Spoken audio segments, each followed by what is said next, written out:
5 days later, they arrive at Yuan City. Yimo stares at the city gates, a chill running down her spine.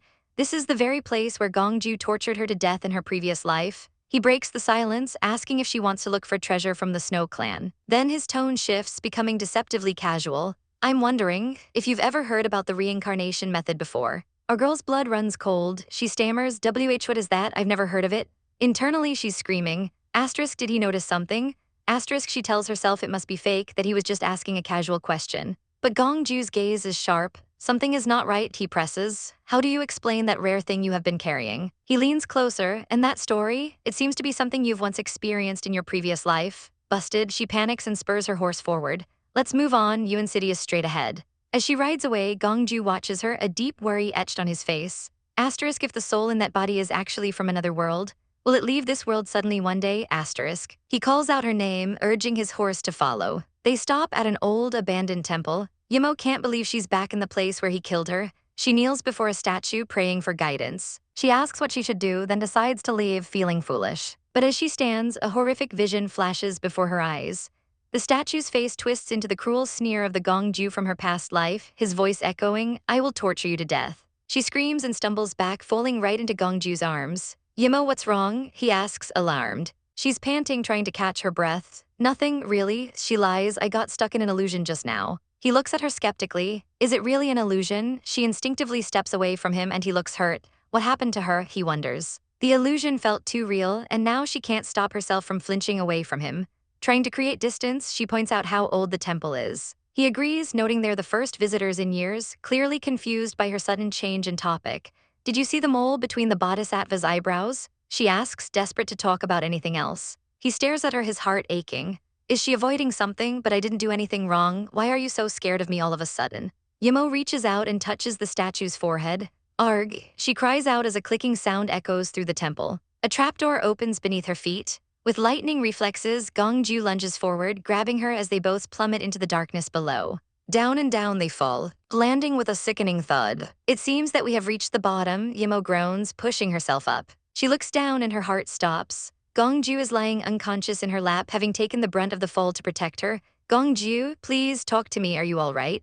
Our girl is in a full-blown panic, shaking the man in her arms. Gongju, wake up, stop scaring me like this. She's sobbing, begging him to open his eyes. Please don't scare me like this. Suddenly, a sly voice cuts through her tears. You're not avoiding me now, he whispers. She freezes. Realizing she's been had, she shoves him away with a furious flop. He sits up, rubbing his head. Yimo, I was okay just now, but my head hurts for real now. She snaps back. You deserve it, you shouldn't have scared me. He explains he only did it because she was avoiding him. He pulls her close, his expression turning serious. Tell me what made you so scared of me that you even wanted to avoid me. She stammers, I wasn't avoiding you. Then she confesses the bizarre truth. It's just that scary bodhisattva statue showed the scary smile I saw on your face in my previous life. He seems to ponder her strange words for a moment, then finally says, get up. He glances around the dark chamber. This place looks weird, we'd better find the exit as soon as possible. He clutches his head as a flash of pain hits him. To light their way, she pulls out a modern flashlight. He stares, a thought clicking into place. Another thing that doesn't belong to this era. He looks at her, his eyes wide with realization. Yimo, did you really come from another world? Before she can answer, he grabs her hand, his voice trembling with desperation. No, I won't let your soul leave this body or this world. She just looks at him, confused, as he asks, what's wrong? They press forward and find a massive chamber ahead. Great, it seems wider and brighter ahead, the exit might be there. But as they step into the light, our girl freezes in horror. These are? The chamber is filled with dozens of kneeling figures. Are these mummies? Gongju immediately pulls her back, covering her eyes. Don't look at those things. He explains the horrifying truth. Someone carved out those people's organs alive. The scene looks horrible, but our heroine is surprisingly unfazed. It's okay, they're mummies already. Why would I be scared of them? She says calmly. Let's move on. She peeks out from behind him, observing the scene. This place is so strange, though. She notes that there are no signs of a struggle. Perhaps it was the black liquid at work that made this place utterly dead. She notices some writing on a stone tablet. Gongju, come here, I found a few words here. They decipher the ancient text. These should be the Snow Kingdom's words. It turns out this was a place for a sacrifice ceremony. After the Snow Kingdom was destroyed, its people planned a terrible revenge. They wanted to use the reincarnation method to summon an evil soul. They were willing to sacrifice their own organs for their fallen kingdom. Our girl is completely over it. Let's go, I feel depressed in this place. But just as they turn to leave, a menacing red eye flashes in the darkness, staring right at her. She whirls around, who's there? Gongju is on high alert, what's wrong? Then the unthinkable happens, the mummies begin to stir. Their eyes snap open. Our girl watches in pure terror. Why are they suddenly moving? The two of them stand frozen as the mummified figures slowly lift their heads. Gong Ju draws his sword shielding her. Don't be afraid, he says, his voice steady. Let's keep moving. They cautiously step through the gauntlet of undead horrors. Okay, she whispers, clinging to him. Suddenly she stops dead. Hold on, I think something just grabbed my ankle. She looks down and sees glowing footprints appearing on the ground. Gong Ju kneels to inspect them. Don't worry, he says, a small smile on his face. Looks like it's a living creature. He stands up, a hopeful glint in his eye. We might be able to get out of here following it. As they follow the trail, she grumbles, didn't people of the Snow Kingdom have anything else to do? Suddenly, a hairy hand reaches out from the darkness and grabs her shoulder. She spins around, startled. Clinging to Gong Ju's back is a tiny, furious monkey. Why will a monkey appear in this kind of place? She thinks bewildered, the creature screeches, get us out of here or I'll kill you. With another shriek, it leaps off his back and plunges into a hidden body of water. Splash! They follow it, emerging from the water into the sunset. We're finally out, she gasps. What a horrible place. She realizes with a jolt that this underground crypt is right beneath the temple where she died in her last life. The horrifying truth crashes down on her. The Snow Kingdom's sacrifice, her rebirth. So the reincarnation method really worked. I'm the one who got reincarnated, and they aim to reincarnate me to destroy the world. Gong Ju notices her distress and sees wounds on her neck. Oh my god, why do you have so many wounds here? He then plays up his own minor injury. Don't worry, I probably just got my wrist injured. He gives her a pleading look. You've also got hurt on your body, haven't you? Come on, take off your clothes. Let me clean the wounds for you. This sly fox then adds, then I want you to undress me. She flushes bright red. What are you talking about? Can't you do it yourself? He looks at her with puppy dog eyes. I have wounds on my body. What if I make some of them open again? Yi Mo, you don't want to see me in pain, right? Defeated, she sighs. Fine, he guides her forward. Step forward a little bit. Then move your hand lower. Her hand touches his bare chest and she gasps internally. His body is so hot. Is he having a fever? He breaks the silence. Yi Mo, what are you? All right, come here, you started this. He pulls her into a fierce embrace, his hand cupping her chin. She pushes against him gently. Stop joking around, you still got wounds on your body. Their faces are inches apart, the tension electric. He looks at her with heartbreaking sincerity. I'm sorry, it seems that you always get hurt because of me. He leans in, whispering, my pleasure. He pulls her into a tender hug. You once saved me from an arrow in the northwest, he murmurs, gently laying her down in the grass with him. These wounds are nothing compared to what you did for me. He kisses her forehead softly. Finally, we're home. He holds her close, thinking to himself, she's opening up to me, I have to do better. They return to the palace, greeted by a cheering crowd. The princess is back. They walk through the grand palace gates. Her father, the emperor, is waiting for them. She runs into his arms. Father, did you miss me so much that you're here waiting for me? He chuckles, ruffling her hair. Haha, you're still that puerile. Her brother Gong Chi clears his throat pointedly. Ahem, hi Yi Mo, in case you didn't notice, but there is another person here. He smiles warmly. It's been a while, you look even more gorgeous. He teases her, but his eyes are filled with affection. The emperor laughs. Stop making fun of your brother. Gong Ju suggests, Father, why don't I take her to freshen up first? As they leave, Gong Chi watches them go, a shadow of sadness crossing his face. Later in the throne room, the emperor praises our girl. Yi Mo, you did a great job. She smiles. Actually, I do have a favor to ask him. Chi, can you build a ship for me? I'd like to go to sea. Her father is intrigued. Go to sea, what for? She explains her grand vision of traveling to other countries to promote trade and prosperity for all. The emperor is deeply moved. What a brilliant idea. I'll urge Chi to make a great ship for you. She beams, thank you, father. That night, unable to sleep, she wanders into the gardens. Well, it's kind of not bad to spend some time alone, she thinks, stretching. She finds a secluded spot near a large tree. She takes out the cursed artifact from the tomb. It keeps meddling with my mind. God knows what it'll bring to the U Kingdom if I keep it. She decides to bury it for good. Just as she claps the dirt from her hands, a familiar voice calls out Yi Mo. It's her brother Chi, his face lights up. Yi Mo, I miss you so much. He takes her hands. You adventurous bunny, you've been away almost for half a year. She smiles. How could I forget you? Chi, close your eyes, she says softly. I have a gift for you. A beautiful jade hairpin materializes in her hand. His eyes widen as he sees it. It's made of special jade from the Laowai Kingdom, she explains, which is very hard. You'll look more handsome with it. Plus, you can use it as a weapon for an emergency. He's overwhelmed, pulling her into a tight hug. Yi Mo, he whispers, touched that she thought of him while she was away. Here we go again. Our boy Chi is holding Yi Mo in a tender embrace, telling her he knew she cared and that he's all better now thanks to her. But our girl, ever so slightly dense, just asks him why he's always so nice to her. He gets this sly little look, asking if he even needs a reason. He steps back, playing it cool, saying there's no real reason at all. And then she hits him with the ultimate shutdown. You're my older brother, she says. It's only natural I repay you for being nice to me as a kid. Oof, the brother zone is a cold, lonely place. Chi's entire demeanor shatters. He leans in, his voice low and intense. What if I'm not your brother? Will it change the way you see me? But Yimo is just confused. What do you mean the reality is that you are my brother? The poor guy looks absolutely gutted. Just as the tension reaches a breaking point, a cold voice cuts through the air. Gongju. It's none other than our favorite broody prince, Gongju, and he does not look happy. He announces their father is looking for Chi, adding a snide little comment about finding him here with Yimo.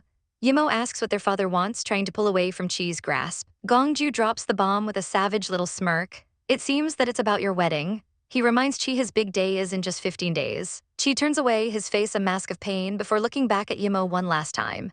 Our poor heroine, trying to do the right thing, forces a smile and congratulates him. Chi just looks down, defeated. Well, Yimo, I'll see you later. The silence between them is heart-wrenching. Go ahead, she whispers, sending him on his way. As he walks into the darkness, he thinks, I'm leaving as you wish. The two brothers share a final, icy glare. Yimo, stuck in the middle, can't help but wonder why Gongju looks so hostile. She tries to explain they were just catching up. But as Chi disappears, Gongju turns his full, intimidating attention on her. I also want to know why you're always so nice to him, he demands. Our girl stammers, falling back on the same old excuse. Because he's our older brother? Gongju is not having it. He scoffs, just because he's our brother, you'd put yourself in danger for him, even risk your life. He steps closer, backing her against a tree. What about your other brothers? Have you done the same for them? She tries to reason with him, but he keeps advancing. Internally, she's screaming. The real reason she helped Chi was to atone for her past life, but how can she ever explain that? All she can say is that she's grateful. She tries to deny there's anything more to it. But Gongju sees right through her. I know you, he shakes his head, that's not the real reason. He gets right in her face, his voice trembling with raw jealousy. I want you to have eyes only for me. I hope it can be the only one you care so much about. Yimo tries to shut it down, insisting Chi will only ever be a brother to her, but Gongju presses closer. Why are you hiding this from me? She begs him not to push her. But it's too late, he pulls her into a fierce, desperate hug. She's completely stunned. Yimo, he whispers into her hair, I just want to be exclusive to you. His inner monologue is a storm of heartbreak. She is the only one in his heart. But to her, he feels like just another brother, his own heart chained and lost at sea. He holds her tighter, his voice cracking. Since I love you so much, can you love me back maybe just a little bit? Our girl's world is spinning, love him back. Finally, she finds her strength and pushes him away. She tells him he's different from the others, and then the confession tumbles out. She admits she shouldn't have these feelings, that she tried to fight them. It's you who makes me confront my heart, she whispers. I shouldn't have developed feelings for you, but I failed to control myself. He can barely believe it, are you, saying? And then he closes the distance, capturing her lips in a soul-shattering kiss. They break apart and he looks at her with so much adoration. You're special to me, he says softly, you don't have to fight for my affection. Blushing furiously, she finally admits it. If I could untie the knot in my heart one day, I want to be with you. He leans in for another kiss, but she stops him, flustered. Someone is watching us? He just smirks. Don't worry, it's just my secret guard. The horror dawns on her face as she realizes they've had an audience this whole time. Mortified, she pushes him away and bolts. I'm going to bed, good night. Gongju turns to the shadows and asks, did you see anything? From the bushes, a very wise guard replies, nothing. Fast forward 10 days. Yimo finds her father gravely ill in bed. She's shocked by his sudden decline. The emperor weakly jokes about getting old, but then admits an old wound is acting up. He proceeds to tell her a 2-hour-long story about his past. Later, the royal doctor explains the truth. The king was poisoned years ago and there's no cure. He falls asleep and Yimo is left to process this bombshell. This is the first she's heard of her mother, the Snow Kingdom goddess, sacrificing herself for her father. She realizes the only antidote can come from the Snow clan, but the kingdom is gone. How can she possibly find it? Her thoughts are interrupted when Gongju grabs her from behind. She scolds him for being so bold in the palace and he just teases her back. So I can hold you whenever I want outside the palace? He pulls her into his arms, murmuring that he missed her. Suddenly she panics. Wait, is your secret guard here again? The adorable way she flushes is everything. She gets serious, telling him about their father's illness and her plan to go to the Snow Kingdom. She wants to entrust him with the divine weapon and asks him to manage the High Road project in her absence. She tells him she trusts him completely. Overcome with emotion, he kisses her deeply. You're giving me something more valuable than your life, he breathes. How can I not love you more? He promises he can be trusted, but he looks at her, a hint of suspicion in his eyes. You're not just trying to get rid of me, are you? He teases her about a reward from their father, then leans in close. I don't want his reward, he whispers. I want yours, and bam, he lays her back on the table. Kissing her senseless, he can feel her racing heart, her weakening resistance. And a possessive thought crosses his mind. Soon she will be all mine. Later, Yimo meets with Chi, who drops a bombshell of his own. I'm going to cancel the engagement. He internally admits he was only using his fiancée to gain power so he could marry Yimo instead. He tells Yimo that the woman, Su Mai Alin, drugged him and tried to frame him. Yi Mo is appalled. Chi is resolute. He will not marry such a shameless woman. They change the subject and head to the ship factory. The workers are thrilled to see their princess, and she agrees to party with them. Soon, everyone is drinking and cheering. Hours later, a completely wasted Yi Mo is found by Chi. He scoops her up to take her to the lake while she drunkenly insists she's fine. He sits with her by the water, wrapping her in his cloak. She giggles, snuggling against him, and drunkenly clings to him. His playful expression vanishes. He thinks about how he would have eloped with her if not for his ambition. He recalls another night she was drunk, a night he almost kissed her before she pushed him away. He leans in, his voice a low whisper. This time, Yi Mo, don't refuse me again. He confesses how much he wants her, but then she murmurs a name in her sleep, Gong Ju. Chi's face turns to ice. She pushes at him, thinking he's Gong Ju telling him to stop. And that's when Chi snaps. He grabs her, his eyes blazing with fury. Gong Yi Mo, open your eyes. He snarls, I'm Gong Chi, your only man. His mind descends into a dark place. She's mine. If I kill Gong Ju, she will only belong to me. But they're not alone. Hiding behind a rock is none other than his spurned fiancée, Su Mai Alen, who has seen everything. Chi's voice cuts her to the core, enjoying the show, Miss Su. She falls to the ground, screaming at him for choosing Yi Mo over her. Chi is merciless. Love me, would you still love me if I wasn't the crown prince? He reminds her how her family tried to ruin his own. Holding the unconscious Yi Mo, he makes his declaration. I only love Yi Mo, I would give up my life for her. He tells Su she can have the title, but never his heart. As he walks away, she's left sobbing on the ground. And if you thought this drama couldn't get any more chaotic, you'd be wrong.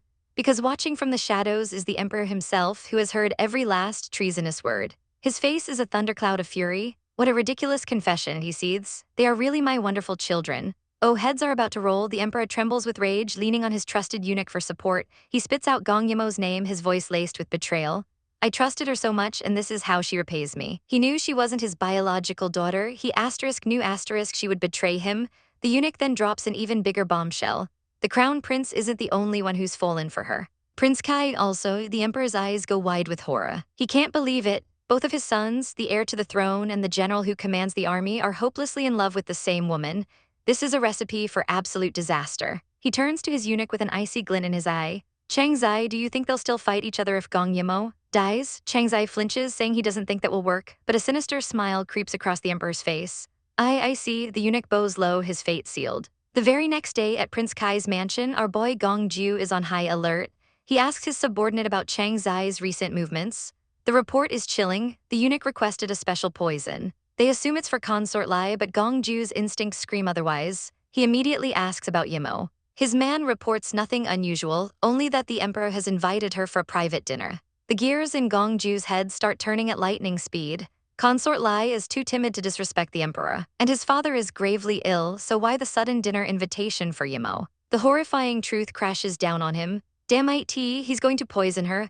At that exact moment, a guard announces the princess has arrived at the palace. Our unsuspecting heroine walks into the lion's den, asking her father if they're celebrating something. He gestures for her to sit, and she innocently asks, have I done something good? The emperor heaps praise on her, crediting her for establishing vital trade relations with a neighboring country. He says it's all thanks to her, even with their ongoing civil war. He looks at her with what seems like fatherly affection. Yi Mo, you've done so much for me, yet you've never asked for anything. After a small cough, he makes a grand offer. Just tell me your wish, I'll grant you anything you want. He calls it the last thing he'll do for her.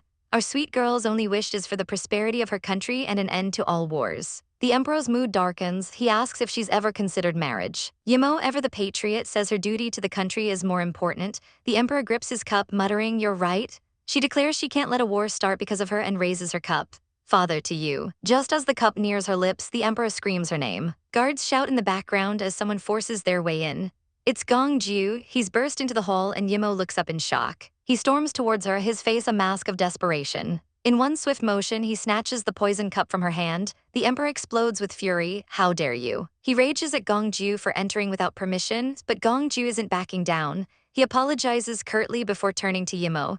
You won't mind letting me have it, will you? Yi Mo finally realizes something is terribly wrong. Gong Ju then smacks the emperor's hand, sending the other cup flying. You bastard! The emperor is absolutely livid, screaming his son's name. Gong Ju confronts him head-on. Are you suspecting me of poisoning Yi Mo? He challenges the king, asking why he's so furious over a simple cup of wine. Then he goes for the kill. He orders the trembling eunuch, Chang Zai, to drink the wine and prove whether it's poisoned. Cornered, the emperor draws his sword and shatters the evidence on the floor. The room is thick with unspoken accusations. Yi Mo, always the peacemaker, steps between them. No need, father. She helps Gong Ju to his feet and invites him to join the dinner, pointing out that all her favorite dishes were prepared. But 15 minutes later, the air is so tense you could cut it with a knife. The lavish meal sits untouched. Yi Mo gently asks her father why he isn't eating, as she reaches for her own bowl. Gong Ju stops her. Wait, Yi Mo, let me taste them first. He then proceeds to gobble down a bit of every dish, leaving everyone speechless. Yi Mo tries to smooth things over, telling her father Gong Ju is just paranoid after his time in prison,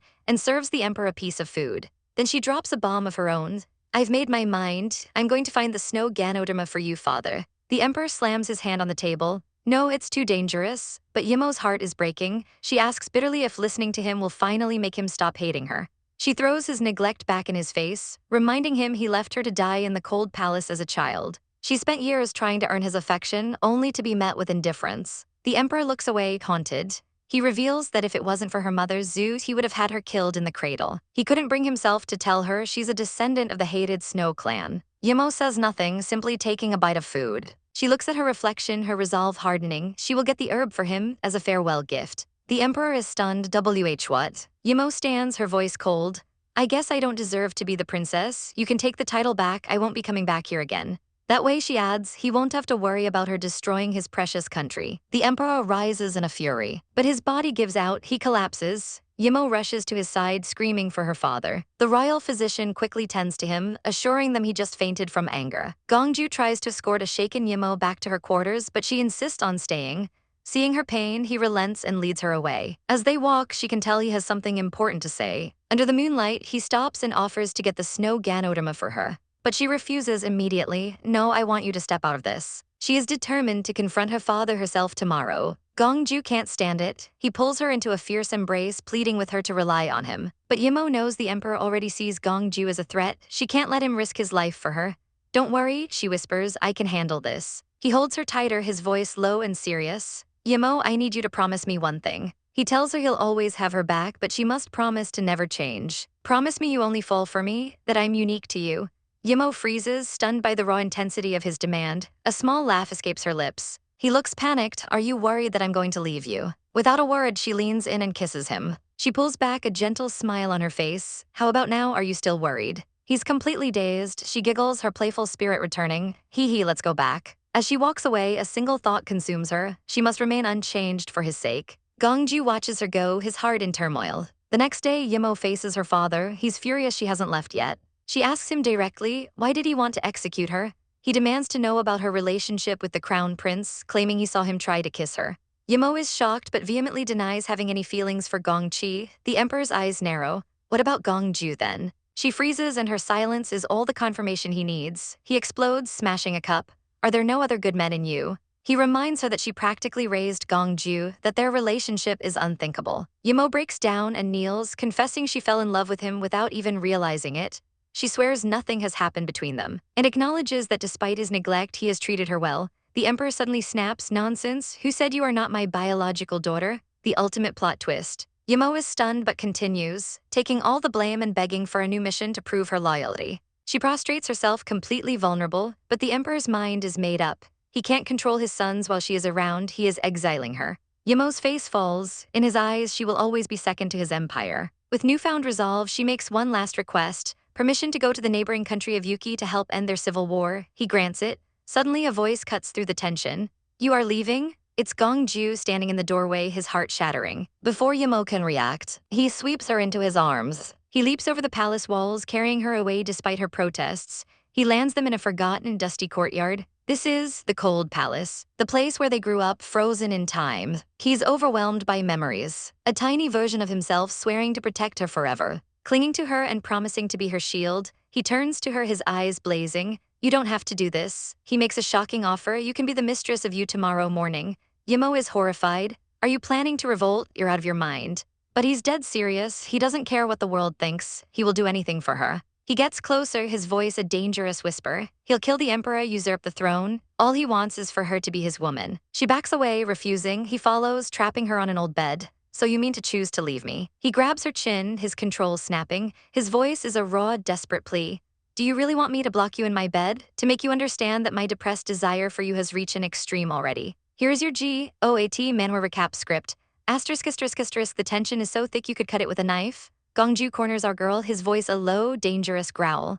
Do you really want me to block you in my bed to make you understand that my depressed desire for you has reached an extreme already? He gives her two terrible choices: stay and leave everything to him, or let me tie you in my bed and sleep with me every night. Which one do you choose? Our poor heroine is trapped, trembling as she looks up at him. Is there a third choice? She squeaks out. Suddenly he grabs her. Gongju, what are you doing? She cries out, completely shocked. He pulls her into his arms, his face buried in her hair as he whispers her name. Yimo, you know what? He begins, his voice husky. Every time I see you, I can't help imagining what you look like when you are. She freezes, her mind going blank. She shoves him back, shouting his name. But he's too strong. He slams her against the wall, pinning her hands above her head, his eyes blazing with fury.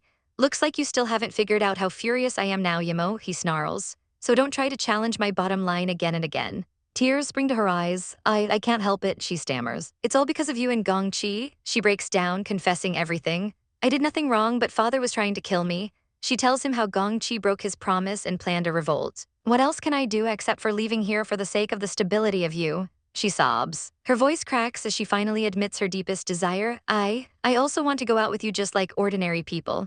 Her heartbreaking confession hits him like a lightning bolt. He's completely stunned. After a moment of silence, a small wry smile touches his lips. That's enough, he whispers, leaning in to silence her with a gentle kiss. He pulls back just enough to look into her eyes. For what you have just said, I am willing to wait for you to come back to me. He caresses her cheek tenderly. Yimo, I just want to be with you, he says, his voice softening. Then his tone shifts, becoming possessive again. Since you don't want to make a choice, I will make it for you.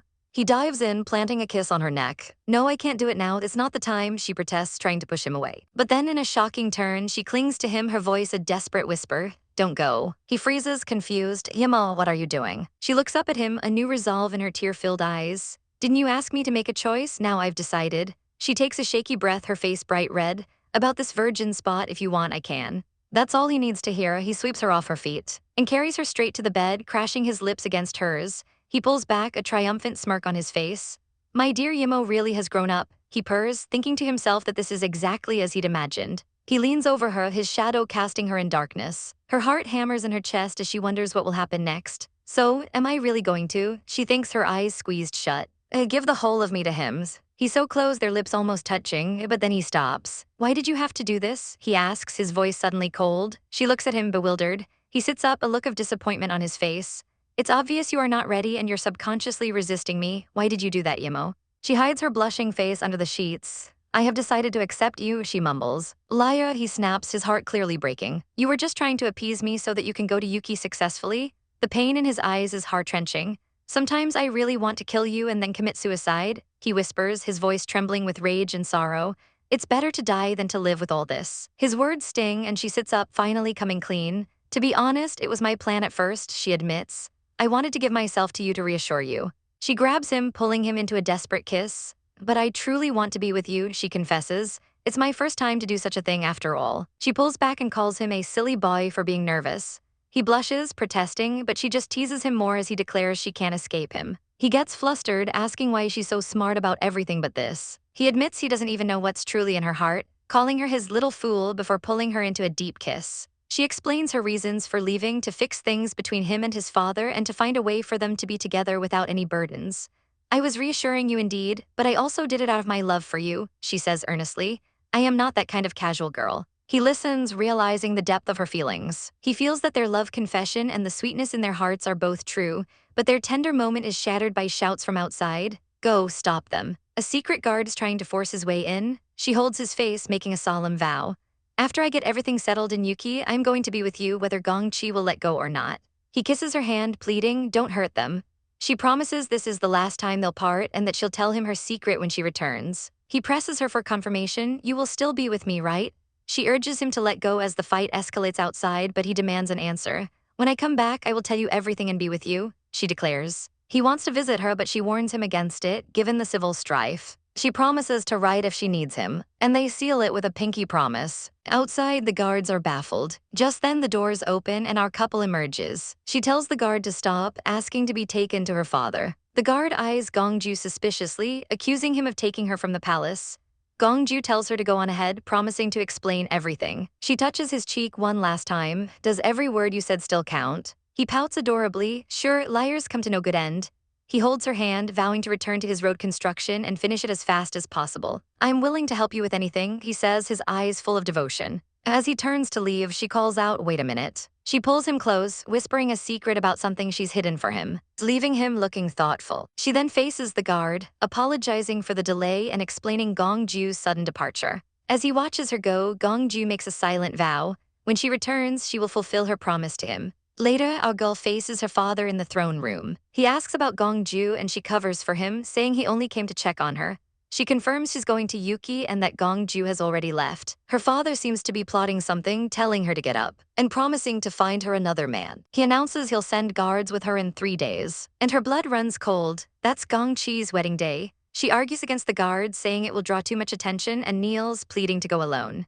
Promising not to let him down, she takes her leave. As she walks out, the sky opens up, drenching her in a sudden downpour. She looks up at the heavens, feeling utterly hopeless. Lord, even the heavy downpour can't change my fate now. 3 days later, it's time to leave. Prince Kai sees her off, nagging her with instructions and supplies. She teases him for being such a mother hen when a familiar, intense voice cuts in. Make short shrift of it, or I will go to Yuki in person to find you. It's Gong Ju. He's smiling at her. When she asks why, he says it's because he knows she'll be the one calling the shots in our family in the future. He pulls her into a tight embrace. Yi Mo, I love you very much, keep it in mind. He gives her a quick kiss on the cheek, and she teases him for acting like a wife seeing her husband off. He watches her ride away, thinking about the gunpowder she secretly gave him. She rides on, her heart full of trust. Gong Ju, I know I can trust you with my life. But elsewhere, a storm of a different kind is brewing. Thunder cracks as Gong Chi confronts his father, the emperor. So you sent Yi Mo to Yuki on my wedding day on purpose? He seethes. The emperor grabs him, his eyes filled with venom. It's you who'll get married, not Yi Mo. You can still consummate your marriage without her, can't you? Gong Chi glares back, his jaw set in defiance. Well, let's see if I will. A storm rages on the crown prince's wedding day, a truly terrible omen. Inside, the bride Su Mai Alan is fuming. So what if you're the princess state guarding? You'll still have to greet me with respect later, she thinks, seething with jealousy. She's convinced she'll outshine her rival forever, but suddenly the procession grinds to a halt. What's going on? She asks, panicked. Her nanny nervously pulls back the curtain. The bride asks Nanny what's wrong, and then the most humiliating news a bride could ever hear. Miss Su, His Highness isn't in his mansion, the groom is gone. Our poor jilted bride can only gasp, what? Meanwhile, across town, a lone rider hears a familiar voice calling her name, Yi Mo. Our girl Yi Mo is completely baffled. Why do I hear Gong Chi calling me? No way, he's supposed to be at the wedding site now. But there he is, galloping towards her on a horse, shouting for her to stop. Yi Mo is floored. Chi, why are you here? He leaps from his horse and runs to her, his voice breaking. Yi Mo, don't leave me. He grabs her, pleading desperately, don't go, stay with me, please. He holds her tight, his eyes wild with emotion. Yi Mo tries to be the voice of reason. Chi, you aren't supposed to be here. She pushes him back slightly, reminding him, you should go to your wedding ceremony instead of lingering here. But Gong Chi explodes. It doesn't matter, I didn't even want to marry her from the very beginning. Yi Mo takes a step back, but he follows, his heart on his sleeve. Yi Mo, I love you and you are the only one I want to marry, he confesses. He tells her he was wrong to think he had to wait until he was emperor. He grabs her hands, making a chaotic proposal. Elope with me, we can go anywhere we like. Yi Mo snaps his name, Gong Chi, trying to bring him back to reality. Su Mai Alan is your wife-to-be, you should go back before it's too late. He grabs her arm, his decision made. I'm not going to marry her. His voice trembles with passion. I've broken through all the obstacles to meet you here. It can already prove that I've decided to give everything up. I want nobody but you. Yi Mo tries to pull away, telling him to let go. He won't. Yi Mo, give me a chance, will you? I can give up the throne for you. I'll prove my love for the rest of my life. His face is a portrait of pure anguish. But Yi Mo delivers a heart-shattering blow. Just give up on me because I've decided to be with Gong Ju. She shoves him away and he stumbles back in disbelief. No, you're lying. It can't be true. I won't believe it. He cries, her voice is icy. You know it is true, so please go back to your wedding now. He looks utterly broken. I thought patience and compromises could help me win your heart. I was wrong. Then something in him snaps. A dark, possessive look crosses his face. If I can't have you by being nice, then I'll just make you mine by force. He grabs her hand, his voice a chilling whisper. You will be mine in the end. He brings her hand to his lips for a terrifyingly tender kiss. He turns to leave, but throws one last, obsessive promise over his shoulder. I'll keep going after you until you fall for me or until I die. As he walks away into the rain, Yi Mo is left reeling, a single word echoing in her mind. Hope. Back at the palace, Gong Chi finally strolls in, telling his father, the emperor, that something came up. He then has the sheer audacity to suggest, now that the propitious time has already elapsed, I suggest we cancel the wedding. The emperor is incandescent with rage. Bastard, how dare you ask to cancel the wedding now? I'm ordering you to get married right now. But Gong Yi kneels unrepentant. Father, I won't change my mind even if you're going to kill me on the spot. The abandoned bride watches, her face a mask of pure fury. Just as the emperor is about to lose it, Gong Yi's expression shifts. Father, you got me wrong. He springs his trap. I want to cancel the wedding just because the most distinguished guest hasn't arrived yet. He looks down with fake sadness. My brother Gong Ju is absent from my wedding for no reason. Then with a vicious little smile he adds, he should be punished for it. What do you think, father? Meanwhile, Gong Ju is being escorted through the ring. An attendant announces an edict for him to meet the emperor, but Gong Yi is already there to welcome him. Gong Yi puts on a sickeningly sweet act. As we're close brothers and I'm getting married today, I specially asked father for permission to welcome you here. Gong Ju tries to brush past him to report to their father. Gong Yi plays the victim. But why are you late for my wedding? It's my fault to keep you waiting, please forgive me. Gong Ju cuts to the chase, where have you been? Gong Yi's smile is pure poison. I went back to my palace after seeing someone off. The threat hangs heavy in the air. I'll take your being late as a snub. His eyes narrow, and you will get severely punished for showing no respect for the crown prince. He immediately laughs it off. Haha, Gong Ju, don't worry, I'm just joking. There's no severe punishment. His voice drops, so what do you think of getting flogged as your punishment? Gong Ju is unfazed. You want to flog me right here now. Gong Yi grins. Why not? You can give it a try and see if you can. He leans in, whispering the devastating truth. Think about it. Why would father agree to let everyone wait for you in the rain and approve my proposal of flogging you here? The hammer falls. Father has known everything. He gives Gong Ju a horrifying choice: get flogged to appease the emperor or defy him and put Yi Mo's life at risk. Gong Ju clenches his fist. What if I refuse to submit? Gong Yi reveals his final cruel trump card. Father just warned me not to defy him or he will kill Yi Mo. Horror dawns on Gong Ju's face. Gong Yi stops him from making a rash move. Yi Mo won't allow you to hurt father. The choice is no choice at all. Being flogged or defying him at the cost of Yi Mo's life. Defeated, Gong Ju slowly kneels in the cold, muddy water. I admit my mistake, he says, his voice heavy, and I'm willing to take the punishment. Gong Yi looks down at him, a truly savage expression on his face as he readies a whip. Since you apologize so sincerely, I promise I'd pull my punches. A massive whip cracks through the air, sinking with a bolt of lightning. Miles away, Yi Mo clutches her chest in sudden pain. My heart, it stings. A terrible feeling washes over her, but she remembers Gong Ju's promise. He told her he had the gunpowder she gave him and that no one could hurt him. She has to believe him. She resolves to finish her mission quickly and return to his side. Back at the palace, Gong Yi leans down to his kneeling brother. This flogging is to congratulate you on winning Yi Mo's heart, he whispers. And second, it's a warning, I will get her back. Through the pain, Gong Ju grits out, you're never going to get her. She's already mine, he declares just as another whip strike lands with a sickening crack. Enraged, Gong Yi grabs him. Yours, he seethes. From now on, I will see you as my one and only enemy. The rivalry between us will never stop unless one of us dies. The rain pours down, washing blood across the stone courtyard. As Gong Ju looks up, he sees a vision of Yi Mo walking away up a flight of stairs. The jilted bride Sumai Alin watches her groom walk past her, soaked to the bone. She stares, utterly bewildered. Why? He turns, and the look in his eyes is not human. It's demonic, bloodthirsty, and it chills her to the core. Later, the emperor stands over a still kneeling Gong Ju. He begins a story of the past, of Gong Ju's childhood, while the would-be empress listens from her carriage. Do you know why I threw you into the cold palace? The emperor asks. Gong Ju replies calmly, yes, because of my mother. The emperor recalls how he hated Gong Ju, but then something changed. Later, I kind of admire you. A cruel smile plays on the emperor's lips. He remembers a small boy fighting his way to the throne room, begging for Yi Mo's life. It was also a rainy day. He muses, recalling the sight of the bloodied child. Even I was awed by your aggressiveness. Maybe she's become your only soft underbelly since then. His voice turns cold. But never had I expected that she becomes the source of your doom now. The emperor asks if he'll finally give her up, but Gong Ju cuts him off with an icy glare. Father, you should be grateful that Yi Mo is always broad-minded and considerate, which are two traits I don't have. The threat is unmistakable. Without her, all people here would have died right after I was released from the cold palace. He delivers the savage truth. You should thank her for talking me into sparing you all. Otherwise, your concubines and wife would have died a long time ago. He continues, his voice dangerously low. I wouldn't mind overthrowing the country, as long as I wanted to. He explains it was Yi Mo who feared his rage and took on a dangerous mission herself to keep the peace. He stands challenging his father. So father, what do you say now? The emperor, completely outplayed, caves. Let's attend the banquet first. But Gong Ju delivers the final power move. I'm afraid I can't. I'm seriously injured. Father, please tell my brother I'm sorry for this. As Gong Ju walks away, the emperor's aide fumes. They both show no respect for me. The emperor sighs wearily. I'm sure they will start a fight right after I kick the bucket.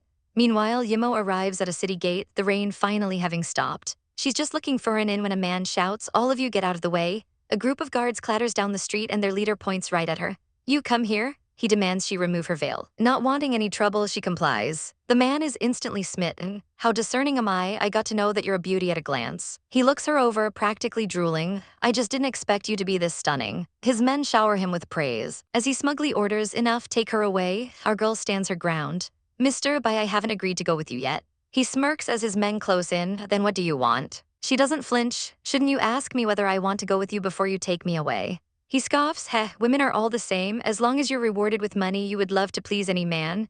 A sly smile touches Yemo's lips. All right. She agrees. I'll ride my horse to go with you.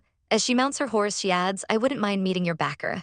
This man has no idea who he just messed with as our girl rides off with them, a cunning plan already forming in her mind. We open on the remote Zhao City, a place of average harvest but for some a life of luxury. Our girl Gong Yi Mo is walking with a man named Bai Qiu. He scoffs that the local chief is just a henchman for Prince Kai, but with his help they'll be living a peaceful life. He tries to comfort her thinking she's scared, but Yi Mo is never scared. Suddenly a sleazy-looking guy steps in their path, eyeing up our girl. Yo, Qiu, who is this pretty chick? He slurs, opening his arms wide. Yi Mo is not having it. She shoves his grubby hands away, shouting, get away from me. The creep stumbles back, whining that she heard him and threatening to report her to his highness. But our girl just pushes him to the ground with a satisfying flop. With an absolutely savage look, she whips out a golden token. This is how you treat a princess? Kneel to me. The man's face goes pale and he starts trembling. You are Gong Yi Mo. Bai Qiu is also stunned, realizing she's the legendary princess state guarding. The chief, now on his knees, begs for forgiveness, but Yi Mo is on a roll. She calls him out for abducting girls and extorting money to build his mansion. But this fool gets bold. He stands up, sneering that she's just a powerless princess far from home. He actually dares his guards to pin her down for a reward. The guards hesitate for a second before lunging. Don't you dare, Yi Mo yells, but they grab her. Just as they lay hands on her, two of her own loyal guards appear out of nowhere and take down the chief's men. Yi Mo holds up her token high. I am the princess state guarding, she declares, and I order you to arrest this treacherous official. The chief sputters in disbelief as he's dragged away. With the trash taken care of, Qiu turns to her a little confused. He asks why she chose to tell an ordinary girl like him her plan. He smirks, realizing her true goal. You're right, I'm taking advantage of you to crush the chief, she admits. But his story is much darker. His mother, he explains, was the woman who gave birth to him. He reveals that this woman married the chief for money, humiliating his father. To cover up her past, she tricked a young boy into poisoning his own father, leaving him disabled. Qiu clenches his fist, raw hatred in his eyes. They have to pay for what they did, Yi Mo calls him out. You didn't dare to confront the chief, so you chose to take advantage of me.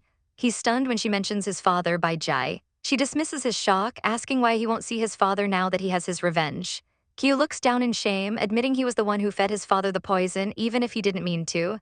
I'm too ashamed to see him, he whispers. Yi Mo snaps at him to man up. She then offers him a job as her servant. He's completely offended. I, Bai Qiu, will never be reduced to a woman's servant. But our girl has an ace up her sleeve. She reminds him he hasn't paid for abducting a princess yet. The crime is a felony and his whole family could be implicated. He accuses her of being a vicious hypocrite. She just smirks. You've taken advantage of me. Why can't I do the same thing to you? She lays down the final threat. If he refuses, she's not sure what she might do to his father when she meets him, with no other choice. He grits his teeth and agrees. Yi Mo smirks, thinking about how General Bai and his 50,000 soldiers just outside the city might come in handy. They ride out to the military camp, but something is wrong. The camp is heavily guarded. Qiu panics about his father, but Yi Mo tells him to calm down. He ignores her, galloping toward the gate and demanding to see General Bai. Yi Mo sighs. Is he an idiot? She decides to use this opportunity to check on the garrison herself. Suddenly, chaos erupts. Soldiers yell that an assassin is trying to kill the general. Yi Mo watches in horror as Qiu is captured by his own deputy general, Liu Jin. He's been kidnapped by his father's second-in-command. Inside a tent, Qiu is tied up, demanding to know why. Liu Jin's face twists into a villainous sneer. To take over the Longcheng camp, of course. Qiu explodes, screaming that Liu Jin would be dead without his father. Liu Jin just scoffs. You ask for this, sad sack. Meanwhile, Yi Mo is trying to figure out what's going on. Just as she's about to make a move, a massive boom rocks the camp. An arrow is fired into the tent where Qiu is being held. A guard bursts in, frantic. What's wrong? Liu Jin demands. The guard reports that General Bai's tent just flew into the sky, on fire. Liu Jin realizes Qiu must have a companion. Someone rushes in, shouting that General Bai is missing. The general has vanished into thin air. As soldiers chase after the escaped general, we see Yi Mo and Qiu have reunited outside the city with his unconscious father. Yi Mo is stunned. She tells Qiu to take his father and run while she deals with the soldiers. He refuses, saying he'll stay and help. She snaps that his father is in a coma and he runs faster than her. The best way to help is to get his father to safety. With a final, desperate go, she sends him on his way. He flees with his father, leaving Yimo to face the approaching army alone, praying she stays safe. "Hurry, I saw them," a soldier shouts. Yimo leaps into action, sword drawn. As she fights, she realizes she can't even identify the poison that put the general in a coma.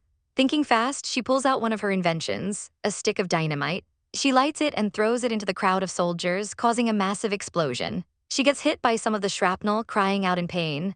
Liu Jin, watching from a distance, recognizes her secret weapon. He offers to spare her if she gives it to him. Our girl would rather die, but as she turns, she sees Kyu has returned, riding with a posse. He's got a bow aimed right at Liu Jin's head. "You can keep standing there and see whether I can shoot you to death," he threatens. Liu Jin is furious. "You again?" Yimo, seizing the opportunity, throws another explosive device. Liu Jin ducks, and when he looks back up, she's gone. Later, Gong Ju finds her weak and injured. He holds her close, asking if she's all right. She whispers his name before passing out. Someone screams her name. She awakens to a familiar, infuriating face. It's Si Wuyan. "It's been years, but you are still as sickly as before," he teases. She sits up, demanding to know why he's here. He just smirks. "You're smart, I'm sure you know what I want." He gets dangerously close, whispering that her father ordered her to subdue rebels, but joining him is the best choice. She scoffs. "You think you're qualified?" His smile turns sinister. He knows her secrets about the Snow Clan and the truth about her relationship with her brother Gong Ju. Her eyes widen in horror. She grabs him by the throat, threatening to kill him before he can act. But he has her cornered. The Snow Clan is already on their way to the Yu Kingdom. She loosens her grip, her mind racing. What will Gong Ju do if he finds out her secrets? Si Wuyan offers her a deal. Take a poison pill and he'll call his men back. He holds up the pill, a smug look on his face. He twists the knife, asking if Gong Ju would give in if his men threatened him with her life. "How shameless," she seethes. She agrees, but only if he gives her the antidote for General Bai. Without a moment's hesitation, she swallows the poison. "No problem," he says, handing over the cure. He tells her to pack her things. They leave for Yuki's capital in 4 hours. As he leaves, he thinks to himself, "It's not easy to tame this tough girl, but I will make her mine." Yimo, alone now, knows she can't trust him. She has to write to Gong Ju herself. She must warn him about the Snow Clan. We flash back 3 days ago. The city is burning as carriages evacuate. Gong Ju is in one of them. He volunteered to build a road to keep a promise to Yimo, but his brother's thirst for revenge is getting annoying. Still, he's glad to finally be leaving the capital. But back at the palace, Gong Chi is enraged to hear Gong Ju has fled. He orders all battleships prepared to chase him down. 3 days later, Gong Chi's forces are charging through a burning city. They've cornered Gong Ju against a stone wall. His only escape is by water. Gong Chi's men report that Prince Kai is trapped. Gong Chi grins, pleased with himself. "The fire at your mansion didn't kill you," he sneers, "but you absolutely cannot escape from death again." Suddenly, a massive boom echoes from the water. His men report in a panic that almost all their ships have been destroyed. Gong Chi is stunned, realizing Yimo must have given Gong Ju her gunpowder. Another explosion rocks the docks. He screams in fury, "Why? What makes you worth all of this to her? Why didn't she give it to me?" A calm, chilling voice answers from the shadows. "Because she loves me." It's Gong Ju. He lists all of Gong Chi's losses, military power, banks, and now his precious battleships all burned. Gong Chi vows to kill him, but Gong Ju just shushes him, saying he should be thankful. If it weren't for Yimo, he would have happily used Gong Chi's body to test the gunpowder. He then drops a torch and the whole dock goes up in flames. "Farewell, your highness." Back in the present in a mansion, Gong Ju is lost in thought, whispering Yimo's name. He flashes back to her collapsing in his arms. His attendant asks if he's all right. Gong Ju snaps out of it, saying he's fine. He gives an order to dispatch 6,000 elite soldiers to Long City. His attendant takes the token, but hesitates. He thought the first thing Gong Ju would do after leaving the capital was find Yimo. Gong Ju closes his eyes. He can't go to her right now, but he's been hearing her voice in his head, so he must finish his work quickly and go to her. He then asks his attendant why he thinks Yimo gave him the gunpowder. The attendant suggests it's for the construction of the high road, preparing for the future. Gong Ju wonders why, if Yimo created such destructive gunpowder, no one fears its power. It's because she always intended to use it for goods like digging a canal. His attendant marvels at her foresight. Gong Ju understands her perfectly without a word. He stares at a map, planning his next move. He knows his father won't let Yimo stay out of the country for long, and with her power, Yuki won't dare start a war. This gives them time to build their army and pave the way for Yimo's grand plan. He gazes out the window, his heart aching. "I wonder how she is now. I miss you so much, Yimo." Just then, his guards kneel before him. They have visitors from the Snow Clan, and they claim to know the secret of the Princess State Guarding's origin. Here we go again. Our boy Gong Ju is in a tense standoff, about to get some world-rocking news about his sister. An elder asks if he knows the story of Yimo's mother, Zulian, who was taken by the emperor after the Snow Kingdom fell. But here's the kicker. The elder reveals Zulian was already pregnant at the time, and the baby was at full term. Gong Ju is absolutely stunned. His mind races. If that's true, then the official story about concubine Zhu is a lie. It would mean Yimo shouldn't be her current age. He clenches his fist, his voice tight as he demands, "How can you prove it?" Just then, an old woman steps forward from the shadows. "If you want the evidence," she says, "approach." She holds out a small glowing piece of jade. "Just drop the blood of her on this," she instructs. But as he stares at it, a horrifying realization dawns on him. Crap, it's poisonous, it's a trap. He shouts for his guards and to have his acupoints blocked immediately. His men rush in, swords drawn, but the elders are completely unfazed, warning him not to act rashly. They have the gall to threaten him, saying he can't expect to leave alive. But our boy is ice cold. He ignores the threat and asks, "Were what you just said true?" The old man scoffs, "Does it matter whether it is true or not?" Gongju's face turns absolutely murderous. "It's okay," he says with an icy calm. "I have plenty of measures to make you confess." 2 days later, we find him weakened in bed. He bolts upright, calling Yimo's name and demanding a horse to ride to Yuki immediately. His attendant rushes to his side, urging him to calm down and handing him a letter. It's from the princess. He reads her words, a wave of relief washing over him. She's subdued the Snow clan and is perfectly safe and healthy. She signs off as his sister out of this world, and his attendant notes how very asterisk her asterisk that sounds. A rare, adorable blush creeps onto Gongju's face. "She is so cute," he thinks, completely smitten. Feeling much better, he decides to pay a visit to their new guests in the dungeon. As he's wheeled along, he thinks about her letter. She told him not to believe the Snow clan. Could it be that what they said was true? Could it be that they aren't related by blood at all? Down in the dungeon, the captured elder greets him with pure sarcasm. Gongju looks at the two prisoners, noting the woman's surprising calm. But the old man explodes, screaming that if Gongju lays a single finger on his wife, he'll kill him. A smirk plays on Gongju's lips. "Your wife?" he muses. "Then I suppose it'd be more likely to get some useful information from her." He dangles the bait, information about the antidote, or Yimo's origin. The old man breaks, screaming, "Stop." Gongju leans in, demanding his answer. The man confesses there is no antidote, the poison just causes a few days of weakness. As for Yimo's origin, he has a treasure map of the Snow clan sewn into his clothes. He tears open his robe, explaining that only the blood of a clan member can reveal the map's secrets. Gongju applies the blood, and it works. The map reveals itself in crimson lines. "Now that you've confirmed it, can you release us?" The old man asks, desperate. Gongju smiles a chilling smile. "Since I've promised not to kill you guys, I will keep it, of course, but... And you guys are so useful to me, I'll keep you here as my guests." Oh, the savage burn. The old man can only scream his name in pure impotent rage. Outside, Gongju's mind drifts. If Yimo truly isn't his biological sister, then they can get married openly under a shower of blossoms. They can have one, no, 2 kids, a little girl who looks just like her and a boy to help him protect them both. They'll have a family of 4. A family of just him and his Yimo. His heart aches. "I'm dying to see you, Yimo." Meanwhile, our girl Yimo is worrying about that very man. Did he get her letter? Was he hurt by the Snow clan? Suddenly, a desperate cry for help erupts from behind a curtain. A woman is thrown at the feet of the Emperor Siwuyan. A guard explains the drunk Duke of Changjun is trying to force the poor woman to go back to his mansion with him. The woman is grabbed and dragged away by the Duke's men. She pleads with the Emperor for help. Siwuyan steps out of his carriage, his voice sharp. "It's normal that everyone admires beauty, but you should at least ask for her permission." His guards greet him as the portly, lecherous Duke approaches. The Duke tries to get friendly with the Emperor, even grabbing his hands with a disgusting grin. Siwuyan is having none of it. He violently throws the Duke's hands off, his face a mask of pure disgust. From her carriage, Yimo watches, thinking the Emperor isn't very perceptive. She wonders if it's worth offending the Emperor over some random woman. The Duke, meanwhile, has turned his attention to his target, telling her she has a sense of humor. As he gets uncomfortably close, she warns him that she is not a normal girl and touching her will have serious consequences. The Duke just laughs and lunges for her anyway. Big mistake. A flash of steel and blood spurts from his hand. He shrieks, calling her a witch. Yimo stands there cool as a cucumber with a bloody dagger, now surrounded by guards. A voice rings out announcing her as the princess state guarding of the Yu Kingdom. The Emperor is shocked and the guards hesitate. One of them protests, but she hurt the Duke. Just then, a regal woman emerges from another carriage. "My dear son," she says coolly, "you have just arrived in the city and you already made such a big scene." It's the Empress Dowager and she is not pleased. She asks what's going on and Siwuyan explains he saw her nephew, the Duke, committing a crime. The Empress scoffs, belittling the woman and shaming her son for hurting family over a nonentity. But Siwuyan stands his ground. "She is a citizen of Yuki, it is my responsibility to protect her." He looks at the terrified woman and declares she is not a nonentity. The Empress Dowager's eyes narrow. "Oh, then did your people ever told you that?" She leans in close, whispering a warning. "You should never let down your guard to others." In that instant, the damsel in distress lunges forward and stabs the Emperor.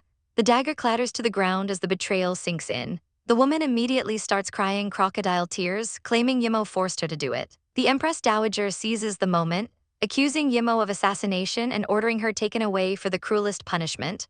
The guards move to seize the traitorous woman. From the safety of her carriage, Yimo smirks. What a good play. The Empress Dowager approaches and Yimo plays innocent, asking what's going on. The Empress sneers, asking if the woman who tried to kill the Emperor deserves to be executed. Yimo agrees, but then adds, speaking of crimes, Your Majesty, there's also something that I hope you to uphold justice for me. She points a delicate finger at the whimpering Duke. This man was trying to harass me, which vastly offended me. She argues that since the other woman is getting the cruelest punishment for offending the Emperor, then surely the same should apply to the Duke of Changjun for offending a princess, right? The Empress is furious. How can a foreign princess be equated with the Emperor of Yuki? But Yimo is relentless. She declares she is as honorable as the crown prince and didn't expect to be insulted here, putting the entire country's reputation on the line. The Empress warns her she has a sharp tongue, but Yimo just smiles sweetly. She reminds the Empress that she is her father's greatest treasure, and her powerful ninth brother is a fantastic warrior. She just wonders how they'd react to this news. Checkmate. The Empress Dowager immediately backpedals, forcing a laugh and saying it was all just a joke. Siwooyan steps in, asking his mother why an outsider is involved in their family games. Yimo pounces on the opening, praising the Emperor and formally requesting he uphold justice for her. Cornered, the Emperor orders the pathetic Duke to go kneel and admit his mistakes. The Duke can't believe it. Your Majesty, why are you afraid of that girl? He whines, but the Emperor just roars, go. The Duke drops to his knees and apologizes, but Yimo just raises an eyebrow, that's all. He's forced to grovel on the ground. He confesses to everything, calling himself a bastard for harassing girls in the street. Yimo dismisses him and Siwooyan uses the moment to excuse himself, claiming he's unwell. As he leaves, the Empress Dowager fumes. Do you think you can change everything just by finding a powerful backer? She decides then and there, it seems that I have to transfer my cultivation to another son. Back in his own territory, Gongju receives urgent news from Yuki. The messenger reports that the princess has entered the capital city. Accompanied by General Baijai's son and the Emperor of Yuki, he freezes. She's with 2 men. The attendant confirms it and Gongju's knuckles turn white. He snaps the flag in his hand, his jealousy flaring. In Yuki, Siwooyan and Yimo have a private chat. He asks if she's afraid of karma, but she snaps back that he's the ungrateful one since she's only helping him to save her own skin after he poisoned her. He just smirks, recalling how she cleverly drugged the Empress Dowager's boy toys to wear the old woman out. He knows she was stirring up trouble so he could take over the country. She doesn't deny it, adding that she also persuaded a top general to give him military support. He's in awe of her resourcefulness. Gong Yi Mo, what should I do to you after everything is settled? He wonders aloud. Their scheming is interrupted by an invitation. The Empress Dowager is holding a banquet for the princess. Yimo knows instantly that the banquet is just a cover for a trap. Siwooyan explains the Empress has been using her as a puppet because the court would never accept her as the true ruler. He tells Yimo she's safe for now, but to stay alert. He, of course, will not be attending this banquet.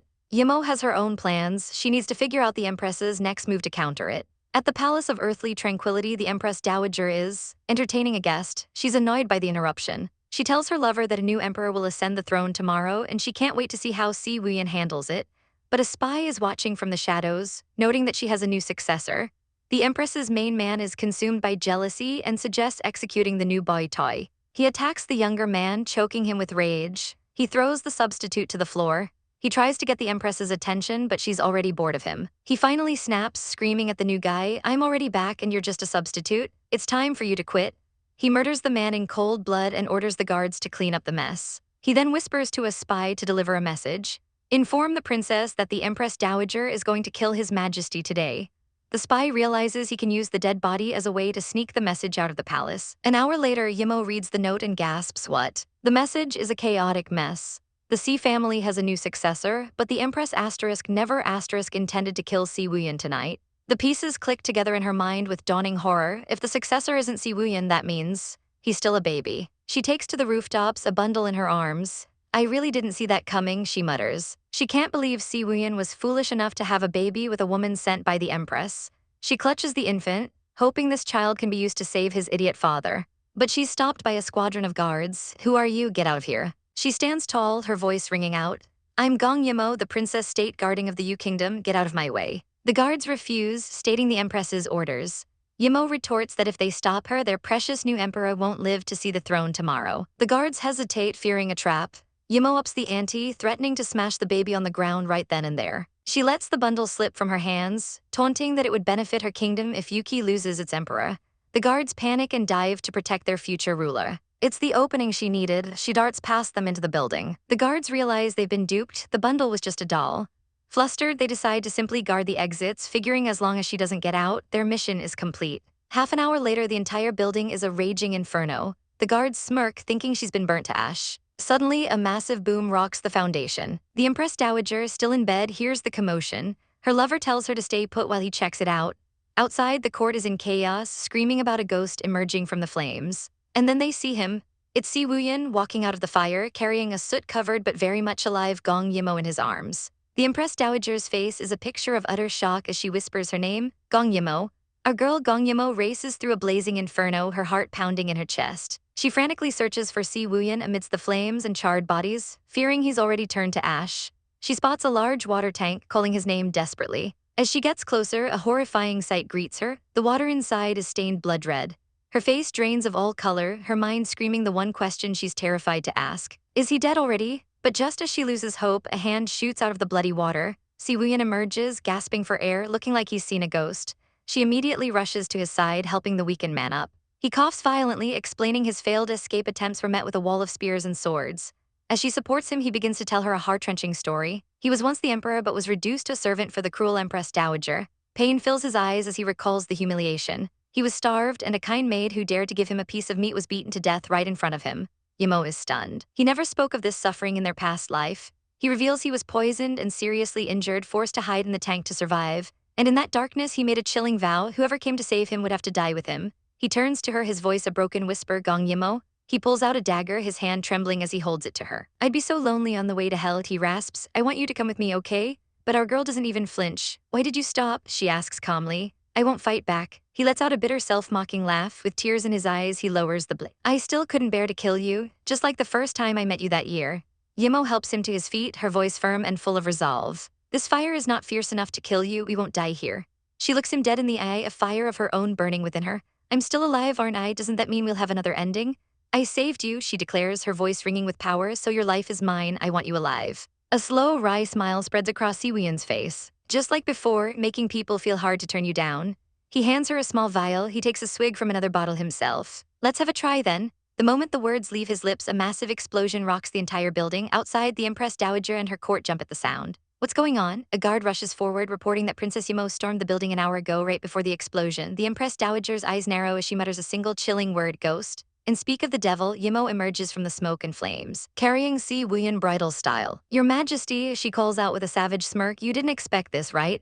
The Empress Dowager's jaw drops. Yi Mo's smirk widens. Even if you manage to escape the blaze, do you think you can survive? She lays down the ultimate threat. I am the princess of the Yu Kingdom. If I die here, my father will take this as an act of war and conquer your nation. Yi Mo's gaze is pure ice. Si Wuyan is useless to you now. Surely you wouldn't risk your entire country for a deserted pawn, right?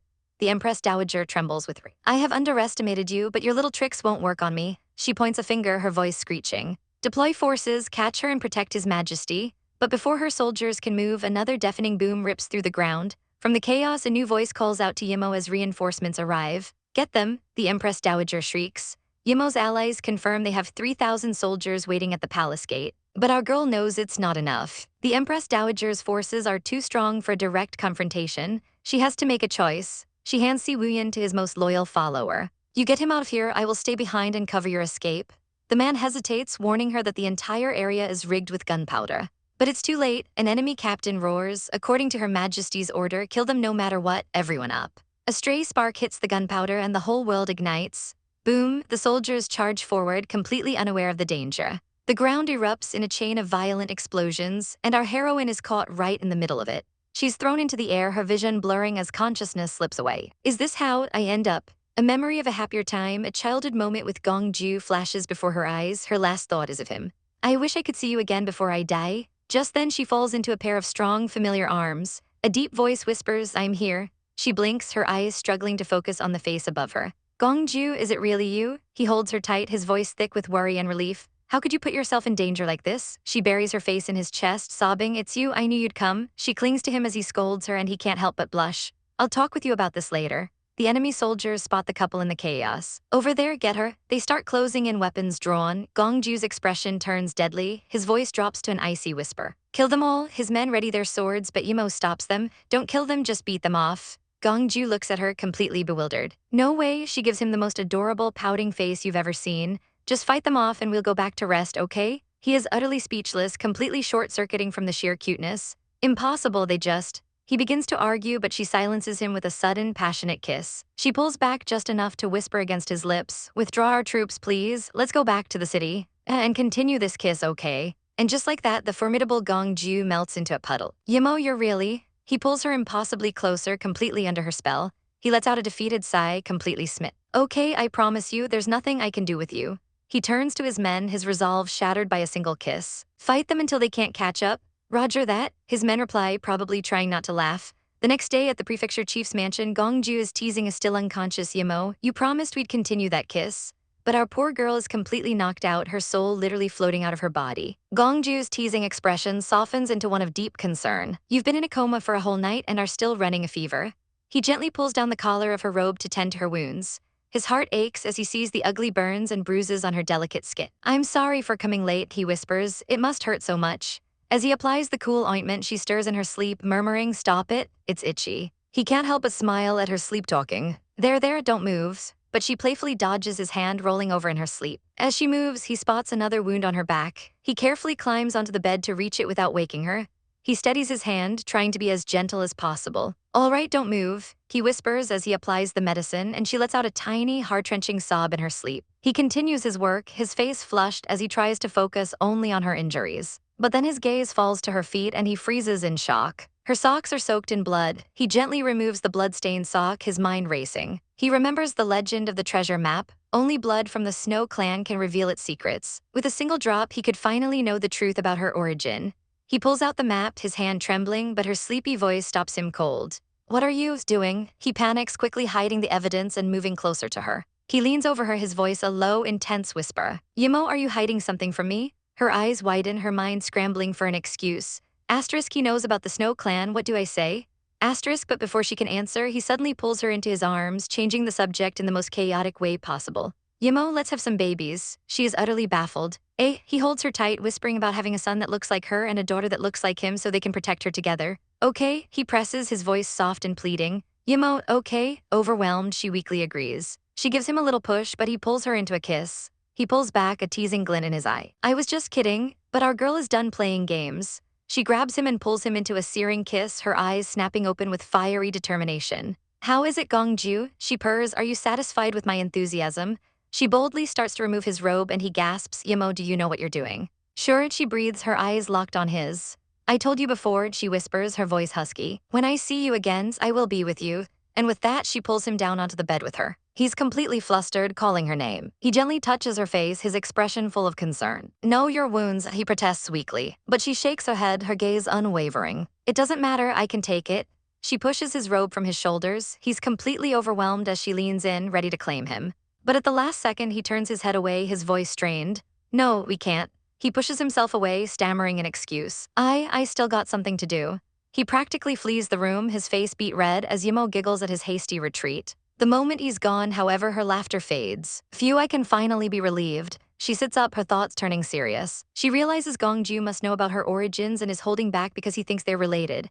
A wave of sadness washes over her. Asterisk, will he think I did that because I hate him? Asterisk, she knows his actions in their past life weren't his fault, not the real him. She flops back onto the bed, frustrated. Thank goodness he's been scared off this time. I have to figure out how to do about this.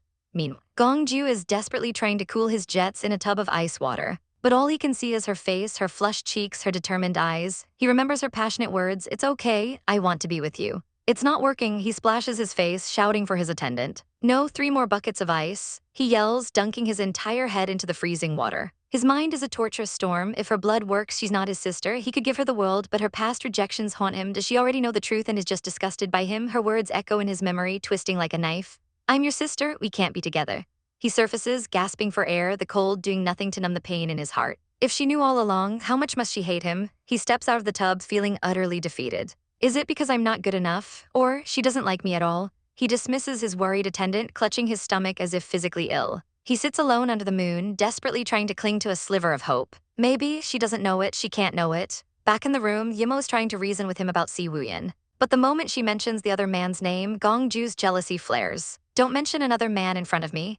He leans in, his voice dangerously low, reminding her to be careful of her wounds. She pokes his cheek, frustrated by his stubbornness. He's dying, she exclaims. Gongju's response is cold and immediate. Let him be. She looks him dead in the eye, her voice dropping to a serious tone. Do you still want to be with me? His answer is just as swift. Of course. His possessiveness is absolute. You can only be with me. Yimo looks away, conflicted. She just wants to resolve everything and go back to a peaceful life with him. She offers a solution. If his people won't accept them, they can run away and go out to sea together. For a moment, Gongju is lost in the thought, completely entranced. He snaps out of it, grabbing her shoulders. He needs to hear it from her. Tell me, will you say yes or not? In response, she pulls him into a deep, answering kiss. The unspoken promise is too much for him. He pushes her down onto the bed, pinning her beneath him, the air crackling with unresolved tension. The tension is thick enough to cut with a knife as our girl is pinned down, a dangerous glint in her lover's eyes. He demands yes or no, but she defiantly whispers no. He just scoffs. Without another word, he crashes his lips against hers. She struggles, crying out, enough. Meanwhile, in a totally different scene, another man is doing the exact same thing. He smirks, no, you've got the wrong answer, as he kisses a blushing. She's completely flustered, her mind racing. Why do I feel kind of weird? Back with our heroine Yimo, she lies in bed with the intense Gongju, wondering why he won't stop staring at her. She tries to calm her racing heart, telling herself all she has to do is say yes. But oh, it's so hard to think straight when he's looking at her with that charming smile. She admits it to herself, his shy, handsome looks are truly difficult to resist. He breaks the silence, say something. And just like that, he flips her over, stealing another kiss. He pulls back, a devilish smirk playing on his lips. Yimo, you do like to play with fire, he purrs. He pins her down again, his voice low and dangerous. It's all because you don't do as I say. He leans in, his breath ghosting over her skin. So, you want to use your beauty to lure me into doing it?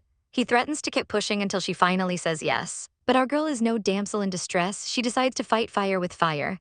This, I'll flirt with you, she declares, a new resolve in her eyes. She challenges him, saying that since they're a couple now, maybe they should solve their problems in a more intimate way.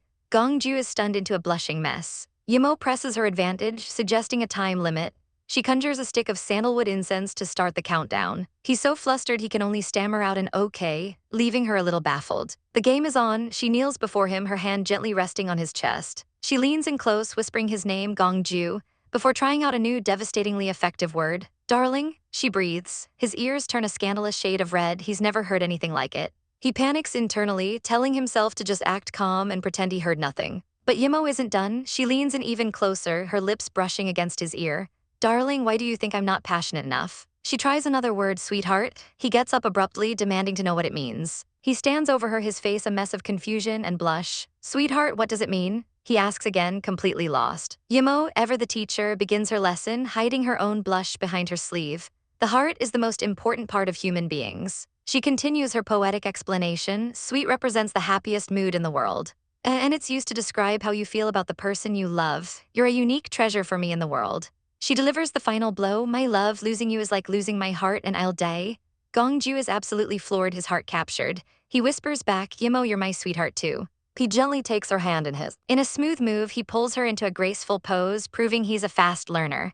But Yimo is a little confused. Wasn't she supposed to be the one seducing him? She changes tactics, getting serious. Gongju, do you know what the most important thing is between a couple? He listens intently. It's trust, she says softly, touching his cheek.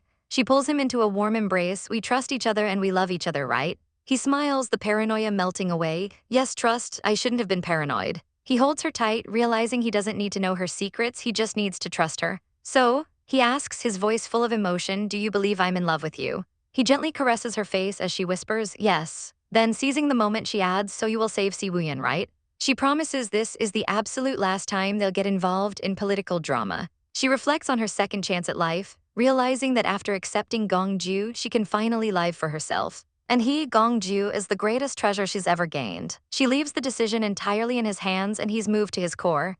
I trust you, he says, his voice thick with emotion. But peace is short-lived. A servant reports that the Empress Dowager of Yuki is spreading lies, claiming they've hijacked her emperor. The Dowager is threatening to crown a new emperor, effectively abandoning Si Wuyan. Yimo turns to her companion, Shen Shiai, and snarks, found a new master?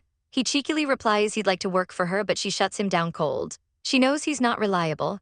The servant adds that the Empress Dowager is causing a scene, and Yimo wonders what Gongju's plan is. Shen Shiai finds the Dowager's actions suspicious, and Yimo agrees. It feels like she's afraid of Gongju. With strong backup, what do we have to worry about? She says confidently. Suddenly, a sharp asterisk clank asterisk echoes through the room. They both whip their heads around, instantly on alert. A poison dart comes flying through the window. Shen Shiai kicks it away just as more rain down on them. Yi Mo freezes, too weak from her past injuries to dodge, but just in the nick of time, Gong Ju appears, deflecting the attack. "Did you get hurt?" he asks. "You're here just in time," she says, relieved. As they walk outside, they see the assassins being dragged away.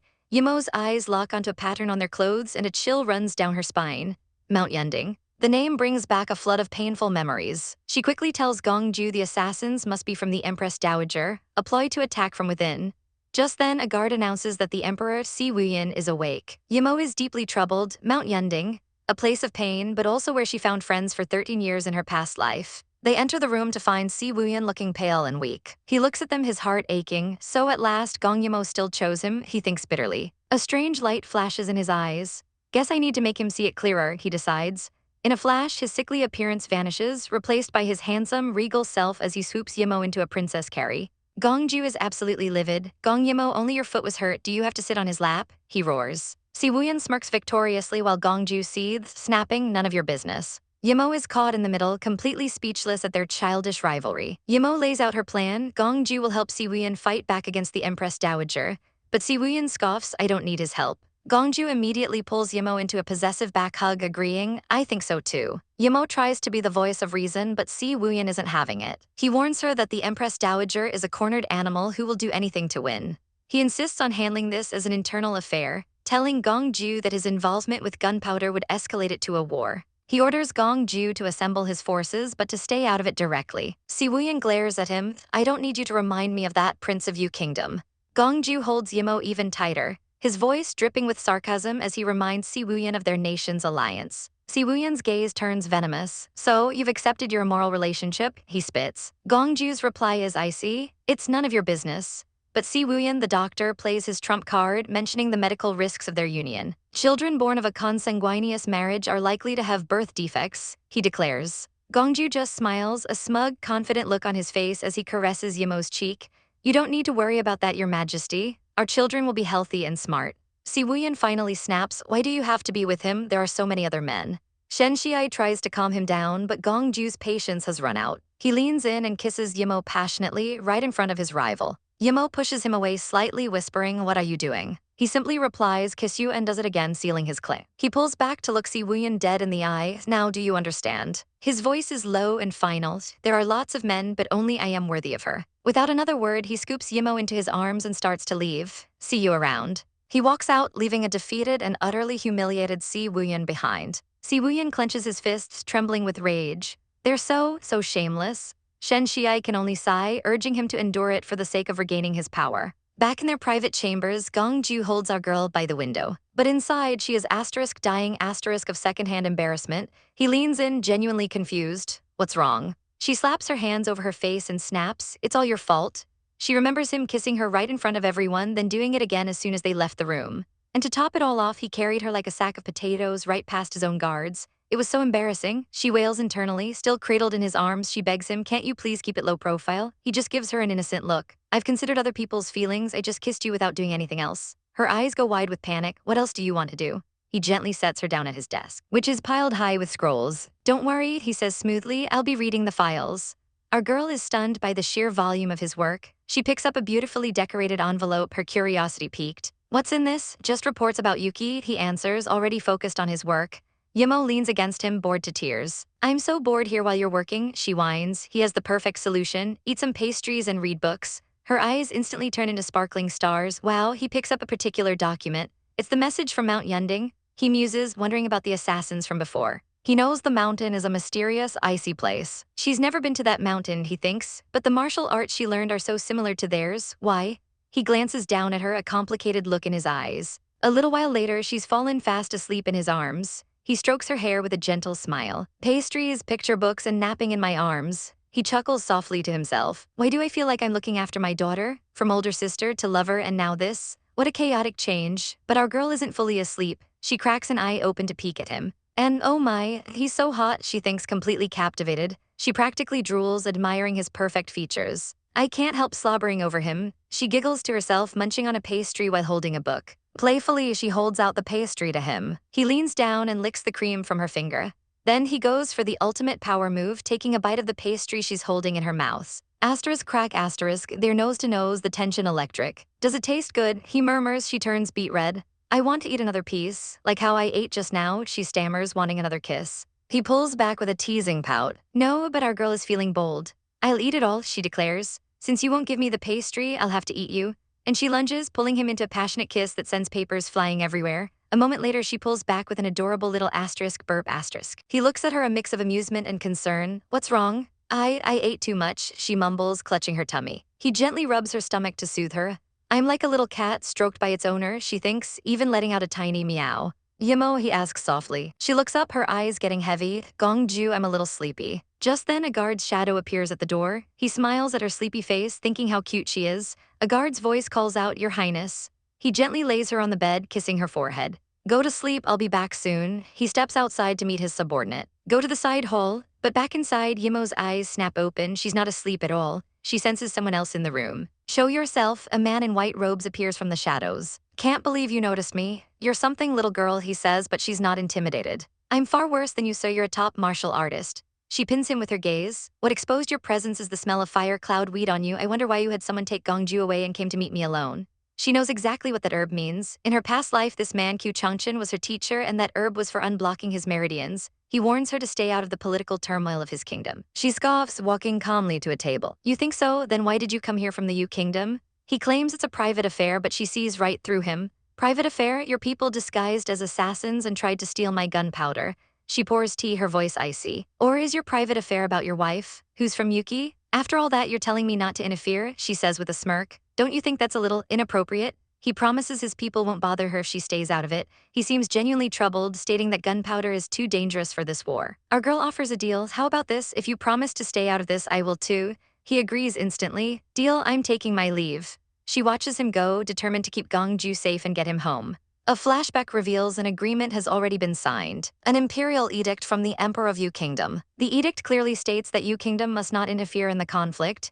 It's actually good that he refused our help, she thinks. Gongju returns just then. Yimo, it's time to set out. She nods, ready to leave this mess behind. Yeah, it's time. They walk out of the mansion together. But their exit is blocked by an angry mob surrounding their carriage. They demand the heinous princess be handed over for execution, blaming her for the war.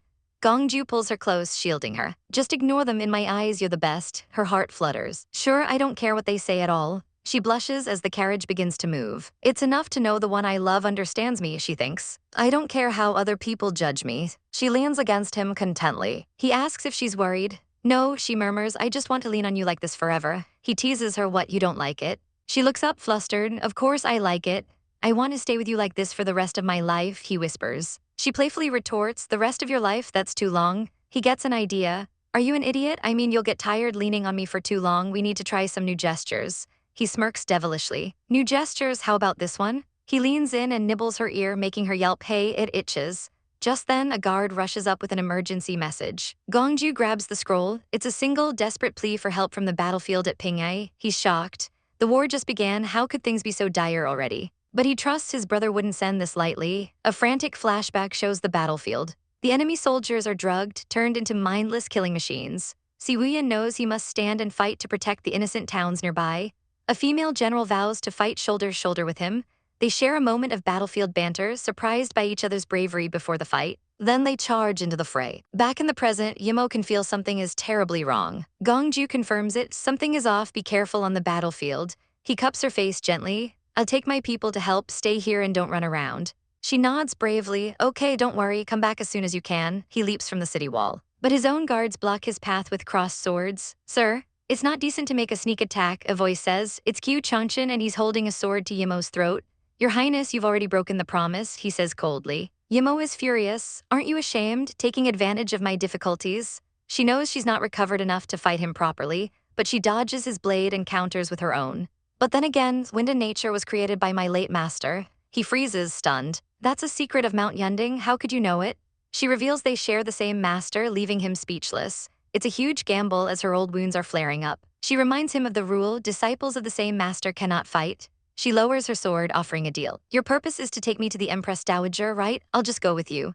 Meanwhile, the Empress Dowager is in a rage, shattering a cup. Why do you insist on coming back for your doom? Her advisor takes the blame, but the Empress cuts him off. It's not your fault, Gong Yi Mo is just too crafty. Suddenly, Yi Mo's voice echoes from the doorway. If I didn't come back, I couldn't appreciate the battle you so carefully arranged, Your Majesty. She walks in, flanked by Qiu Changshan and his wife, and calls out the Empress for tormenting him. The Empress sneers. You promised not to intervene, why are you back? Yi Mo gives a chilling smile. Because someone doesn't want me to leave. In a flash, she lunges forward, holding the Empress hostage with a blade to her throat. The Empress isn't scared. You're alone, you left Gongju to help Si Wuyan, didn't you? Yi Mo is unfazed. Kill me and you start a war with Yuki, put your sword down. Don't be so confident, the Empress hisses. You think you can win now that Gongju has been captured? Yi Mo's faith is unshakable. I came here on my own because I know Gongju will never lose. The Empress orders Qiu Changshan to subdue her, but he doesn't move. Don't you care about your wife's life anymore?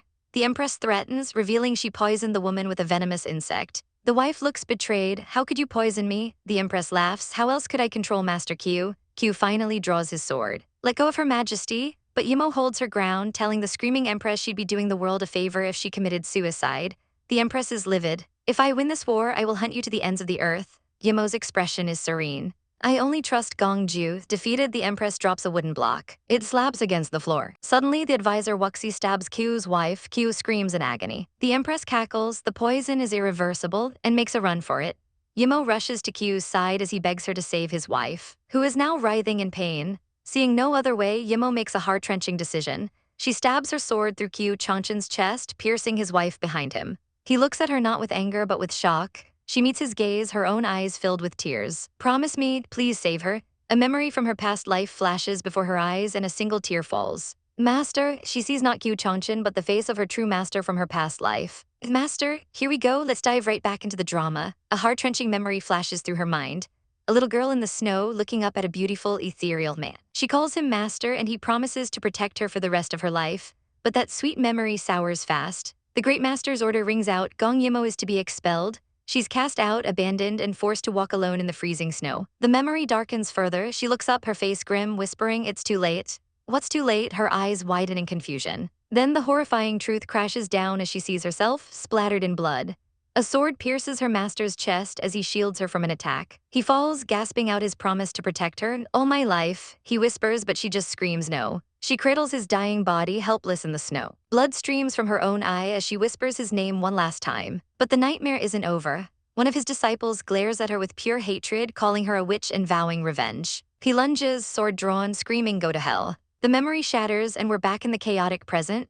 The disciple, Qiu Feng, is about to strike Gongju when suddenly misses.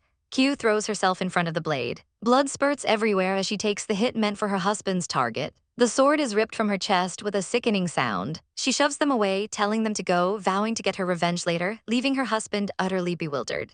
Gongju doesn't hesitate. He grabs his master and leaps out of the room. As they escape, he can't help but wonder, why did his heart ache when she got hurt? And now for the architect of all this chaos. We flash back to the Empress Dowager, smirking as she calls our girl a master of poison. She taunts the injured Yi Mo, seeing how weak she is. Just then, a servant announces the ministers are waiting. The Empress smirks. Let's go meet them, she says, dragging our poor heroine along. The ministers are in an absolute panic over their army's recent defeat. The Empress calms them down, announcing with a flourish that they have nothing to worry about now that Gong Yi Mo is here. Our girl is fuming. She never wanted this life of slaughter, but people just keep pushing her.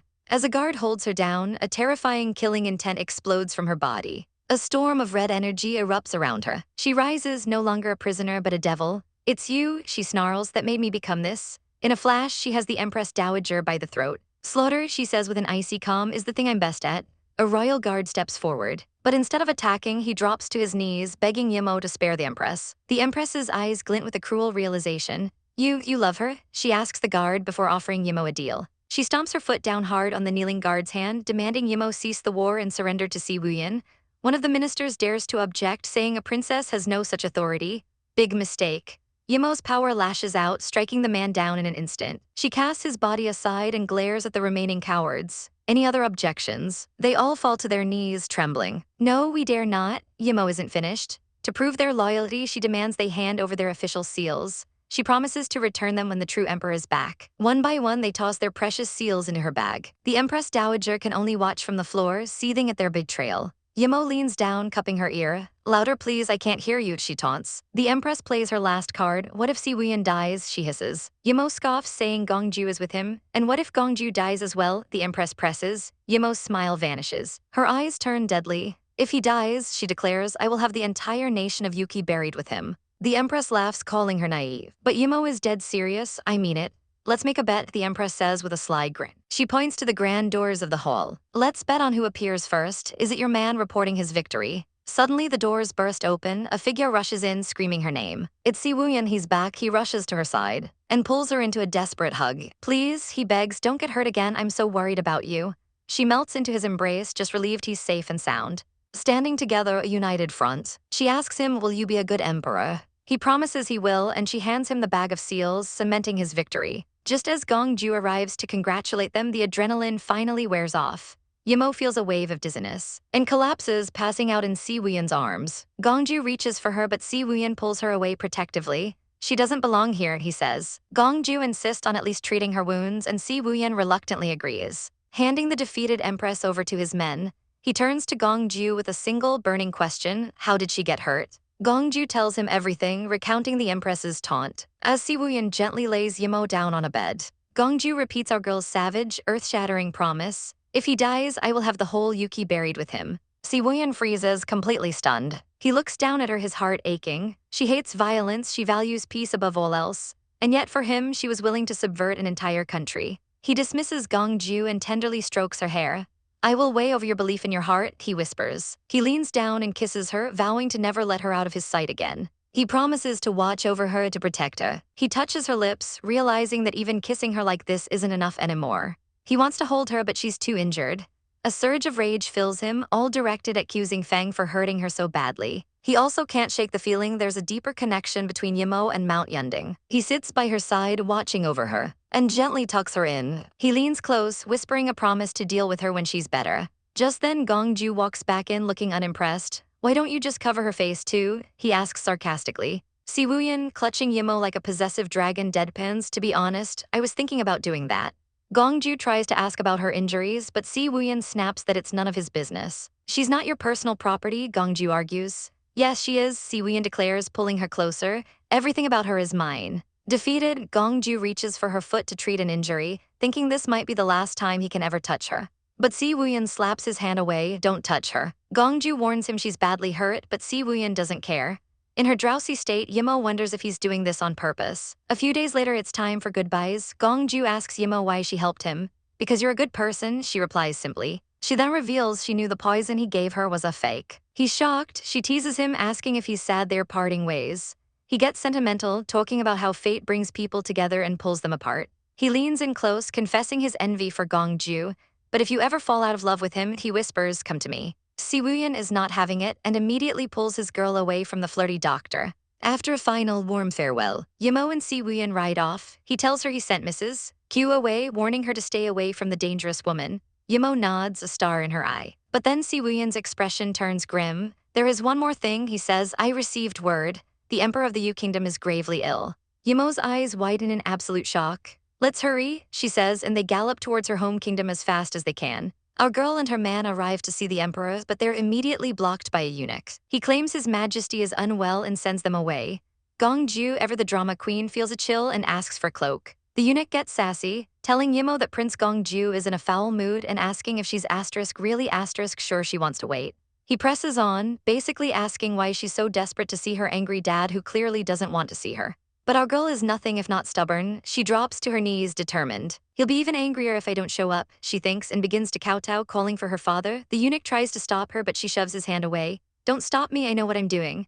She thinks to herself that at least the ground is clean, so Gongju won't get mad about her clothes getting dirty. Adorable, she calls out for her father again. Unbeknownst to her, Gongju is watching from the shadows, realizing the eunuch was trying to trick her into leaving. He clenches his fist, seeing her prostrate herself on the cold stone. He's absolutely fuming. She's still recovering from her injuries, he thinks, his heart twisting. How could she do this? The strain is too much for our heroine. She lets out a breath and a wave of dizziness crashes over her. But just as she's about to collapse, a strong arm wraps around her. It's Gongju, her knight in shining armor, catching her just in time. She looks up stunned. Gongju, I thought you went to Supreme Hall. He scolds her, his voice thick with worry. Yi Mo, how could you? You shouldn't have tortured yourself like this. Your wounds must have cracked open. He glares at the meddling eunuch. Let me take care of this, you stay out of it. And with a swoon-worthy move, he scoops her up into a princess carry. She gazes into his eyes, her voice soft. Gongju, I hope our relationship can be blessed. He pauses, the words echoing in his mind. Be blessed. He gently sets her down. I'll do it with you, he says with steely resolve. And then he kneels right beside her. Together they kowtow, their voices ringing out in unison. Father, I'm back. A weak voice from inside finally relents. Chang Zai, get her in. Gongju tells her to stay put, he'll wait for her. Yi Mo enters the emperor's chambers to find him frail and sick in bed. Father, I'm back. He immediately scolds her for kneeling outside while she's still injured but tells her to sit. Tell me, what are you here for? She drops a bombshell. Father, I'm tired of these power struggles. I want to live overseas with Gongju for the rest of my life and never come back. She explains this is the best solution for the kingdom's stability. The emperor looks heartbroken, his mind drifting to her mother. He warns her that men change. I have so many concubines now. What if he gives up everything and then regrets it one day? The words hit our girl like a ton of bricks, dredging up the trauma of her past life. Her mind spirals into doubt. Gongqi abandoned me before. Will Gongju abandon me too? She questions if he'll still love her when she's no longer young and beautiful. The world is full of temptations, after all. Meanwhile, Gongju waits anxiously outside, wondering what's taking so long. And just when you think things can't get more dramatic, his snake of a brother, Gongqi, shows up. Isn't it my good brother? He sneers. He points out that Gongju has deserted his post in Long City, a felony punishable by, well, it's not good. Gongju doesn't even flinch. You may punish me however you wish, your highness. Gongqi just smirks, accusing him of using Yi Mo's sympathy. How about a deal? He proposes. He offers Gongju all his power, all his stores. If he'll just give Yi Mo up and offer his blessing, Gongju scoffs. Give you my blessing? Are you showing off as a winner? This sends Gongqi into a rage. I can give you everything, the crown prince, the emperor. I only want Yi Mo. Can you give her to me? He screams, shoving Gongju. But Gongju has had enough. He turns and strides away. Just then, Yi Mo emerges from her father's room. She sees Gongju, her face a mask of concern. He asks about her father. He fell asleep while we were talking, she says just as Gongqi approaches her from behind. I miss you so much, Chi says, completely oblivious. Yi Mo's face says it all. Asterisk, this guy really hasn't figured out the situation. Asterisk, before Gongqi can get any closer, Gongju steps in, physically blocking him from our girl. Then in the most savage power move of the century, he pulls her in and kisses her senseless, right in front of his brother. He breaks the kiss only to deliver a chilling threat to Gongqi. Yi Mo is mine. If you try to take her away from me, I will make you pay dearly. Gongqi is left fuming as they walk away. As they leave, Yi Mo feels a pang of guilt. I'm too useless, right? I rejected him, but now we're in this awkward situation. Gongju stops and turns to face her. No, it's my fault, he says, his mind racing. He knows killing Gongqi would solve everything, but Yi Mo would be devastated. He feels trapped, unable to take her away from all this chaos. Never mind, forget what I said, she says, turning away. But he grabs her hand, his gaze intense. Now that you have said it, why should I forget it? Her father's warning echoes in her head, but in her memory, she stands firm, telling her father she trusts Gongju. He's not like other men, she had insisted. Back in the present, she takes a leap of faith. She looks him dead in the eye and asks the ultimate question. Would you like to give up your power and position and live with me in a place far away from here for the rest of our lives? He clenches his fist, then pulls her into a tight embrace. Sure, I'd love to, he whispers, sealing the promise with a kiss. But their tender moment is interrupted by the sound of approaching footsteps. Someone is coming. They quickly duck behind a large rockery to hide. They can hear voices nearby. Gongju playfully covers her mouth and whispers in her ear, Sweetheart, why are you so cute? He pins her against the rocks for another stolen kiss. She panics. If they're found like this, her reputation is toast. She tries to push him off, but he's relentless. Call me, and if you please me, maybe I'll let you go, he teases. Flustered, she mumbles, as sweetheart. Suddenly, a voice from the other side yells, darling. The guards are getting closer. Yi Mo is stunned as Gongju just buries his head in her shoulder. He's still kissing her. I've called him husband, why is he still kissing me? She frets. Finally, he pulls away. Wait for me, he murmurs before stepping out to confront the guards. With an icy glare, he snarls, go away. The guards practically wet themselves and scramble away, terrified for their lives. He returns to her victorious. But our girl has had enough of his chaotic energy. She holds up 3 fingers. Gongju, I think there should be some rules between us. Firstly, you can't kiss me in the palace at will. Secondly, you must tell me whatever you do in the palace. And thirdly, he cuts her off. You should have known you'd have to pay the price the minute you decided to provoke me. He steps closer, his voice dropping to a low, possessive rumble. You said you love me. From now on, you're all mine. She adds her own terms. You can't marry any other woman but me. We both have to be loyal to each other. Then she delivers the final, most important condition. You must give up all the wealth, power, and position you have now. He just smiles, completely captivated. I will always be your first choice, he promises. You've said so much, he says, a playful glint in his eye. Now let me take action to show it to you. He sweeps her off her feet again. Show me what? She yelps as he carries her away. He takes her to the cold palace. He sets her down on a table, and before she can protest, he's pinning her down. Hold on, let's talk, she cries. He leans in close. Yi Mo, you know what? When you said you wanted me to give up everything and leave with you, I was so happy. His confession pours out. I can't wait to get away from this place with you.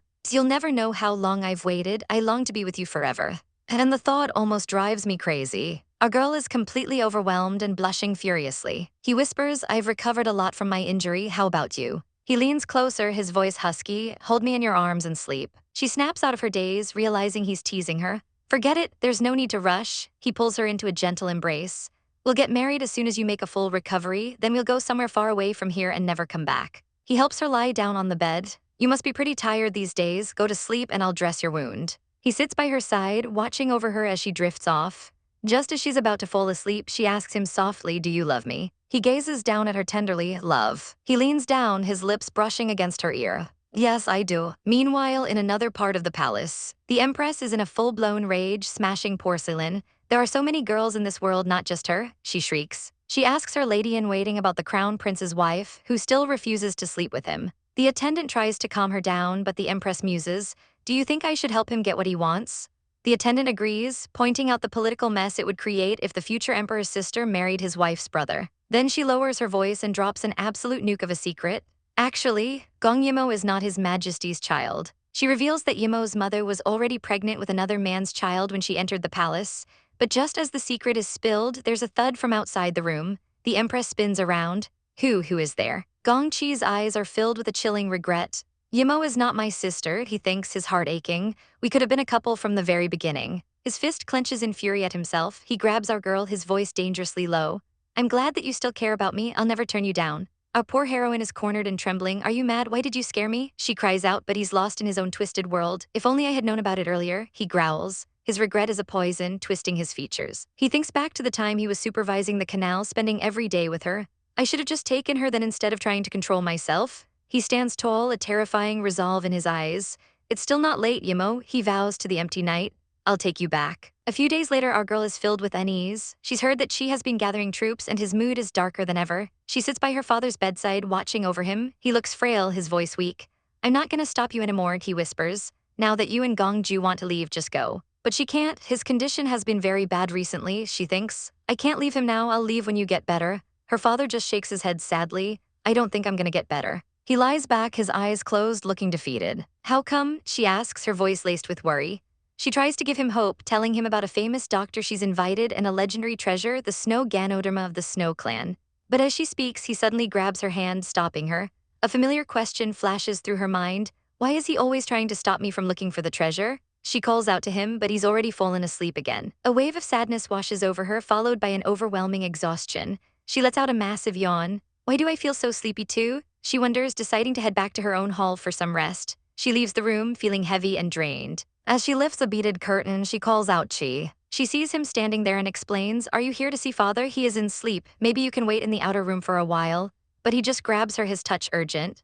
I have something to do, gotta go, he says dismissively. She's taken aback. Why are you in such a hurry to leave? Are you so unwilling to spend more time with me? I miss you so much. Tears well up in her eyes as she pleads with him. Chi, let me be straight. I do appreciate that you love me, but Gong Ju and I love each other with all our hearts. She begs him, since I love him, why can't you just give me your blessing? But his face twists into a sinister smile. Give you my blessing? He yanks her hand, his grip like iron. Do you think Gong Ju will give us his blessing if we become a couple? Before she can react, he pushes her down onto a table. Gong Chi, she screams. He looms over her, his eyes blazing with a terrifying obsession. I don't want to be your brother, I just want to be your man, he snarls. It takes my breath away to think that Gong Ju has kissed and held you so many times, and may even have had sex with you. He leans closer, his voice a venomous whisper. I will treat you better than he does, forget him and be with me. Panic, she cries, Gong Chi, calm down, our father is still inside. He just smirks. He is fast asleep, so he won't disturb us. He stands up, revealing his sickening plan. Dr. Lai Zion's Ruinjin incense could make people so sleepy and weak that they could not resist others at all. Our girl freezes in horror. She tries to move, but her limbs feel like lead. I can barely move right now. He takes her hand, his touch sending shivers down her spine. Relaxed, he coos. He brings her hand to his lips, kissing it gently. She pulls back, disgusted. Let me go, you're forcing me, so you are hurting me. This just makes him snap. Why not accept me? Why could Gongju be your lover but I can't? Am I not good enough? He is so much better than you because he will never force me. She retorts, her voice shaking with defiance. But he's done listening. He leans in, his lips just inches from hers. Whatever you think from now on, you're mine. She threatens him, but he's beyond reason. I don't care if you blame me or hate me, he whispers against her skin. I just want to get you pregnant and then you'll have to stay with me forever. His eyes turn icy cold as he reveals the depths of his madness. He has men waiting outside to ambush Gongju, kill him, and frame it as protecting the emperor. Our heroine's blood runs cold. You're crazy, she gasps. He laughs, a hollow, chilling sound. Yeah, I've been crazy for a long time. I'd do anything to have you. Suddenly, a voice cuts through the tension. What are you doing? Why you two? It's their father, he's awake. Chi freezes in shock, giving Yimo the chance she needs. She struggles, pushing him away with all her might. She scrambles off the table and runs to her father's side. But Chi is completely unhinged. He points a trembling finger at her. Yimo, don't think you can run away from me even if father is awake. He turns to leave, his parting words a threat. Be a good girl and stay here. After I get rid of Gongju, I'll come back and pick you up. Yimo realizes the incense must have worn off. The horrifying truth crashes down on her, the famous doctor. This means Lai Zion is now under Gong Chi's control. Outside, the confrontation has begun. Gongju stands before Chi and his men. Chi smirks, you really are something. I didn't expect you to realize what I was planning so early. The air is thick with tension as the two brothers face off. Gongju's voice is dangerously calm. Where is Yimo? Chi leans back, enjoying his power. She's in my hands, and so are our father and Chang Zai. Chi takes a seat as if on a throne. Bring him here, he commands. His men drag a captured Lai Zion forward. Gongju's eyes narrow. His attendants whisper in fear, begging him to save his majesty. But Gongju remains steady, his mind racing. He knows Chi wouldn't dare harm the emperor, and he trusts Yimo's intelligence to protect herself. Chi decides to taunt him. Speaking of which, Lai Zion does have some great stuff, he smirks. I just used a little Ruinjin incense and Yimo became weak soon, so I managed to make out with her. Gongju explodes. You a-hole, how dare you? Chi dangles the bait. Do you want to see her? Then comes the demand, dripping with arrogance. Kneel down, I'd like to see you talk with me on your knees. Gongju is trapped, he has Yimo. Chi stands, gesturing to the ground. Now, I order you to kneel. For Yimo, he'll do anything, he can't take any risks. Slowly, painfully, Gongju lowers himself to his knees. Chi looms over him, savoring the moment. Gongju, look at your poor face. Let go of Yimo, Gongju grits out. This is a war between you and me. Okay, Chi says with a cruel smile, pulling out a dagger. As long as you cut off one of your fingers, I want to see if Yimo would still love you if you lost one. Gongju's attendant cries out, Your Highness, don't do it. But Gongju's hand is already reaching for the blade. Meanwhile, Yimo is fighting to regain her strength. She knows Chi will use her as a weapon against Gongju. Her attendant tries to stop her. Stop trying, it won't work. The drugs made by Lai Zion usually have strong effects. The attendant worries that a war is about to erupt between the two powerful men. The emperor is overcome with despair. My country is in danger, I'm useless, I feel so guilty. Yimo rushes to his side, taking his hand firmly. Don't worry, father, I will stop them, she vows. He looks at her, a flicker of hope in his eyes. Can you really? Her gaze is resolute. I will stop them from fighting and keep your kingdom at peace. She stands, her voice ringing with newfound purpose.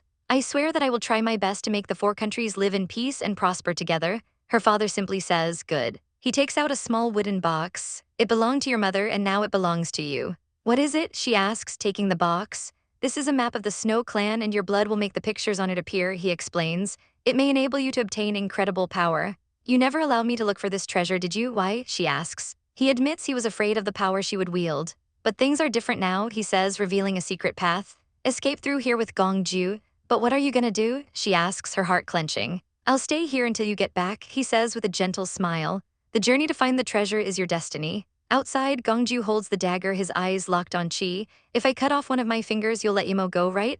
Chi nods, sure. Gongju raises the blade, just one finger. For her, he takes a deep breath. I'll do it for Yimo. Suddenly, boom, an explosion rocks the courtyard. It's gunpowder. Yimo managed to escape. Chi shouts in disbelief. The Ruinjin incense must still be working on her. How is that possible? He rages. Seizing the moment, Gongju lunges forward with a sword. Your Highness, watch out.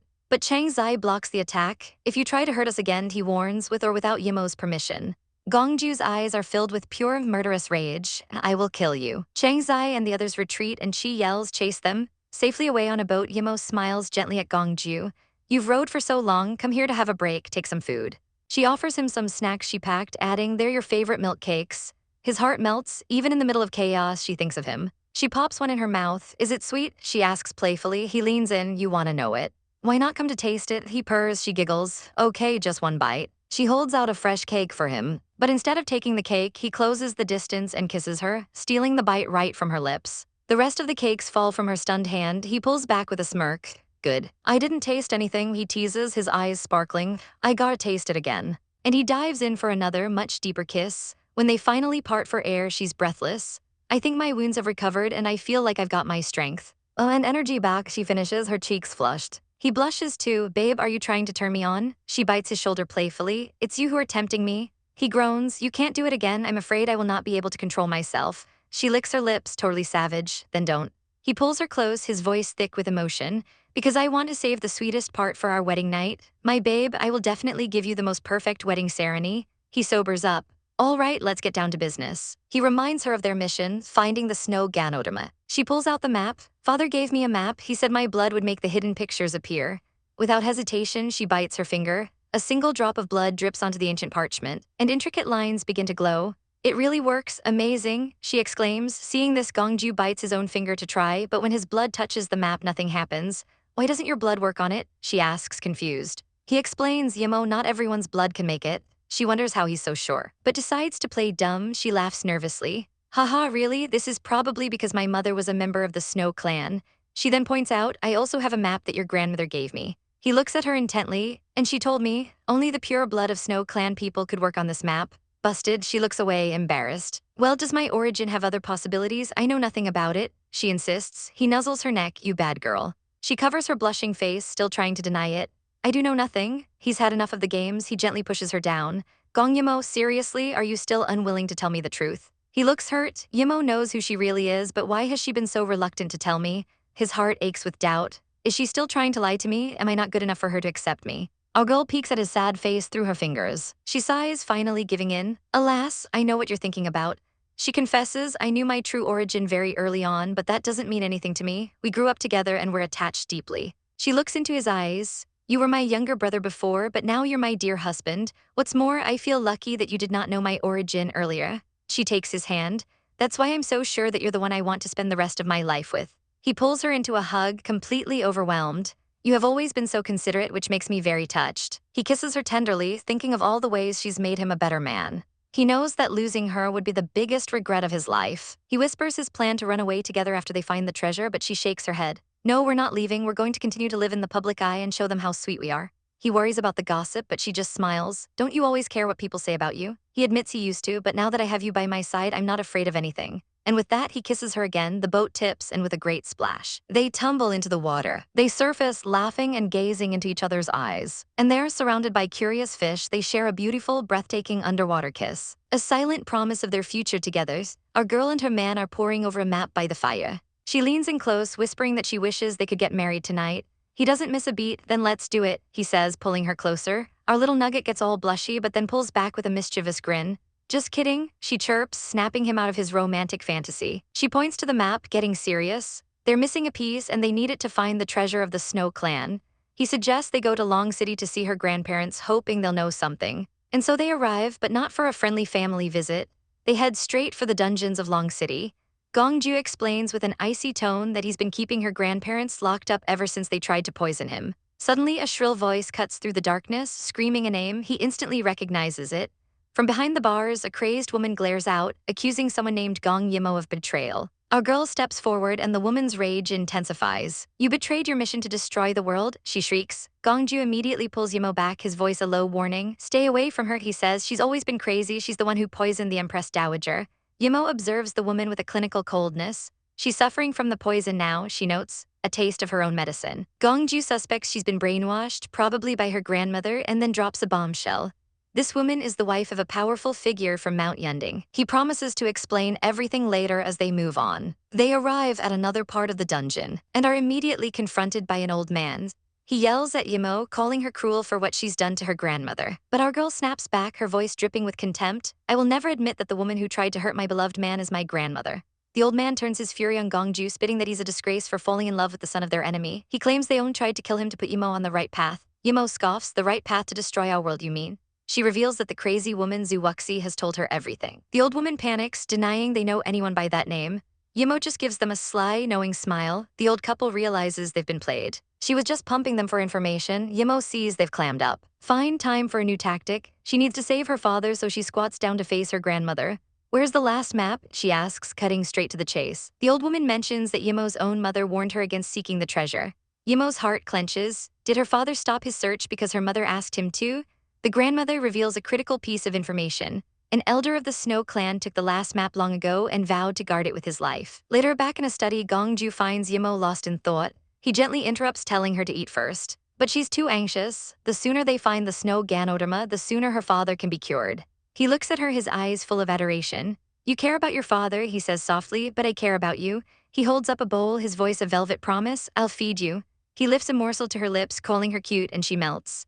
She eats. Her mind drifts back to a chilling prophecy they once saw. She sinks into a spiral of doubt. Was she really destined to destroy the world? In her past life, she was a unifier, a hero. A horrifying thought crashes down on her. Were her choices ever truly her own? Gongju sees the storm in her eyes and pulls her out of it. Yimo, don't overthink it, he says, trying to soothe her. He explains that the Snow clan is obsessed with witchcraft and strange beliefs. He wraps his arms around her, a solid, comforting presence. No matter what happens, I'll be here for you, don't be afraid. He leans in, his whisper sending shivers down her spine. Even if you are really going to destroy the world, I will always support you and help you. She looks up at him, her fears momentarily quieted. With a playful pout, she makes a request, you feed me? Okay, my darling, he agrees without hesitation. As he feeds her, her brilliant mind is already piecing together the clues. The elder is sworn to guard the treasure. A place of such importance would be near a border like Wan City. She points to a spot on the map, Wuwang Forest. Gongju realizes her plan instantly. If the elder drives away all treasure hunters, he must be watching the forest. We just need to wander in and he would bite the hook, she declares, a spark of genius in her eyes. Gongju is in awe. Brilliant, he says. She's ready to go now, but he gently insists she eat first. They'll leave tomorrow. The next day, they find themselves in a dense, eerie fog. We've been wandering for so long, Yimo murmurs. Why has no one come out to stop us? The fog thickens, and Gongju pulls out a knife, planning to mark the trees so they don't get lost. Suddenly, Yimo lets out a sharp cry. Gongju whips around, she's gone. He screams her name into the mist. A voice calls back from above. I'm here. He looks up to see her on a cliff ledge. Without a second thought, he leaps down to her, catching her in his arms. She reassures him she just lost her footing. He takes her hand, refusing to let go again. But as she looks up, her eyes widen in shock. Look, she whispers, pointing ahead, this is a cemetery. Rows of tombstones stand silently in the mist, none of them bearing a name. A chill runs down their spines as they decide to leave. As they walk away, Gongju spots something on the ground, fresh footprints. He lunges forward, a blur of motion, stopping his blade just inches from a young man's throat. The man begs for his life. Gongju realizes he's too young to be the elder they're looking for. Why are you following us? He demands. The terrified man stammers about a reclusive old man living in the forest. Yimo's eyes light up, this has to be him. The man gives them directions, pointing them toward a bridge and a small hut. After thanking him, they set off. They find the hut exactly as described. But before they can knock, a gruff voice from inside warns them away. Yimo notes the power in his voice. He's a master, all right? I think we've got the right person, she whispers to Gongju, let me do it. She confidently pushes open the door. The old man inside threatens them, chopsticks poised like weapons. But Yimo is unfazed. I'm not a stranger, she says calmly. I'm the daughter of Zulian. The man's demeanor changes instantly. Have you been to the cemetery? He asks, his voice low and dangerous. At her confirmation, he slams his bowl down in a rage. That is a graveyard of hatred, he roars, and your blood father is the sinner. He then launches into a heart-wrenching story about a holy sect, a terrible treasure, and a forbidden love. He tells them how Yimo's father seduced her mother only to betray and slaughter her entire clan at their wedding. The plan was only foiled by a surprise attack from another kingdom.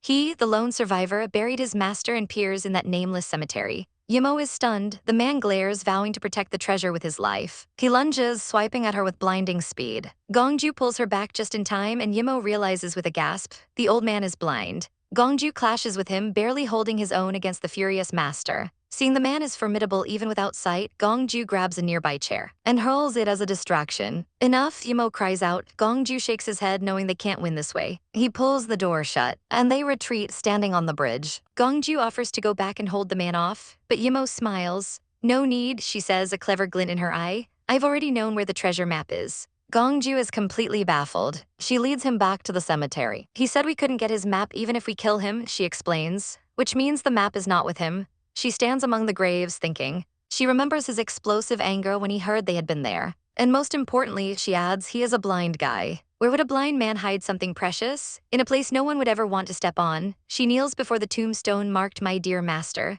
Dig here, she commands. Gongju's shovel hits something hard. He pulls out a wooden box. Inside is the final piece of the map. As they prepare to leave, Gongju playfully whines, I'm tired, how about you carry me down the hill?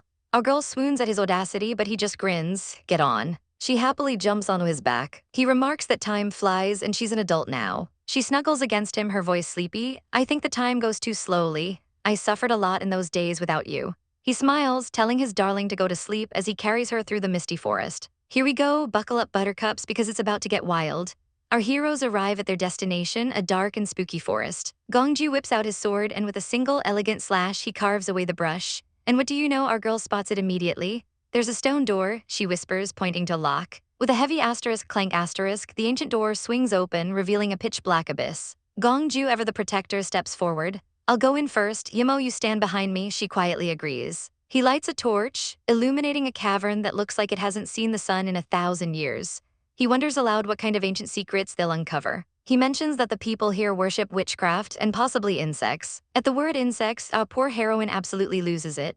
Insects? I hate insects most, she shrieks. Look at this little nugget cowering behind him in pure, unadulterated terror. He can't help but smile, calling her name softly. He leans in close, teasingly asking, what about I carry you? But before she can answer, a loud asterisk achoo asterisk echoes from the darkness behind them. They both freeze. Another sneeze cuts through the silence. Gong Yi whips around, his voice dangerously low. What have you done? Our girl smirks, revealing her genius plan.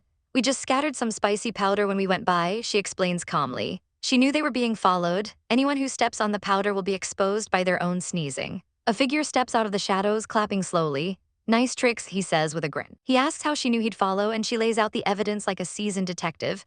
You said you were bringing food to that old man, but you had no food box, she states, her eyes sharp. Moreover, you wore plain clothes but expensive shoes. You were lying. She connects the dots perfectly. You showed up on purpose to lure us here so we would find the entrance for you. Gong Yi is having none of this. He steps in front of Yi Mo, his voice pure ice. Who the hell are you and who sent you? The stranger moves in a blur, grabbing Gong Yi by the throat. He leans in and whispers, your dear brother. Gong Yi and Yi Mo are utterly bewildered. Whose brother? The man lets go and his ghostly apparition appears behind him. Ahem, no need to hide it now, he says. My name is Zeus, the bastard of Snow King, and you are my half-sister. The reveal is a total bombshell, leaving our duo speechless. Gong Yi glares, demanding to know how they can possibly trust him. Zeus tries to win them over with a secret. Do you know what the holy sex treasure is? It's a giant stone that dropped from the sky. A meteorite. He warns them it's too powerful to approach without his help. Gong Yi makes a snap decision. Let's take him with us, he says, and then shoves Zeus forward without warning. And then things get weird as Zeus just floats. As they venture deeper, Gong Yi asks Zeus if he can smell the spicy powder anymore. He says no, but our girl is sniffing the air and a horrifying realization dawns on her. I'm afraid we've been falling for it, she whispers. We should be in a fantasy land now. Gong Yi immediately pulls her into a protective embrace. Don't worry, he murmurs, I'll be there for you, but their tender moment is savagely interrupted by Zeus. It's urgent now, why are you still making out? He screeches. He suggests a simple way to test the illusion. Find out if a person would truly die in this fantasy land. Gong Yi's eyes glint with a dark curiosity. I want to have a try, he says, looking at Zeus. Yi Mo quickly pulls him back. Gong Yi stops scaring him. But in the blink of an eye, the illusion twists. Gong Yi turns on her, his face a cold mask. Then I'll do this test on you. And he stabs her right in the stomach. He smiles, a cruel, twisted grin that isn't his. You were killed by me in your last life, this nightmare version of him sneers. How dare you approach me this life? He leans closer, his voice a venomous whisper. Looks like I did not give you enough punishments and pains to teach you a lesson. No, she screams, pushing him away. You are not Gong Yi. Gong Yi would never hurt me. But the nightmare only deepens. She's thrown into a vision of her past life, accused of treason. She's accused of wanting to control the army and rule the world. She breaks down, tears streaming down her face. Why does nobody understand me? A sinister voice whispers that she must be tired of being abandoned and unaccepted. A woman offers her a cup of wine. Once you go to hell, what you fear now will disappear, the woman hisses. Gong Yi Mo, you should go to hell. Shut up, Yi Mo screams, throwing the cup. But it's no use, the voices get louder, accusing her of bringing evil to the world. You deserve death. Blood-red hands claw at her from the darkness, chanting you deserve death over and over, but our girl is a fighter. No, I need to live on, she declares, her eyes blazing with defiance. I can't lose my life. She takes a step back and her foot cracks the very fabric of the illusion. She stumbles and falls. She lands in another memory, Mount Yunding with a sword at her throat. A white-haired man screams that she killed his master and disciple and must pay with her life. He swings his sword down, yelling go to hell. Back in reality, Gong Yi is desperately trying to wake her. Yi Mo is unconscious in his arms, blood trickling from her lips. Zeus explains the horrifying truth. If she died in her dreams, she would also lose her life in real life. Gong Yi snaps, how did you make it to come out? Didn't you say you know everything? Zeus admits he's powerless. In fantasy land, you will dream about what you fear most, he says. I have nothing to be afraid of, but she seems to be scared of many things. He adds that she's tough and might be able to fight her way out. Gongju touches her cheek, her skin is running cold and her breath has stopped. In her nightmare, the white-haired man stands over her dying body.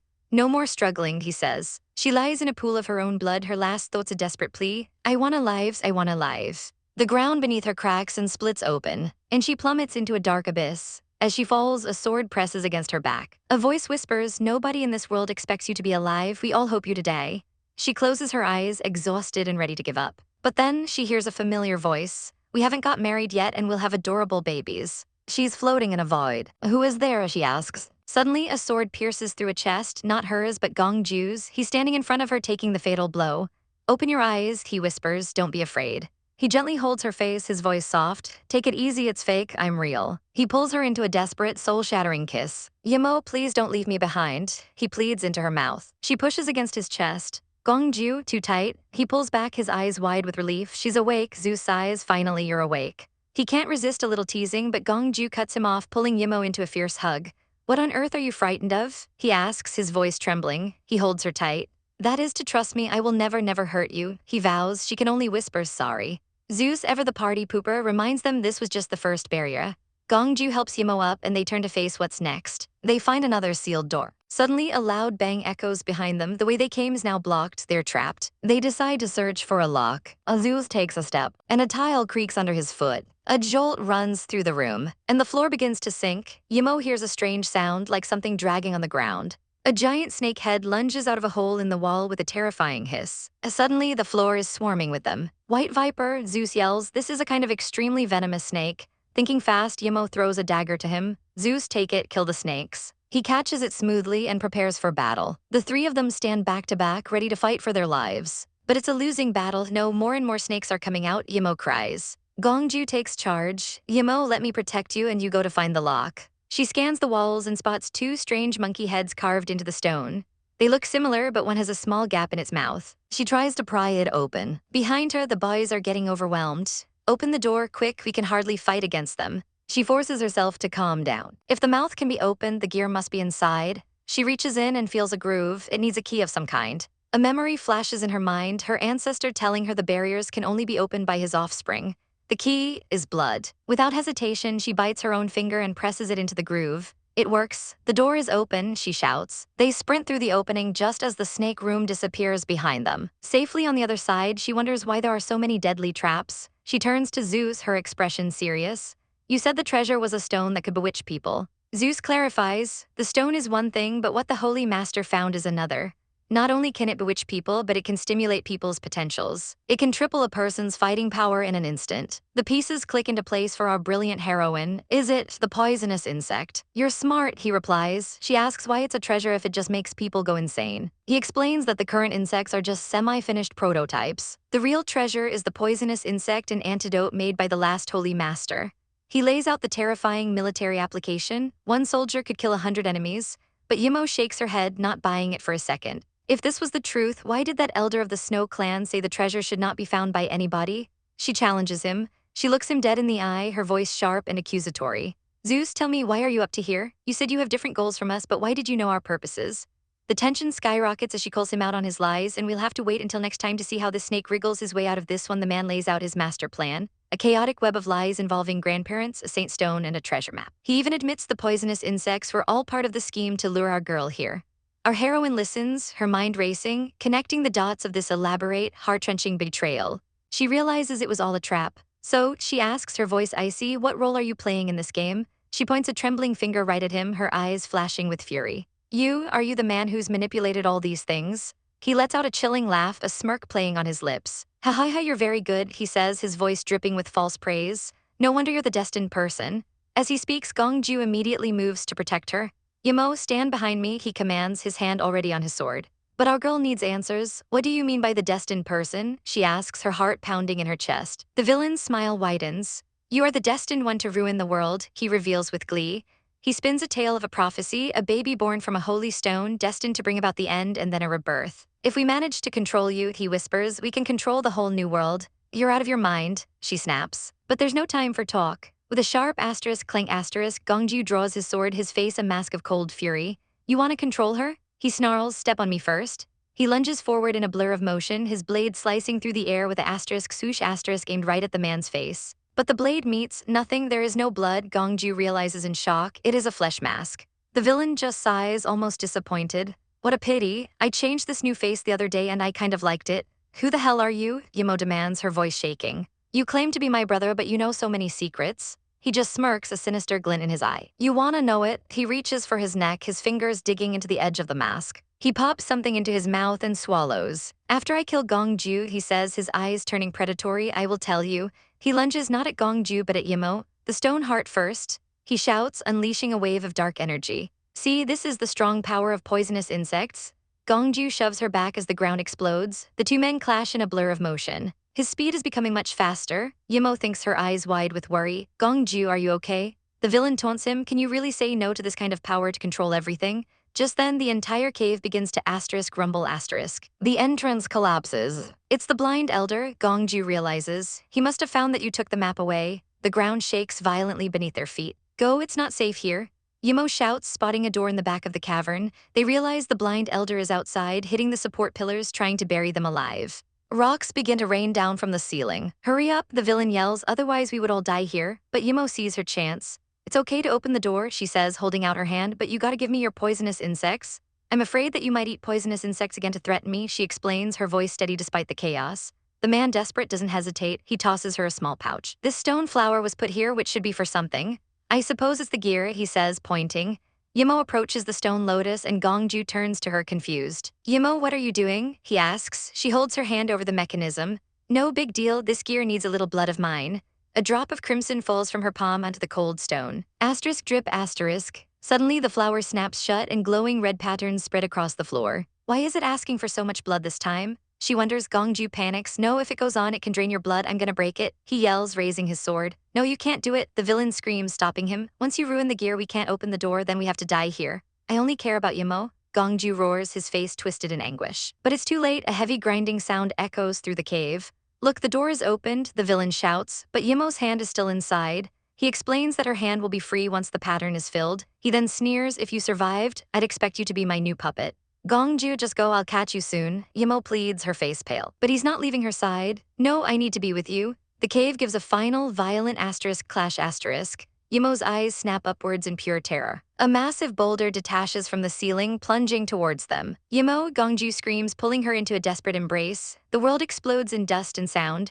Asterisk bang, asterisk. When the dust settles, the villain is pulling an unconscious Gongju from the rubble. Yi Mo stumbles out, coughing. Finally, I got out. She sees Gongju trapped beneath the rocks and rushes to his side. Gongju, don't be afraid, I'll save you soon. But he stops her. Yi Mo, hear me out. My veins and bones are broken, he says weakly. Even if you can drag me out, you can't get rid of the Snow Clan elder. Tears well in his eyes. To meet you and fall in love with you, I've already felt super content. Babe, you gotta step on the road by yourself, he whispers, his voice breaking. She shakes her head, tears streaming down her face. No, without you. She cradles his head in her lap. I'm not going anywhere, he smiles sadly. My silly girl, you can't leave here with taking me. She holds him tighter. Then let's die here together. I will never live in this world without you. He simply says, okay. He looks up at her, his love shining through the pain. Let's stand or fall together. A faint smile touches his lips. If I survived, even if I was disabled, I would still pester you. At that time, you can't blame me. She gives a watery, blushing smile. Maybe you can say this after we get married. Then her expression hardens with resolve. She stands holding a small glowing pouch. Now let me take you out. Gongju's eyes widen in horror as she puts something in her mouth. What are you doing? He knows exactly what it is. It is the poisonous insect. Spit it out if I lost my mind after going out. She trails off. She presses a small vial into his hand. This can save me, she says, her voice already changing. Her hand then goes limp, falling from his. Outside, the blind elder waits, his massive hammer ready. Suddenly, the rockfall explodes outwards with a deafening asterisk bang asterisk. Yi Mo leaps from the dust, carrying Gongju in her arms. The elder stares in disbelief. You're still not dead, then let me kill you right now, he roars, swinging his hammer. Yi Mo, Gongju screams. Avoid it, but she doesn't move. She shoves Gongju to safety and turns to face the blow head-on. But there's no impact. Instead, the elder is sent flying backward by an incredible force. Yi Mo stands there, having caught the giant hammer with a single hand. The elder is stunned. The speed and strength, have you taken the poisonous insects? Gongju knows he needs a plan fast. He shouts at the elder, hey man, Yi Mo's grandfather is your master, how can you hurt her? But the elder is unmoved. I don't care, I am born to guard the holy sect. She is the destined one to destroy the world as per the prophecy. She has to die. Gong Ju throws something and the elder catches it, stumbling back with a asterisk thud asterisk. He spits blood. You little brat, you know that I'm blind and can only rely on sound to tell directions. So you talk to me on purpose to get her more time, he growls. Then I'll kill you first, he screams, charging at Gong Ju. Yimo's eyes widen. She throws herself in front of Gong Ju, taking the full force of the blow. Yimo, he cries as blood flies from her lips. The elder is baffled. She had taken in the poisonous insects. She should be insane now. How come she still goes to protect him? He raises his hammer again. Whatever, both of you go to hell. Yimo grabs Gong Ju and leaps away. The hammer smashes the ground where they just stood. Yimo, put me down, let me go, he yells, but she holds on tight as the elder strikes again. Her foot slips on the loose gravel at the cliff's edge, and together they fall into the abyss. The elder watches from above as a splash of blood mars the water's surface. Underwater, they drift apart. Gong Ju feels a strange sensation. The impact of the river broke his internal power, but somehow, his bones have recovered. I'm lucky, he thinks just as Yimo lunges at him. He realizes his mistake instantly. Crap, the increased power had produced an influence which made Yimo misunderstand that I meant to attack her. He stares into her eyes, now filled with nothing but cold, murderous rage. He thinks with dawning horror, she is going to kill me. Here we go, folks, let's dive right back into the chaos. Our boy finds himself in a heart-wrenching flashback, underwater and struggling for air. He's being held down, and when he looks up, he sees our girl, her eyes wide with a terrifying madness. He tries to reason with her, telling her to loosen her grip. He realizes she's fighting some internal battle, struggling against whatever's taken her over, and even in her crazed state, she's subconsciously held back, refusing to actually kill him. A tiny, heartbreaking part of her still remembered to love and protect him, but the madness is too strong. She sinks her teeth into his hand, drawing blood. He just holds her tighter, his voice trembling as he tells her to bite him, anything to keep her from hurting herself. With a powerful kick, he swims for the surface, clutching her fragile body. They burst out of the water, and he carries her to the shore, his heart pounding with fear. He lays her down gently. Our poor girl is severely injured and needs to rest, but they're not safe yet. Looming on a nearby cliff is the blind man, that absolute unit with the giant hammer. But our hero has a plan. He knows the blind man navigates by sound. The roar of the water will confuse him, buying them precious time. He glances down at Yimo, who's trembling in his arms. She's terrified of what will happen if she loses her mind again. He holds her close, a desperate idea forming. This can save me, he thinks, his resolve hardening. He pulls out a small vial. Inside is a single red pill, something to calm her down and bring her back to her senses. He gently feeds her the pill, calling her name. She immediately goes limp in his arms, fainting from the medicine's potent effect. It works so fast, he murmurs, promising to take her somewhere safe to recover. He finds a secluded spot behind a waterfall, the perfect hiding place, but as he lays her down, she stirs. He touches her forehead and flinches. She's burning up. He tries to check her eyes, and bam, they snap open and she pounces on him like a wildcat. He hits the ground with a thud, completely stunned. Did that pill not work? He panics, thinking she's going to bite him again. But nope, instead she smashes her lips against his in a fiery kiss. Before he can even process what's happening, she's tearing at his robes, revealing a glorious set of abs. His brain finally catches up. This isn't madness. She's been affected by a filter, a love potion. Her hand strokes his chest. And the devastating truth hits him. She's not trying to kill him, she's trying to drain her energy with him. She nips at his shoulder, her touch sending shivers down his spine. He tries to push her away, his face flushed red. Babe, calm down, he pleads, worried she'll hurt herself in this state.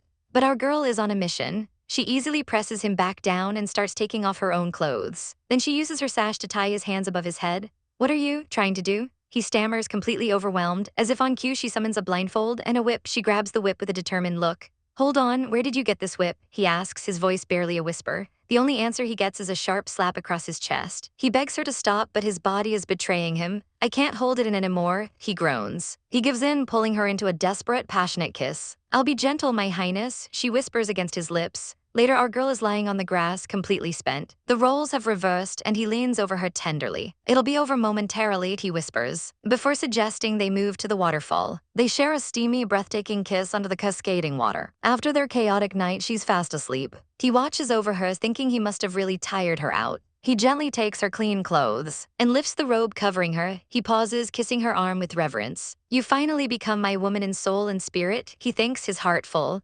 But after he dresses her, he notices something is wrong. She's completely unresponsive. He tries to wake her, his voice growing more frantic. Suddenly, a figure emerges from the forest. What a relief you guys are here. It's Zeus. Yeah, here we meet again, Zeus says with a small smile, but his expression turns serious when he sees Yimo.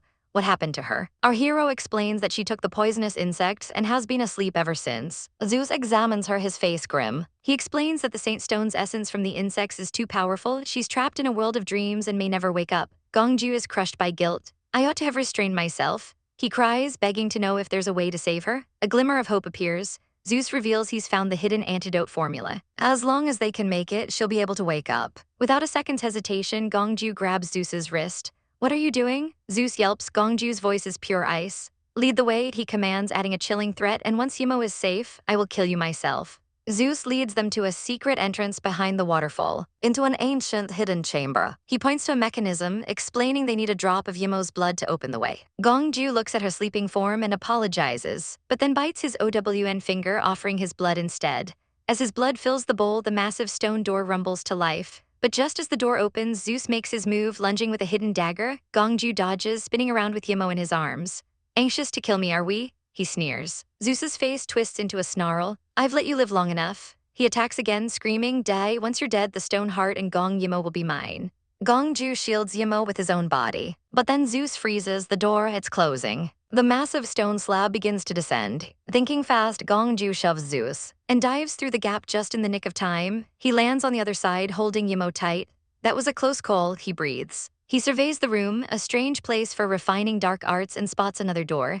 He pushes it open and his jaw drops. It's a bridal chamber, and he sees an illusion of himself and Yimo in stunning wedding gowns. Why are we in our wedding gowns? He whispers in shock. The illusion of Yimo rubs her eyes. Why did you stop? She asks coyly. Hurry up and carry me to the bed. The illusionary couple exchanges loving words, a perfect wedding scene playing out before his eyes. But as he watches, a dark energy begins to creep into the vision, consuming the illusion of his bride. He snaps out of it, realizing the real Yimo is lying on a stone altar in the center of the room. This whole place is a giant hallucination trap powered by the Saint Stone. He rushes to her side, kissing her forehead. Darling, wake up, he pleads. I can't wait to see you in your real wedding gown. His eyes then fall on a strange, glowing object on a pedestal. It must be the stone heart Zeus was after. Deciding it's too dangerous to leave, he draws his sword to destroy it.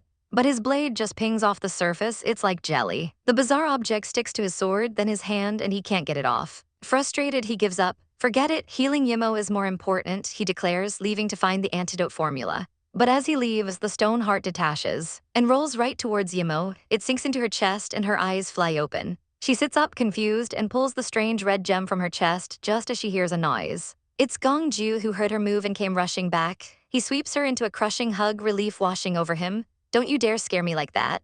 She gently pats his back. Don't worry, I'm back now, she says softly. He pulls away, his eyes wet with tears as he wipes one from her cheek. He can't help himself and leans in for a sweet, tender kiss. She pushes him away gently. As much as I'm enjoying this, I'm famished, she says with a small smile. She conjures a small, sweet cake out of thin air and offers it to him. He declines, saying he's not hungry. She takes a bite herself, then looks at him with an oddly intense gaze. You despise eating sweet goods, don't you, Gongju? He's taken aback. Why do you suddenly ask that? She just smiles mysteriously. Just curious, she says, but her inner thought reveals the truth. She's trying to figure out if the wild, passionate dream she just had was real. Here we go, President Han is not having it. He glares at his computer, thinking our girl is getting a little too big for her britches. He mutters that he has an appointment later and can't wait around all day for her. Our heroine, cool as a cucumber, checks her own schedule on her laptop. He snaps, who did you make an appointment with? His hand tightens on the mouse, a flash of jealousy in his eyes. He tries to play it off, saying his own schedule is very tight. But she's not biting. She leans back, an impossibly smug look on her face, and asks which of her asterisk appointments he's so curious about. She shuts him down completely, saying she's not interested in his date and they should just get to work. He grumbles, but she just smiles and agrees. Later that night, the meeting is still going. He passive-aggressively calls her out for looking at her phone. She just pouts with a soft "oh." He doubles down, asking if her precious appointment is more important than work, even offering to let her go early. The audacity, she glances at the clock and fires back that it's already 10 p.m., so his asterisk appointment is long over. They should just continue working. Suddenly, he changes his tune, saying it's late and they can finish tomorrow. Our girl stretches, internally screaming. This jealous king dragged out a simple contract discussion just to stop her from going on a date. The man is inhuman. Just then, her stomach lets out a massive grumble. He gets up, putting on a show of being a caring business partner, and asks what she wants to eat. She tries to politely refuse, but he's already decided for them. They end up at a chaotic outdoor BBQ joint, fairy lights twinkling above. While he looks deeply uncomfortable in his fancy suit, our girl is in her element. She immediately orders a huge glass of beer and 150 skewers, demanding extra chili. The boss is on it. She thanks the man and raises her massive mug of beer, a look of pure bliss on her face. President Han watches her, a strange feeling washing over him. The scene feels oddly familiar. She takes a deep breath, savoring the smell of grilled meat, and then she takes a massive gulp of beer. So cool, she sighs, completely refreshed. Suddenly, a voice cuts through her bliss. Where's mine? It's President Han, looking intrigued. She reminds him that he's driving, but he just smirks, saying he can call a chauffeur. She gives him a skeptical look, asking if he really wants a drink. Without another word, he simply waves his hand and orders a beer for himself. As she takes another big swig from her mug, he makes his move. In one fluid motion, he leans across the table, grabs her, and kisses her, stealing the beer right from her lips. The whole restaurant sees it. He pulls back, licking his lips and asking, "Is it good?" The crowd around them goes wild, clapping and cheering for them to kiss again. He immediately gets flustered and stands up, calling them crazy. But our girl, she just laughs it off, telling everyone they were just playing around. She even raises her glass to them with a wink. The musician on stage is feeling the vibe and calls her up to dance. She's all for it, shouting, coming, and starting to get up. But a hand shoots out and grabs her wrist. "It's him, you're not allowed to go," he says, his voice low and possessive. He keeps a firm grip on her hand, the party atmosphere suddenly turning into a tense standoff. And just like that, the scene shifts. We're in a dark, ancient-looking room where a man in black robes hands our heroine a glowing, mushroom-like plant. He looks at it, a flicker of recognition in his eyes. Our girl's eyes go wide. She knows what it is. It's the sacred plant from beneath the saint stone. She quickly plucks another, saying it's for her father. She's ready to leave, but he stops her. He gently reminds her she was hungry, and with a fierce battle likely ahead, they need their strength. He grasps her hand reassuringly, and she agrees to stay. He reveals some sweets he brought just for her. She feels a pang of guilt, realizing she knows so little about him, not even his favorite foods. She offers him a piece, but he hesitates. She's surprised, asking if he hates sweets. He looks at her with devastating intensity. "No, never," he says. "I wanted to be like you. I will like whatever you like." He tells her he'd eat anything from her hand, even poison, and he's discovered he likes sweets now. After having tasted the sweetest thing in the world, he gently touches her lip. Before she can even process what he means, he leans in and kisses her. He pulls back, his voice a husky whisper. "Is there anything sweeter than you, my little sugar plum?" He admits he's hungry, and only she can satisfy his cravings. He pulls her down onto his lap, but she panics, reminding him he promised to wait until they were married. He plays dumb, a wicked glint in his eye. "Is there something I should remember?" She points to her neck, asking if he's noticed what's missing. He lifts her up, saying she's jogged his memory. He starts talking about her healing powers, and she gets distracted, noticing an old bruise has completely vanished. "Not that bruise, dummy," he groans, "your virgin spot." And then he's kissing her again, demanding to know if she remembers now. He swings her around, looking triumphant. She bites him in protest, but he's unstoppable. "Not only am I going to hurt you," he growls, starting to pull off his robe, "I'm also gonna." He reveals a set of killer abs. "And make you cry," he finishes, a devilish smirk on his face. "You've tasted me and you still want to deny it?" He calls her a little she-devil, offering to jog her memory of the night she supposedly tortured him. He declares that she took his innocence, so she's never running away, and throws his robe to the floor. She is absolutely losing it. "What the heck are you doing? We were supposed to be gathering our strength," she cries. "How can you be this devious, Gong Ju?" He just gazes back, completely unbothered, and says this is nothing compared to that night. He even cheekily offers to put her shoes on for her. Flustered, she says she can do it herself. A thought crosses her mind. The little boy she raised has truly grown up, and now he's all hers. He outlines their escape plan, and they slip out of a hidden door. The coast is clear, but the area is a wreck. A battle definitely happened here. He spots a dead insect on the ground, realizing their enemy was here. He grabs her hand and they press forward. Emerging from behind a waterfall, suddenly a bloody hand grabs her ankle. It's their enemy, barely alive. He screams that she must die before he collapses in a pool of his own blood. Gong Ju checks his pulse. He's dead. Our girl looks down at the body, her expression ice cold. "Having the world in chaos is easier said than done," she scoffs. They figure their other foe must be badly injured and has fled. She's ready to head back, but Gong Ju pulls her into a tight embrace from behind. "I don't want to go back," he whispers. He doesn't want to deal with the vultures at court. "I only love you," he says, turning her to face him. She blushes, calling him silly. Meanwhile, back at the palace, the emperor worries about the kingdom. He tells a sickly Gong Chi that Gong Ju is the best person to help Yi Mo rule, urging him to let her go so he can claim his own destiny. But Gong Chi is obsessed. "I only want Yi Mo to be mine," he cries. Just then an attendant announces their return. Our power couple has arrived, and Yi Mo's father, the emperor, is there to greet them. Gong Chi's face lights up. "Yi Mo, you're back." He reaches for her, but Gong Ju blocks him, coldly stating they must pay tribute to his majesty first. Gong Chi freezes, stunned. Our heroes present the life-saving medicine to the emperor, kneeling before him.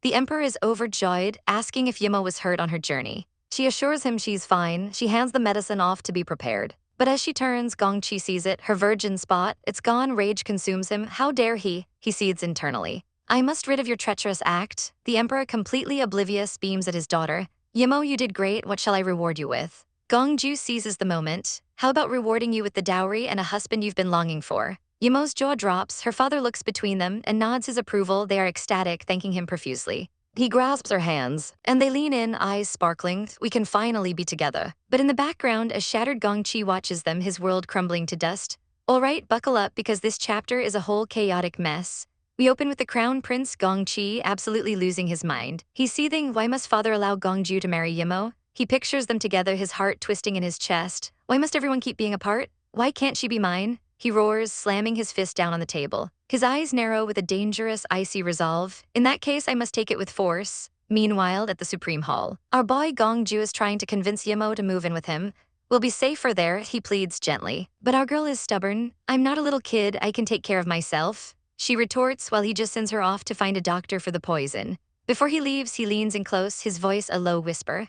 My darling, remember to lock the door and wait for my return. She promises to wait patiently and watches him go, closing the door behind him. But just moments later, there's a knock. Yimo is confused. What's he doing back so soon? She opens the door, expecting her man, but it's Gong Chi. She flinches. What brings you here? He holds up a jug of wine with a sickly sweet smile. Why don't we celebrate? Father just made a joyous announcement.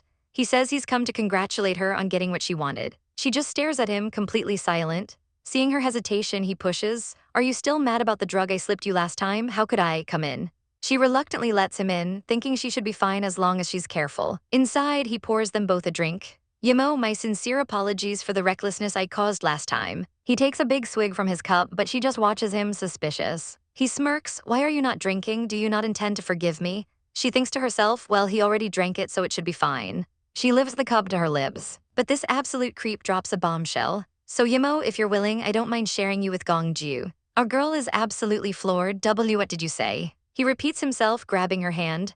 I'm willing to coexist with Gong Ju, even if it's only for one night, I'll be content. She snatches her hand back, disgusted. I'm just going to pretend I didn't hear what you just said. I have chosen Gong Ju and I will not change my mind. He grabs her wrist with a savage grip. Do you intend to only ever reject me? He snarls. He shoves her back, his face a mask of fury. What else do you want me to do? Do you want me to die in front of you? Our girl is at her breaking point. Gong Chi, that's enough. But then a wave of dizziness hits her. Her vision blurs. The wine. She knocks over the cup and collapses into his arms. The cup shatters on the floor. He holds her close, whispering his poison. If I become your man, will you allow Gong Ju and I to battle it out? He lays her down, gloating. You dislike the taste of the last jive. I've swapped it to another ecstasy. This time you won't be able to resist me. Sometime later, she opens her eyes. Gong Chi is looming over her. Yimo, you're finally awake. I've been waiting. He leans in for a kiss as she struggles. Gong Chi, what have you given me? Her body feels like it's on fire. He leans over her, pinning her down. Stop thinking about Gong Ju and become my woman. Be my woman and you'll see I'm a lot better than he is. He breathes, throwing her onto the bed. As she falls, a small pouch drops from her clothes. It's the stone heart. But she's in too much pain to notice. A sudden, intense feeling washes over her. No, it's not the drug. It's the poisonous insect in my body. Let go of me, she gasps. The poisonous insect in my body seems to have been aroused. Flashback, Gong Ju remembers the stone heart bumping them earlier. He takes off his outer robe and wraps it around her to keep her warm. Yimo, when I find the stone heart, I'll let you go, he promises. He walks away, leaving her to rest. Back in the present, she spots the pouch on the floor. But before he can grab it, the emperor's eunuch is watching from the doorway. He's horrified. Yimo even hurt Gong Ju. There's really something wrong with her. He worries for the future of the kingdom. If Chi dies, Gong Ju will be the only son capable of succeeding to my throne. The eunuch sees Gong Chi lying on the floor, seemingly dead. I guess I have to find a way to get rid of Gong Yimo.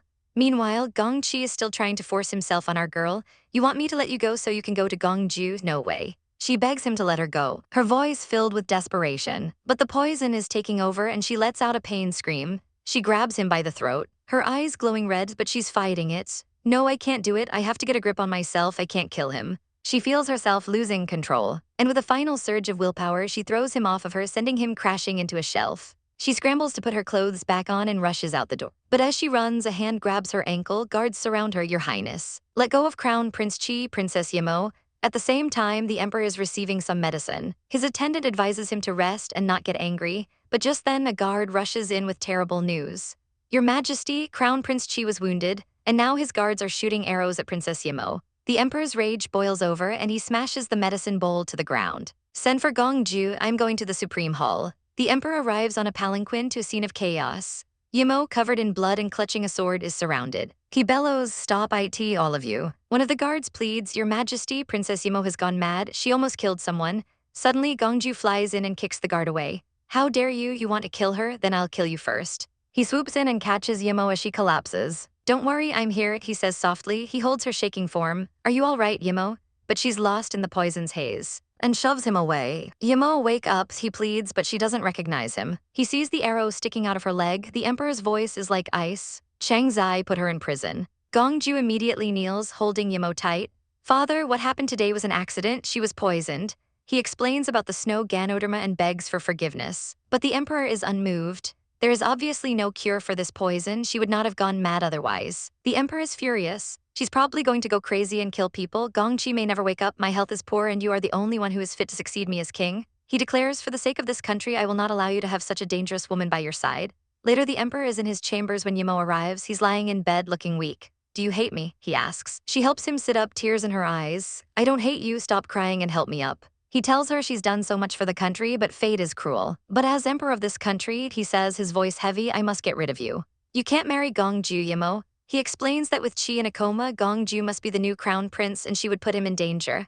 "I can't put this country at risk with him." He knows Gong Ju would never give up on her. He looks her dead in the eye. "So when I die, will you die for me?" Gong Ju bursts in, overhearing everything. "Your Highness." He rushes to Yi Mo's side, holding her protectively. "Father, I love her and she's the only woman I want to marry." He kneels, begging. "I promise I'll do everything I can to keep her from hurting anyone else." The emperor's voice is cold. "What if I'm determined to kill her?" Gong Ju's response is immediate and unwavering. "Then kill me first." The emperor is stunned. He grabs his attendant, enraged. "You stubborn fool, do you only care about this woman and not the people of your country at all?" Gong Ju stands his ground. "If Gong Chi dies, I will be the new crown prince and do my best for the good of this country. Please don't worry, father." Defeated, the emperor sighs. "Fine, take me back to my palace." As the emperor is carried away, Gong Ju kneels in the cold courtyard, holding the unconscious Yi Mo. He looks down at her sleeping face. "You're such a softie," he whispers, "and if you come to your senses and think about what you've done, you're gonna be so upset." 2 days later, Yi Mo finally wakes up with a start. Gong Ju is by her side instantly. "Finally, you're awake. You've been in a coma for 2 days." Her eyes are wide with panic. I killed Gong Chi." He pulls her into a comforting embrace. "No, he's not dead. Don't be afraid." Relief washes over her. She gently touches his face.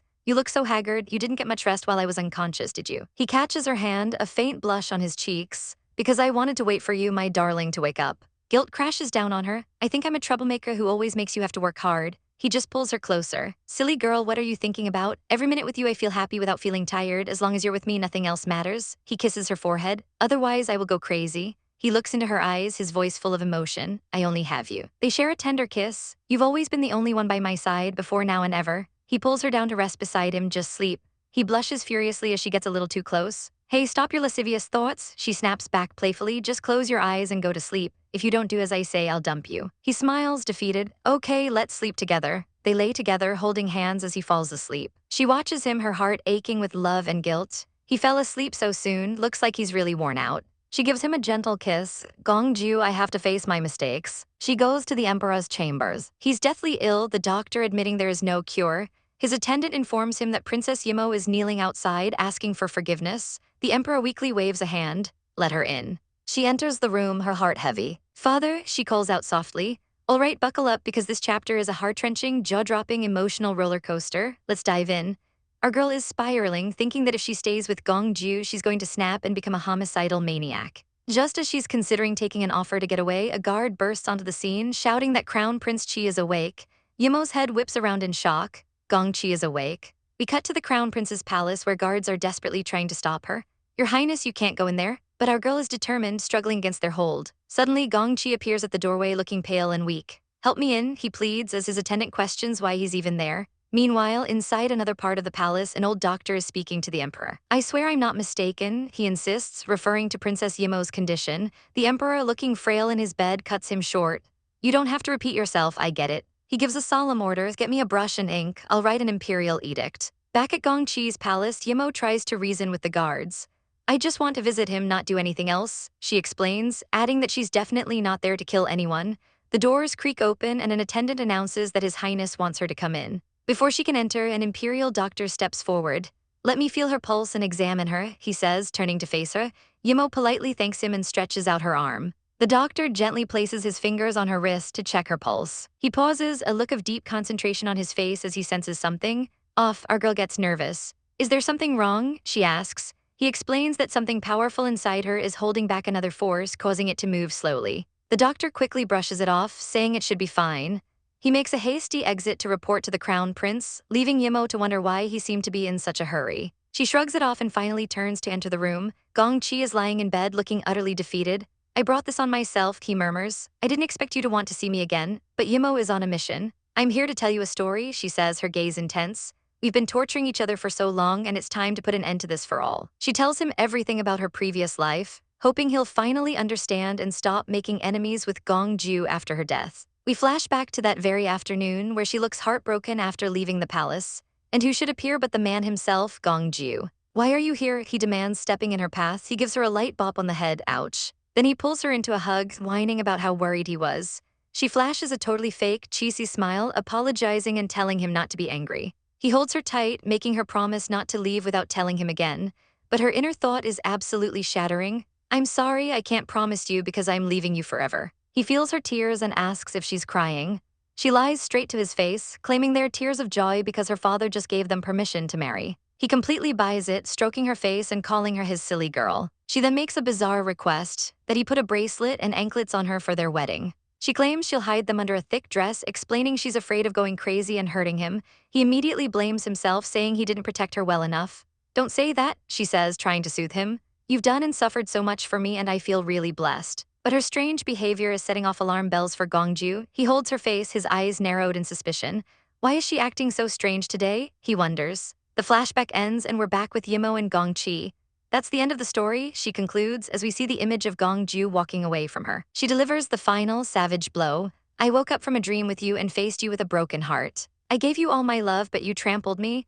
And when I gave all my love to Ju, he gave me even more love and care. That's the difference between you and him. Gong Yi is absolutely crushed. Suddenly, a horrifying memory flashes in Yi Mo's mind. She's kneeling as an official reads her death sentence, the emperor's last wish. She's given a choice, poisoned wine or a white silk to hang herself. We see her body hanging lifeless. And then she jolts awake. It was all just a dream. She clutches her head in pain. The headaches are getting worse, but she resolves not to tell Gong Ju and worry him.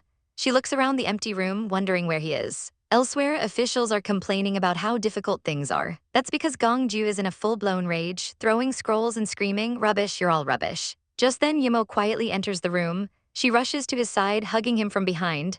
Don't worry, she says softly. I still have the stone heart to suppress the poisonous insects. But he's not fooled. He turns, his eyes blazing with hurt and understanding. Yi Mo, have you decided to leave me? He's connected the dots. The nightmares, the headaches, the stone heart's weakening effect. He calls her out on her recent behavior, knowing she's been trying to say goodbye. She freezes, realizing he knows everything. The truth finally comes out. I'm sorry, Gong Ju, she admits, her voice breaking. The poisonous insects can't be removed. I can't stay by your side to hold you back and hurt you, she sobs, but he forcefully grabs her face. You are my woman, he growls, and I will never let you leave me. Tears stream down her face, her resolve crumbling. He pulls her into a desperate, silencing kiss. All she can do is whisper his name. He pulls back just enough to look into her eyes. Don't you trust me? He swears he'll stop her from becoming someone she hates and that he'll never let her kill him. His voice trembles with raw fear. I'll have nothing if you leave me. No one can take you away from me. He pulls her into another bone-crushing hug.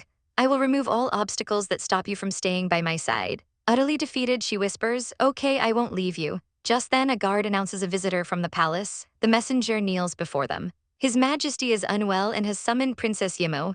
A cold dread washes over our girl. The day she feared has finally come. She arrives at her father's bedside. The emperor looks like he's moments from death, weakly calling her name. Are you afraid that I want you to die with me? He asks. With heartbreaking honesty, she replies, yes, I am. But I am more afraid that I would do harm to more innocent people, she cries. Let me stay with you. To the end of your life, she promises. Okay, he whispers back. He then tells her he's written an edict and asks her to take it. He gives her hand a gentle pat as she retrieves the scroll from his bedside. She unrolls it, her expression turning to one of pure confusion. Father, this is. The edict officially declares her true identity, the daughter of the king of the Snow Kingdom. You're publishing my true identity? She asks in shock. She argues that it will ruin his reputation, but he's already thought of that. Only in this way can you marry Gongju legitimately, he explains, without being criticized by public opinion.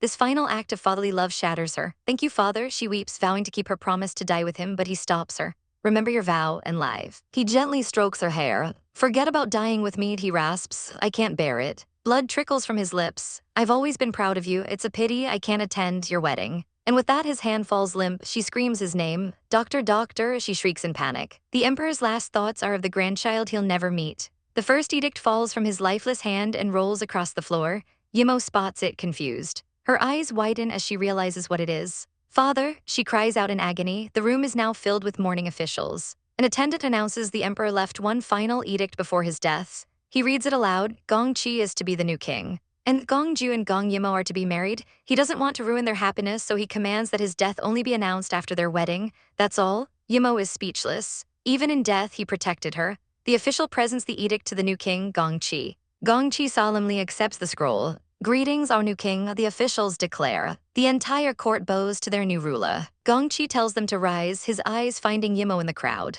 Gong Ju is instantly by her side, holding her steady. The new king makes his first proclamation. Your wedding will be tomorrow. I will preside in place of father. He then turns to his brother. Gong Ju, come with me. I have something to tell you. The two brothers stand alone in a private room. And then Gong Qi drops a bombshell. He whispers to Ju that when the doctor examined Yi Mo, they discovered she's pregnant. Gong Ju is floored. Why did no one tell me? Gong Qi explains he was going to wait until after the wedding.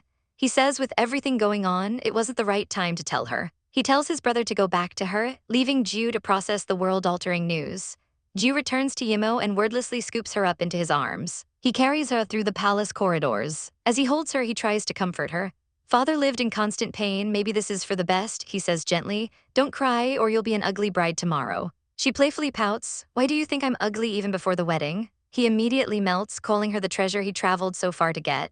He pulls her into a tight embrace, whispering that he still can't believe she's his. Me too, she agrees before remembering the other edict. She shows it to him, explaining it will tarnish their father's reputation. Gongju reads the scroll, shocked that the emperor would do this for them. I'm grateful to him for the first time, he admits, pulling her close. With this, our wedding will surely be blessed by all. She looks down, blushing. Can I really get blessings? He gives her a soft kiss on the forehead. Later, I have something to show you too. A rare, genuine smile lights up his face. Back at his mansion, he leads her purposefully across the courtyard. She keeps asking where they're going, but he remains silent.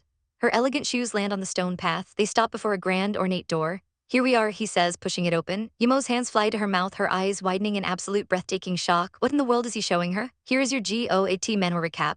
******. Inside, a stunning red wedding gown is presented to our heroine. She marvels at the intricate embroidery, noting how much effort must have gone into it.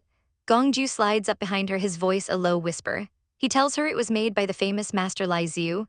He holds her close, explaining that even though the master has never met her, she admired our girl so much she offered to craft the dress. He asks if she likes it, and she melts, telling him it's beautiful and to thank the artist for her. But Gongju gets a little pouty, asking if he doesn't get a thank you too. She turns and gives him a proper thank you right on the lips, but their private moment is shattered by a sudden apology from the doorway. A woman stands there, having walked in on their kiss. Our girl is instantly flustered, hiding her face in Gongju's chest. So embarrassing. Gongju, however, is less embarrassed and more displeased. He reveals that the woman who just walked in is Lai Ziu, the dressmaker. The woman apologizes, saying the door was open and she just wanted to check on the dress. As she leaves, our heroine can't shake a feeling of familiarity. Suddenly, a loud rumble breaks the tension. Her stomach, Gongju points out she hasn't eaten and suggests they grab a bite. Later that night, our girl is groaning in bed, complaining she ate way too much. She's worried she won't be able to sleep. Without a second thought, Gongju offers to rub her belly. She immediately shoots up, telling him to get up. It's the eve of their wedding, they can't sleep in the same bed. He calmly reassures her he'll leave after she falls asleep. He gently pushes her back down and begins to lightly rub her stomach, a soft blush on his face. As she relaxes, she gets curious. Gongju, she asks, when did you first like me? She presses him, wanting to know the details. He looks at her, his expression serious. When I was 8 years old, he says. Our girl is completely floored. 8 years old, she calls him precocious. He just tells her to go to sleep, then she remembers something important. Is the chain ready? She asks. His face falls, he forgot to prepare it. He promises her that tomorrow is their big day and he doesn't want any incidents. She pleads with him, lock me up with the chain, okay? He promises he will. He reassures her it will be delivered with the wedding dress tomorrow and tells her to go to sleep. But as she drifts off, her mind is plunged into a hellscape. A voice echoes in her head. Your mission is to destroy the world. Kill the man next to you. Kill him. In her dream, she lunges for him, her hands wrapping around his throat. She snarls that she's going to kill him as he chokes out her name. Yi Mo, she snaps awake with a gasp, realizing with relief that it was just a dream. But as she sits up, a sharp pain shoots through her head. She groans, clutching her forehead. The door to her room pushes open. Gong Ju rushes in, seeing her awake and in pain on the bed. He runs to her side, asking what's wrong. She waves it off, saying she's fine, probably just an upset stomach from last night. He gently helps her lie back down, but she insists she's okay and needs to get cleaned up so she won't miss the propitious time for the wedding. He relents with a soft kiss, promising to wait for her outside as attendants bring in trays. And then a new sinister voice calls her name. It's Zeus. He looks at her with cold, crying eyes, asking, "You can't even take this." He smirks, revealing he hasn't even presented his second gift yet. And this one, he says, is related to her mother. He launches into a venomous tale, claiming the rumor that Gong Ju's mother was poisoned by Zulian was fake. He explains that Zulian had been testing poison since she was a child. She faked her death because she didn't want to stay in the palace. Our girl is stunned, remembering she read about those poisonous insects in a holy book. The pieces click into place with horrifying clarity. If Zeus is telling the truth, then Gong Ju's mother was wrongly accused, and her mother was the real killer. Zeus twists the knife, pointing out that if Gong Ju's mother hadn't died, he would have had a happy childhood. "That's why you two can't be together," he declares with open arms. "There's a great enmity between you." Our poor heroine is completely shattered. She sits before her vanity, questioning if she's even in a fit state to marry him now. Can she really marry Gong Ju after this revelation? But the wedding proceeds. A massive, endless procession fills the snowy streets, the dowry so vast it blocks the city gates. Gong Ju waits for his bride, his heart full. "I've been waiting for this day for so long," he thinks. They walk together, a picture of crimson and gold against the white snow. As they approach the hall, Zeus stands waiting with his men. "Congratulations," he says with a chilling smile. "You finally got the result you wanted." Suddenly, an arrow flies through the air, aimed directly at Gong Ju. A man screams, "Gong Ju, pay for my wife's death." Gong Ju shoves our girl behind him just as he snaps the arrow in half. The archer's fan clatters to the ground. As a man with long white hair lands gracefully, Gong Ju immediately recognizes him, Qiu Changchen. The guards rush to form a perimeter, shouting to protect his highness. The man Qiu Changchen is consumed by rage. "Gong Ju killed my wife, he's my sworn enemy," he roars, vowing to avenge her. Gong Ju grabs his sword but tries to de-escalate, telling his men that blood on his wedding day is an unlucky sign. He confronts the man, asking about his wife, Zhu Wuxi. "She's in my hands, but I never hurt her." But the man won't listen, screaming that Gong Ju is lying, that he heard he killed his wife and hurt his daughter. Our girl watches, her mind racing. With so many guards, this guy has no chance. It must be a distraction, and she's right. The weapon that attacked Gong Ju wasn't a sword, but an arrow. She realizes Qiu Changchen is just a pawn, there's an accomplice. She screams for a sword and tells the guards to search for someone who snuck in and to evacuate the guests. The guards obey immediately. As the guests are being let out, Zeus stops one of the officials. "Your Majesty," the man stammers. Zeus tells them to leave without him, but as the man turns to flee, a blade appears at his throat. "Wanna leave? It's too late," a voice sneers. It's him, the mastermind. He stands over a blood-soaked table, a sword in his hand. "It's been so long," he says, greeting our heroine. "How can I be absent from your wedding day? I'm here to bring you a gift." Gongju immediately steps in front of her, shouting, "Stay away from her." The villain smirks. "Zeus, looks like you fully recovered." Zeus gloats that swallowing the poisonous insects helped him recover quickly. Qiu Changchen, seeing the real villain, turns on him. "You said Gong Ju didn't kill my wife and daughter, then tell me where they are." Gong Ju insists he wouldn't lie about that. "I won't admit something I never did." Zeus laughs. "If you want to see Zhu Wuxi, a lunatic is useless to me." Then he says something chilling. "As for your daughter, you're wrong, you've met her before." He orders his men to bring her out. And our heroine's blood runs cold. It's her, the dressmaker Lai Xiu. Lai Xiu is brought before her father, who rushes to her side. Our girl is horrified. Crap, she entered the mansion on purpose, which means the wedding dress she made. Zeus confirms her worst fears. Every silk thread of that dress was immersed in a potion that can make people insane. He explains that it activates the poison already in her body. "Haven't you noticed the palpitations and headaches?" He taunts. "This is the first gift I prepared for your wedding." The world crashes down on our heroine. It's all her fault. All of Gong Ju's suffering, the loss of his mother, the poison in his body. It's all because of her. She's living like a zombie, and she knows she'll only cause him more pain. Zeus's voice is a poisonous whisper in her ear. "Your relationship was doomed from the start. Why torture each other?" He offers her a deal. Go with him and he'll let her meet her mother. "You can get another love, but you only have one mother." At that, she turns and runs. Gong Ju screams her name. He chases after her, yelling, "Don't go." Zeus orders his men to follow them and find the princess. Gong Ju's general roars at his own men, "You must find the princess." Gong Ju grabs her hand, stopping her. "No," he says, his voice breaking, "she won't leave with you." He tells Zeus to get out. Zeus just smiles. "Now that you won't yield to persuasion," he says, picking up a long wooden box, "I'll try what the third gift can do." He opens the box. Inside is a severed arm still clad in an imperial robe. It's her father's arm. Gong Ju freezes in horror. He tries to reassure her. He's lying. Chang Zai is in the palace. He'll protect your father's body.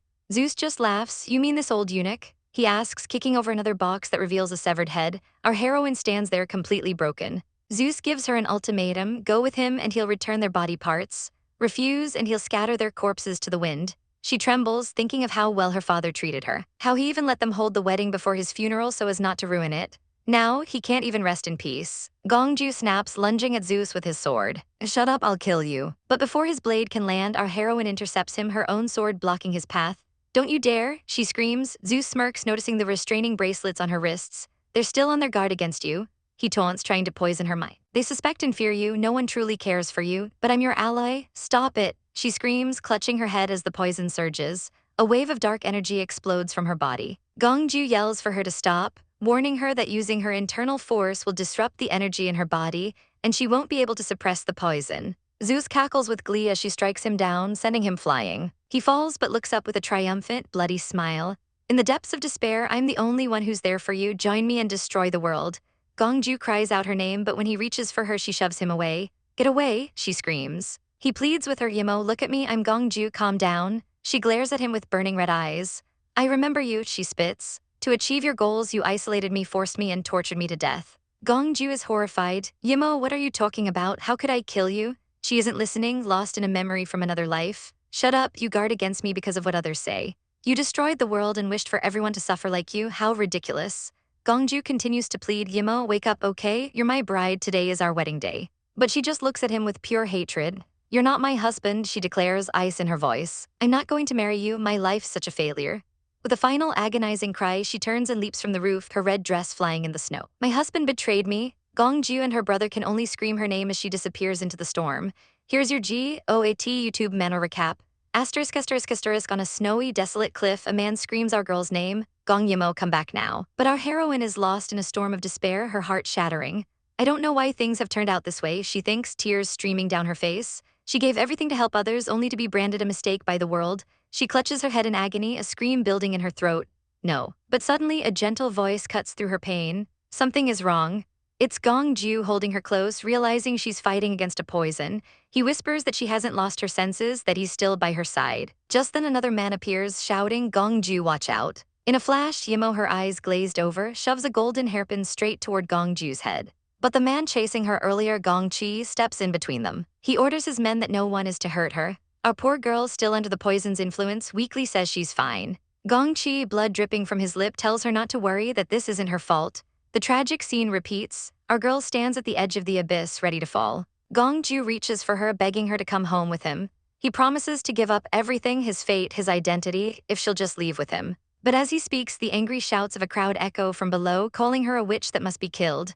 He opens his arms, a shield against the world's hatred. But Yi Mo's eyes flash with a terrifying red glint. In a horrifying instant, she lunges forward. She plunges a dagger deep into his chest. Blood spurts everywhere as he stares down in disbelief. The life drains from his eyes as he collapses into the snow. A memory flashes through Yi Mo's mind, her wedding day, a day she had waited for so long. Then another of a furious man holding her, his voice dripping with ice. The poison's haze begins to clear and she sees Gong Ju dying at her feet. The horror crashes down on her. He'll die if it keeps going like this. Lying in the snow, her sanity returning, she realizes the devastating truth. From the moment she fell in love with him, she had already forgiven him for their past life. What happened before meant nothing to her now. She believed the past should be forgotten. And now it's time to end it all. Gong Chi, bleeding and desperate, screams her name. He begs her not to go back on her word, but she has a sad, resigned smile on her face. I've learned the truth I didn't know in my previous life. That's enough for me, she says, looking down at him from the cliff's edge. He sits in the snow, utterly broken. She whispers that if they had a future, she would have fulfilled all her promises. But now, we're even, she declares, and with a final, heartbreaking look, she steps off the cliff. Gong Chi screams her name, scrambling to the edge. His men hold him back, warning him it's too dangerous. But another figure is faster. It's Gong Ju. He tells Gong Chi that he's leaving the Yu Kingdom in his charge. Before anyone can react, he leaps off the cliff after her. He plummets through the air, reaching for her falling form. He catches her, his voice a steady anchor in the chaos. Don't be afraid, he says. This time, I'll protect you, they embrace, falling together into the white abyss. A tragic end to a love story that never had a chance. A sickening asterisk flop asterisk echoes from below as they hit the ground, a splash of red staining the pure white snow.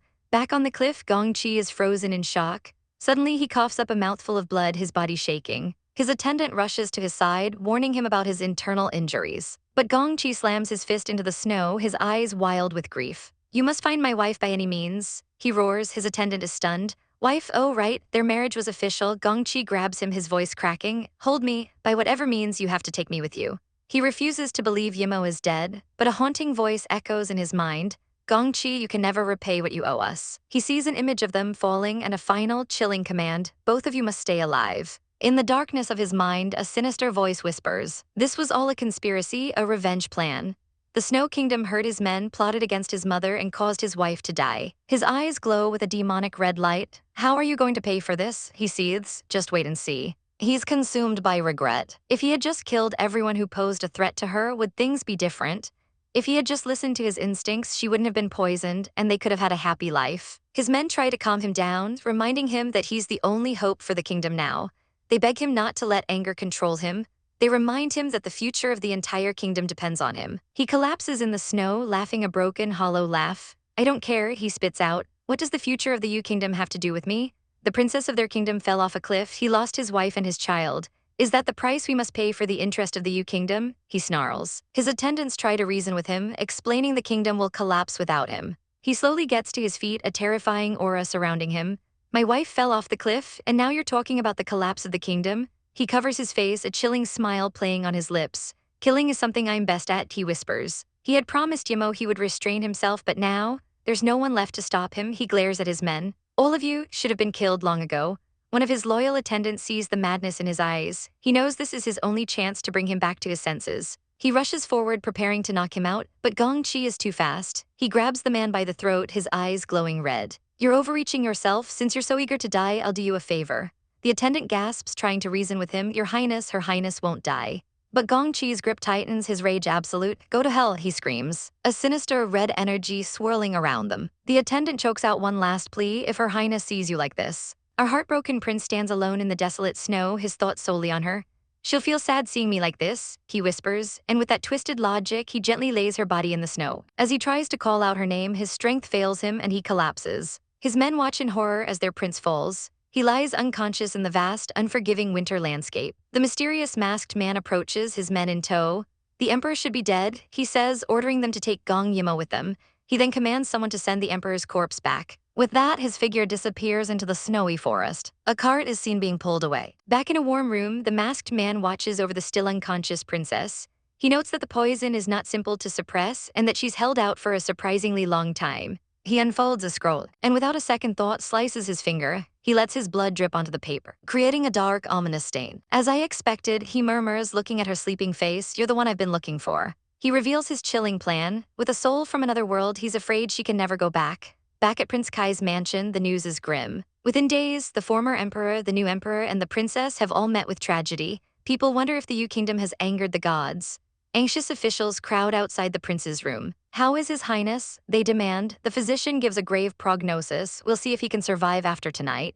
But an elder official refuses to lose hope, believing in the prince's strength. Inside, the prince lies deathly still, a bandage wrapped around his neck. In his fevered dreams, he sees her. "Gong Ju," she calls out. "Yi Mo," he whispers back. He sees her walking away into the light. "Gong Ju, wake up," her spirit warns him. "If you don't wake up now, I'm leaving." He reaches for her, begging her to wait. She turns to him, her expression full of sorrow. "Were you really listening to my words?" she asks. "I told you not to get yourself injured again." She grabs his arm, her voice desperate. "If you just sleep like this, how can you save me?" Her words tear through his subconscious. "Yi Mo, don't leave me." With a gasp, he snaps his eyes open. "Your Highness, you're awake," his attendants exclaim in relief. He begins, his voice weak. He immediately grabs the physician, demanding, "Is there any news from the people we sent out?" The news is not good. His Majesty's body was found at noon, and Gong Yi is still missing. A cold resolve settles over the prince. "Declare the national mourning," he orders, his hand clutching the sheets. "And send people to keep searching for the princess. If there's no clue, you don't need to exist then." Meanwhile, our poor girl's eyes flutter open. A man with long dark hair and his entourage stand before her. She's lying on a simple bed, confused and weak. "Who are you?" she asks, her voice barely a whisper. Back in the capital, a grand funeral procession moves through the snow. Gong Ju stands alone, dressed in white mourning clothes. "Yi Mo, where are you?" he cries out to the empty sky, taking a drink. "If you're still alive, please find a way to let me know." In her room, our girl questions the strange man. "You once told me about my identity. Who am I?" He looks at her, his expression unreadable. "You're Zulian's child," he reveals. "The Princess Royal of the Snow Kingdom, Gong Yi Mo." The name hits her, but it feels foreign, wrong. "No," she whispers, tears welling in her eyes. She searched the palace, but nothing in her memory connects to this place. All she has is the faint image of a man's face haunting her thoughts. "Who is the person that kept coming into my mind?" She sobs, clutching her head in pain. In the throne room, a new power is rising. Prince Kai strides in, his presence demanding absolute silence. He ascends the steps to the throne and sits down, his gaze icy. "Out with it," he commands. "Who do you want to select as the new emperor? I'll see if I'm satisfied with your decision." At the funeral site, the prince pays his respects. "Father Qi, may God be with you," he says, his voice low. He makes a solemn vow, "Don't worry, I'll avenge your deaths." A subordinate rushes to him with troubling news. Rumors are spreading that the princess went berserk and caused the emperor's death. Scholars are even submitting statements claiming to know the inside story. They are trying to blacken her name. They've even demanded a monument be built for her. "A monument?" the prince scoffs. "The princess is still alive, why should we set a monument for her?" He reveals his savage plan. He gave the scholars the right to submit those statements to expose his enemies.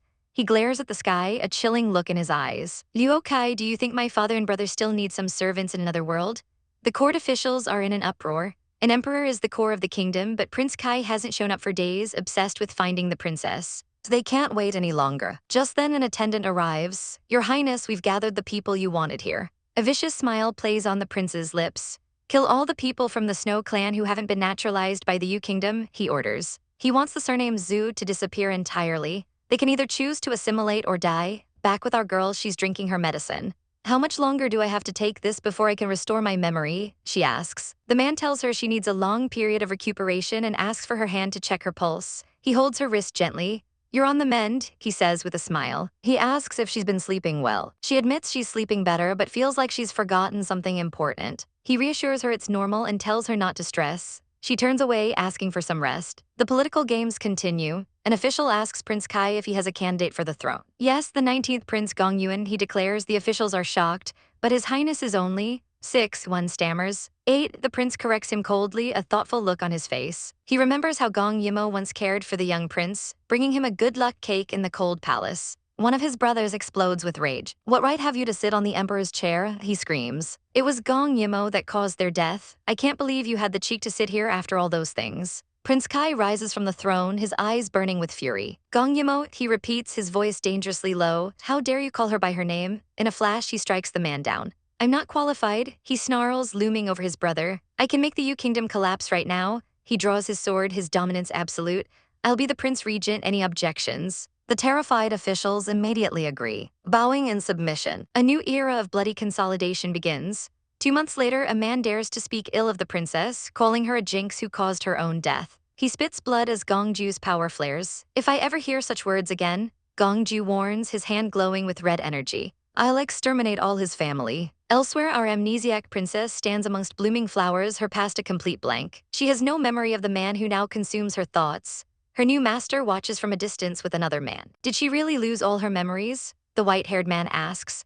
The master explains the medicine she's been taking suppresses the poisonous insects in her body, but it also nibbles at her memory. Soon she'll forget everything. He's confident Gongju will never find her. He promises to help the white-haired man revive his home, Mount Yunding, after he finds the treasure. But the white-haired man sees through the lie. Lying when she said "I'm her master," he thinks to himself. He knows indecision will lead to failure. Which is more important, a disciple or reviving Mount Yunding? Isn't that obvious? The master presses. "Let's go, I'll take you to her." Our story opens on a heart-wrenching memory, a flash of a beautiful woman in the snow. But the vision is fractured, painful, causing our poor heroine to clutch her head in agony. A mysterious man with silver hair kneels before her in the snow-covered present, his voice gentle as he asks, "Do you know who I am?" But her mind is a total blank. Our girl, looking utterly lost with a bandage on her head, can only whisper that her head hurts and she can't remember anything. As the man gently takes her hand, a shocking realization hits him: she's pregnant. But before he can process this, another man appears, his presence icy and commanding. He force-feeds her a new identity. She is Gong Yi Mo, Princess Royal of the Snow Kingdom, and he is her father. Confused and vulnerable, she can only repeat his words, trying to make sense of this new reality. Meanwhile, far away, a prince is absolutely losing his mind. He slams his desk, demanding his men spread the word that Gong Yi Mo is the Princess Royal of the *U* Kingdom. But his frantic commands are interrupted by an aide announcing a visitor. In walks a friend, his expression dripping with disappointment. He roasts the prince Gong Ju for becoming a dispirited mess while worrying about Yimo. The friend doesn't pull any punches, asking the one question Gong Ju fears most: do you think she's still alive? The words hit Gong Ju like a physical blow, and he slumps into his chair, defeated. He insists she's alive, just trapped somewhere waiting for him. His friend softens, reminding him that Yimo is no pushover, and then offers to get a drink, mentioning he has some news. Back in the snowy mountains, our girl is being transported in a simple carriage. The wheels grind to a halt in the desolate landscape, stopping in the middle of nowhere. The man claiming to be her father orders her out of the carriage. She steps into the biting wind, completely bewildered. Where are we? She asks. And then things get chaotic. The man suddenly slices his own hand with a knife, letting the blood drip onto the pure white snow. The ground begins to rumble ominously. She asks if he heard it, but he just tells her to step back. He grabs her, his eyes wild with a terrifying purpose. Only you can hear it, he hisses. Get inside with me.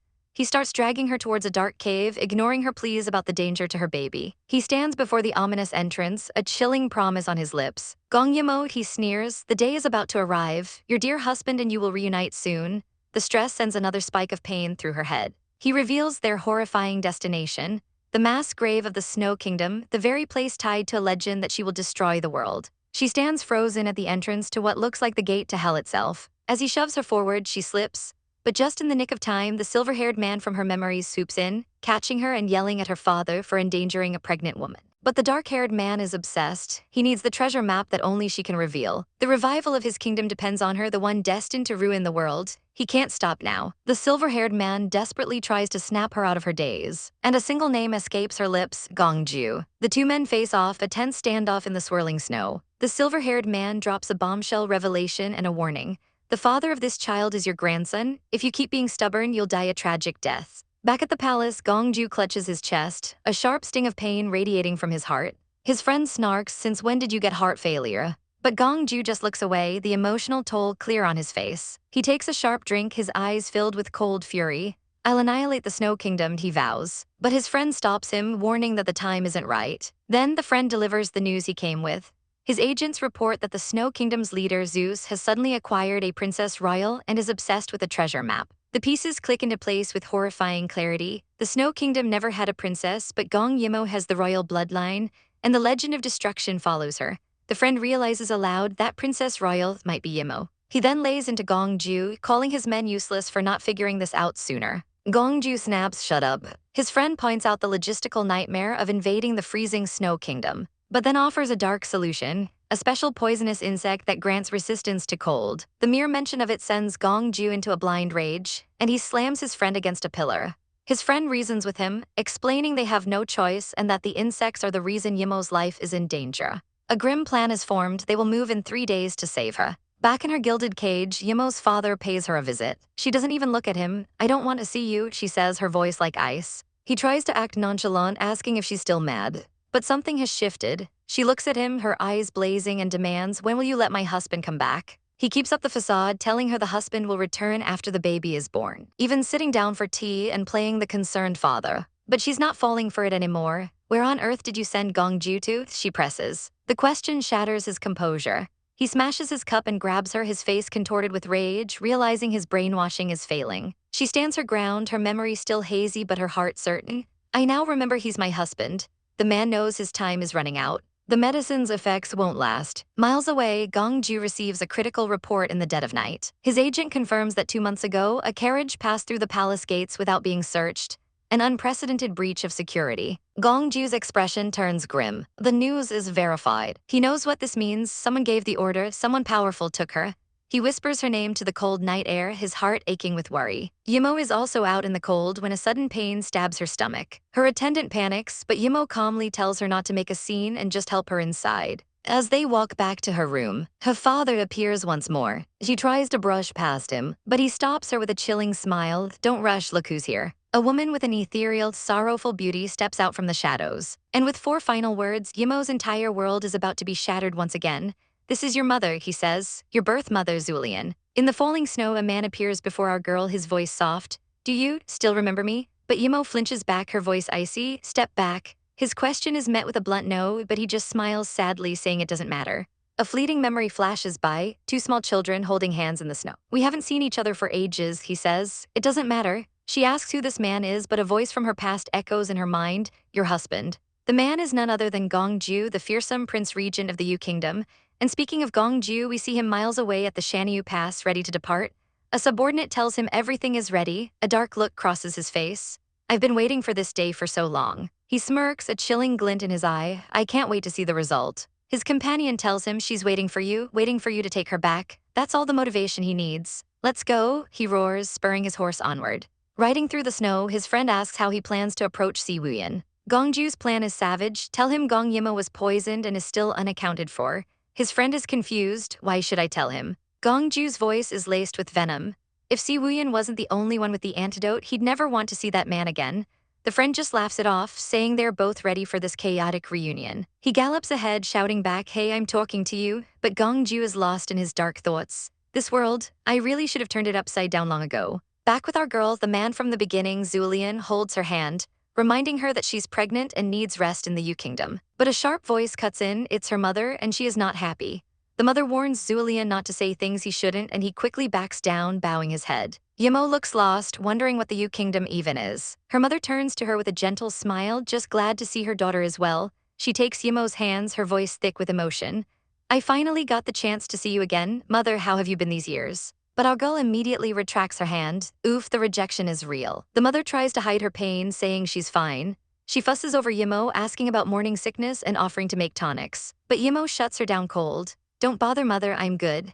Undeterred, the mother presents a beautiful jade pendant, a gift from Yi Mo's grandpa that she never had the chance to get. Something happened back then, so I couldn't give it to you until now, she explains. Yi Mo insists it's too precious, but her mother's eyes fill with tears, saying she knows how much Yi Mo has suffered. But she admits there's nothing she can do about the drama of the previous generation. Yi Mo has had enough. She stands up, her expression firm. She tells her mother that nobody is to blame. Since she can't remember the past, her mother shouldn't feel guilty. You never raised me, and I also never attended upon you. We don't owe each other. The emotional walls are up. Her mother tries to tell her about the past she's forgotten, but Yi Mo cuts her off. I won't care since I've forgotten it. Her mother pleads, I'm not here to ask for forgiveness. She just wants her daughter to face her past instead of living like a walking corpse. Our girl is completely bewildered. What do you mean? Suddenly, a familiar voice drifts in from the window. Your mother is right. It's her master, looking ethereal in the moonlight. He explains he was going to wait until after she gave birth to tell her everything, but seeing her so dispirited has forced his hand. He leans in, his question sending a shiver down her spine. Did I really forget something extremely important? He confirms that she did. He steps into the room, dropping a bombshell. Mater, have you heard the news? Zeus started to move troops. Not only that, but the Yu Kingdom has also sent their forces to the Snow Kingdom. A massive war is about to break out. In a quick flashback, we see Gong Ju being begged to save his wife. He stands, his decision made. He agrees, saying it's the least he can do since Gong Yi Mo has saved him so many times. His priority now is simple, to think of ways to bring her back. Later that night, our girl lies awake in her bed. Her eyes snap open with determination. She sits bolt upright, grabbing a pre-packed bundle. She wonders when her master will come for her. She slips out of her room, ready to make her escape. And there he is, waiting for her. Are you ready? He asks. With a steady gaze, she replies, yes. As they walk through the snow, she gets straight to the point. Master, I guess you know why I'm here. The tension is thick as they face each other. He tells her he can't remove the poisonous insects, but she already knew that. I know, I'm not here for this. I want you to take me away from here. Her master warns her it's not that simple. Zeus sees her as the key to a great treasure and won't let her go easily. She clarifies her plan, a secret escape. She begs him just to get her outside the capital, promising she'll handle the rest herself. He considers her desperate plea. Yi Mo waits, her heart in her throat. He agrees, at 12 p.m. tomorrow, get your things packed up. He gives her one final warning. Do be careful not to let Zeus notice anything. Meanwhile, at the city gates, Gong Ju and his companion wait in the snow. A voice calls down from the wall. It's Prince Kai, looking smug. His men urge Gong Ju to go up before the prince gets angry. The two princes face off, the air crackling with tension. Prince Kai's lady-in-waiting starts some drama, teasing Gong Ju's friend about Gong Yi Mo not being a good friend for skipping his wedding. The friend comically explodes with rage, but Prince Kai cuts in. He dismisses the issue of the poison insect and invites them into his palace to talk business. Inside, Prince Kai asks for intel on the insects in Yi Mo's body. The companion explains that based on her conduct at the wedding, the insects are kind of fierce. The other man adds that this kind of insect appears in people's illusions. They used to use a stone heart to suppress it, but now they have nothing. Gong Ju murmurs, just as I expected. The insect has a name, the soul-breaking insect. Prince Kai elaborates. It's a nasty, transparent bug from the Snow Kingdom, once used in medicine but later forbidden because it turned people into lifeless husks. Gongju asks for the antidote, admitting his own doctors are useless. Prince Kai just scoffs, what can those good-for-nothing doctors in your palace do? Gongju correctly guesses there's no ready-made antidote. Prince Kai smirks, he explains they were missing a crucial guiding drug. But now that's no longer a problem. The antidote can be made in just 10 days. Back at the palace wall, it's time for the great escape. Her master gives Yi Mo final instructions, confirming he won't be going with her. He tells her to use the tonics she's taken to boost her internal energy and climb the walls safely. But just as she prepares to move, the clang of swords rings out. They are surrounded by Zeus's men. A guard spots her yelling, I found the princess. Our girl's heart plummets as she sees the imposing figure of Zeus himself. Her master gives the signal, all right now, and he explodes into action, a blur of white robes and steel. He holds off the guards, screaming at Yi Mo, use the force and leave. She takes her chance and jumps. For a moment, she's flying, looking back at her master with tears in her eyes. Her master lands on the wall, effortlessly taunting the guards. And who should be standing there but Zeus, watching the whole thing unfold? Zeus claps slowly, mocking the master about his past torture at Gongju's hands. He coldly tells his men to withdraw. He gives the master a chilling prophecy, you and your kingdom will fall soon. Elsewhere, Prince Kai can't sit still, pacing back and forth with worry. Gongju, ever the stoic one, tells him to take a seat. Prince Kai morbidly recalls a rabbit he once fed the insects to, and how he had to kill it. Gongju just stares out the window, his own anxiety hidden behind a mask of calm. A scout bursts in with urgent news. There's a huge troop movement at the palace. Gongju's eyes widen. Yi Mo managed to escape. He wastes no time, roaring, gather the soldiers right now, search the whole capital. Meanwhile, our girl is scrambling along the high wall, putting her faith in her master's directions. She runs through the cold, snowy night, desperate for freedom. Exhausted, she collapses against the wall to catch her breath. She realizes the medicine Zeus gave her is timed to have periodic effects. She hears the patter of footsteps nearby. It's a search party, but they're heading in the opposite direction. Just as she sighs in relief, she spots another group approaching. Who are they? She wonders. In the swirling snow, our girl is suddenly pulled into a tight embrace. Her eyes widen as she whispers, You're Gongju, my husband, is it really you? Tears stream down her face as he gently cradles her head. I thought you were so far away, she sobs. Please don't leave me again. And then he leans in, capturing her lips in a soul-stealing kiss. Pulling back just enough to breathe, she looks up at him, her mind a mess. Gongju, listen to me, she begins, her voice trembling. What happened between us? I've lost all my memories about that. But he doesn't need words, he just kisses her again, deeper this time. Her mind races, it's really him, just as her master promised. But this is too much, too fast, and she pushes him back slightly, needing a moment to process.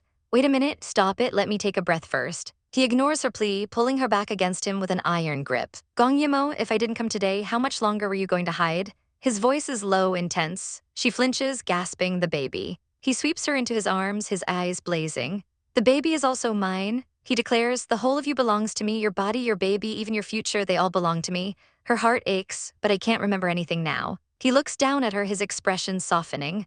You don't need to. The only thing you need to remember is that you're my wife for my whole life. He begins walking, carrying her through the snow. Yi Mo, let's go home. What do we need to do before going back? She asks, nestled in his arms. His eyes turn to ice. First, I'm going to finish off this bunch of scum. He looks down, his face a mask of cold fury. Second, I'll make those who have hurt you pay. He lands like a phantom in the middle of a courtyard, surrounded by enemies. His backup finally arrives and he snaps, why didn't you come to my aid just now? His two aides look absolutely done. You ran so fast we didn't even notice you were gone. A man in red approaches, bowing deeply. Your Highness, it's been a while. Our girl's eyes widen in faint recognition. I vaguely remember you, you're the doctor from the mansion.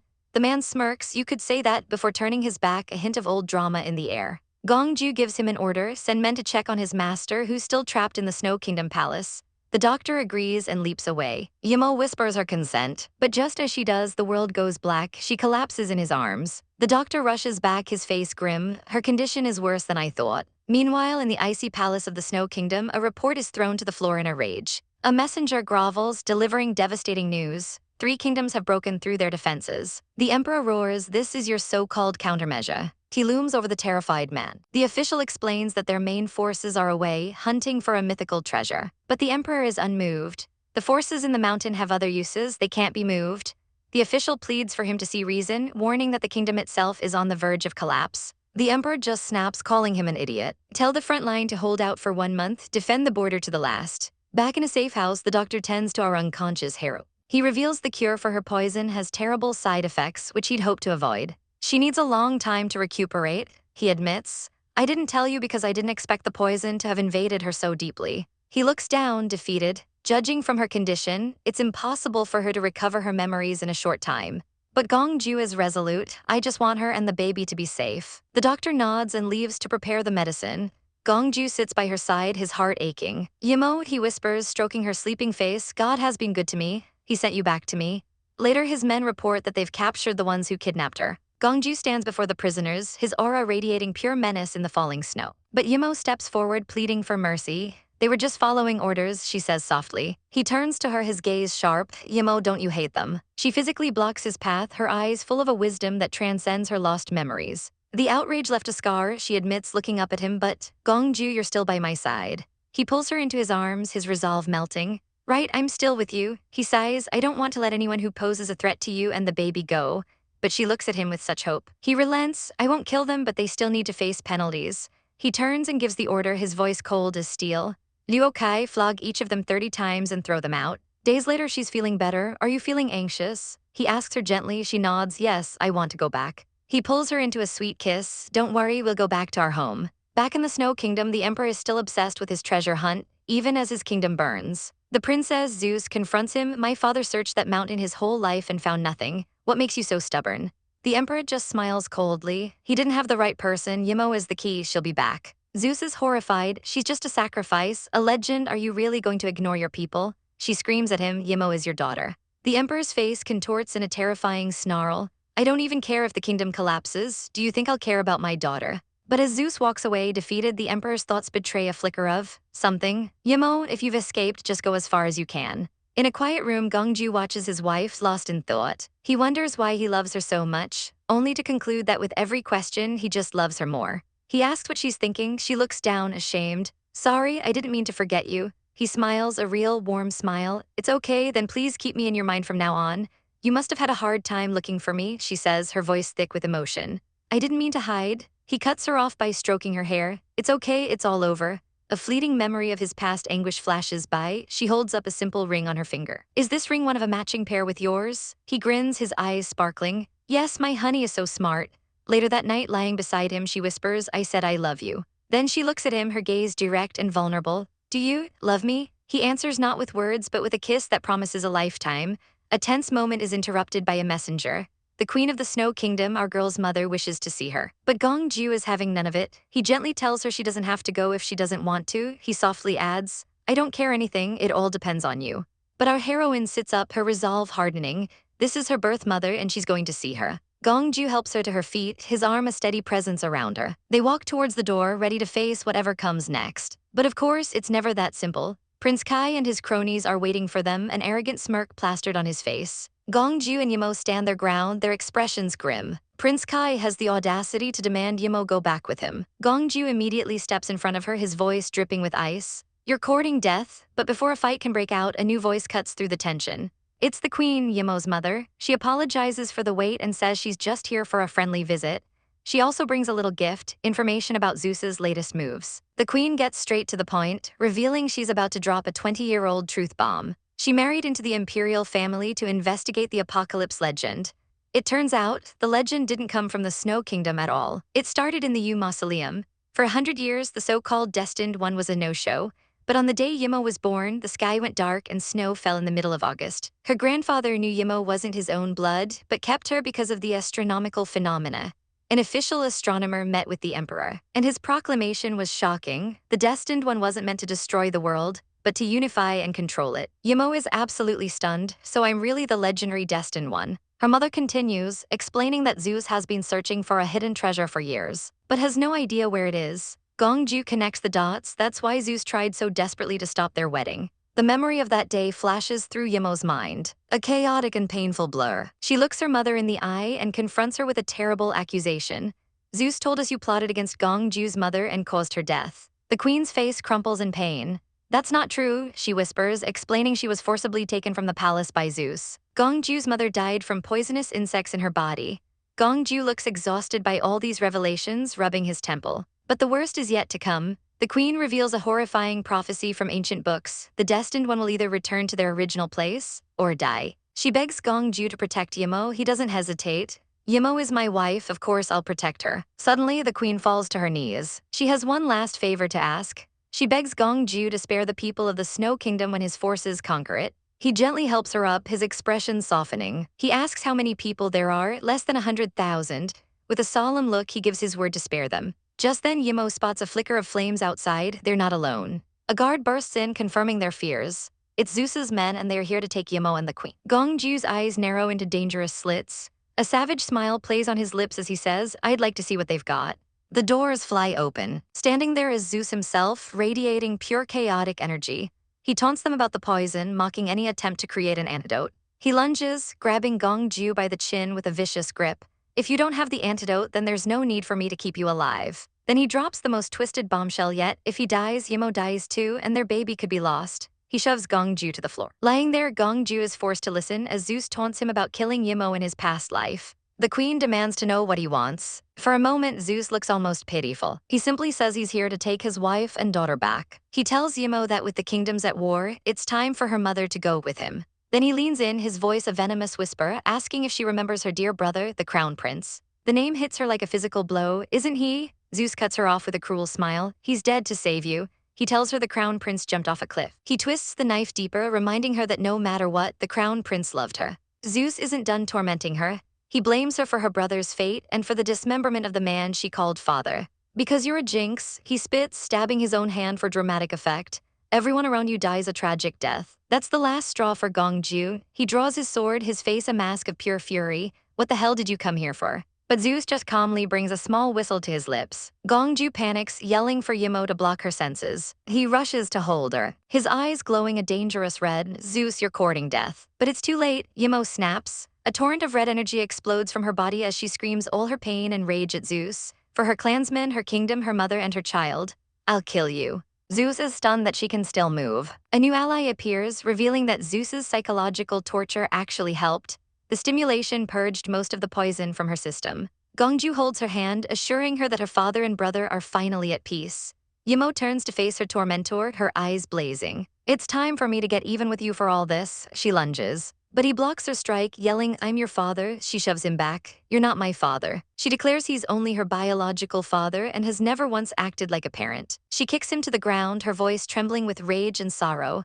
"You never treated me as your daughter or my baby as your grandson." Tears stream down her face as she condemns him. "Nothing but your death can allow us to live a peaceful life." But as she strikes, a strange pink energy protects him. He can't be killed. They stare in horror. It's impossible. Zeus pulls the sword from his own body as if it were a splinter. He throws the bloody weapon to the ground, and finally reveals the secret of the treasure in the mountain. A flashback shows an elder presenting him with a small, unassuming object. Zeus was furious, calling the legendary treasure stupid. But it's a whistle, the only thing that can control the poisonous insects inside every person from the Snow Kingdom. But where is the parent insect? The elder revealed the horrifying truths. The parent is tied to Yi Mo, her mother, and all their people. They were born with it, and it can never be removed. Zeus laughs like a madman. Their fate is sealed.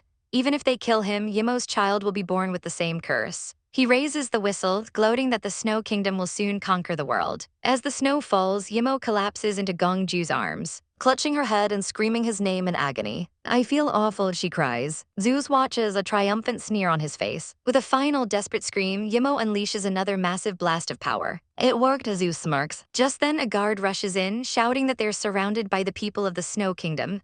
And they all look just like Yi Mo. An army of controlled puppets stands in the courtyard, their eyes glowing ominously. Gong Ju tries to stop Yi Mo, but she pushes him away. Zeus pats her on the head like a disobedient pet. "Good girl." The queen holds Gong Ju back, warning him that Yi Mo will suffer unbearable pain if Zeus blows the whistle again. As she's led away, Yi Mo looks back, her voice breaking. "When we meet again, I hope you'll be able to kill me." Gong Ju watches her go, his heart shattering, but his resolve is absolute. "I surely will," he vows. In a flash, he remembers a warning from his master, her words echoing in his mind, "You put yourself in danger again." And as she walks into the snowy night, Yi Mo makes a silent promise of her own. "When everything is settled, I'll go back with you." Here we go, buckle up for this emotional roller coaster. The villainous Zeus sits upon his throne, a sinister smile on his face as he addresses our captured heroine. His plan is finally in motion, revealing that the entire Snow Kingdom has been turned into his puppets by poisonous insects. He plans to plunge the world into war, but our girl defiantly questions his methods. She challenges him, asking if he truly plans to control his people like this forever. But Zeus just scoffs, telling her not to worry her pretty little head about it.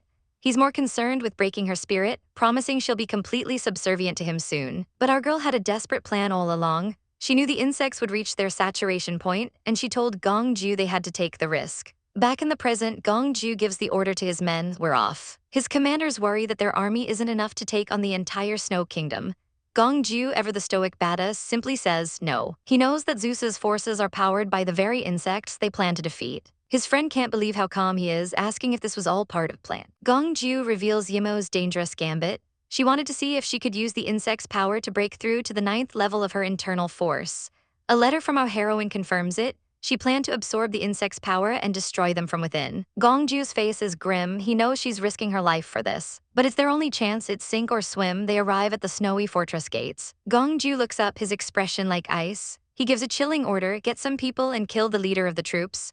A woman on the wall simply replies, aye. And then in a flurry of white and gold, our girl Yi Mo leaps from the ramparts. She lands before him, but instead of a fight, their swords merely clang once. Gong Ju's icy exterior melts as he whispers, I miss you so much. But this is no happy reunion. Yi Mo steps back, her voice weak. She's only reached the 8th level and the poison is about to consume her completely. He pulls her into a desperate embrace, vowing he won't let that happen. She trembles in his arms, hating that she's about to lose. Just then, Zeus's puppets attack. With a surge of strength, Yi Mo shoves Gong Ju away. The villain is stunned. She still has her senses. He screams at her, reminding her that the insects are connected to her heart. Removing them will kill her.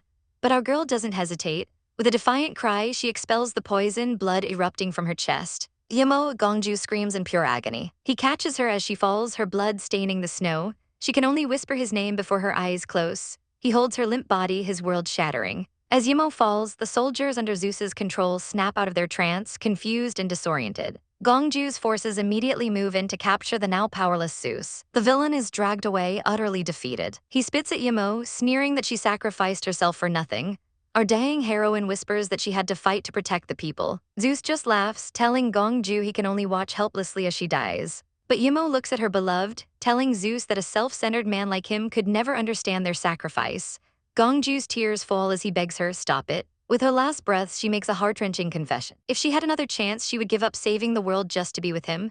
Gong Ju frantically begs her to open her eyes. His men look on in horror, whispering that her highness might already be gone.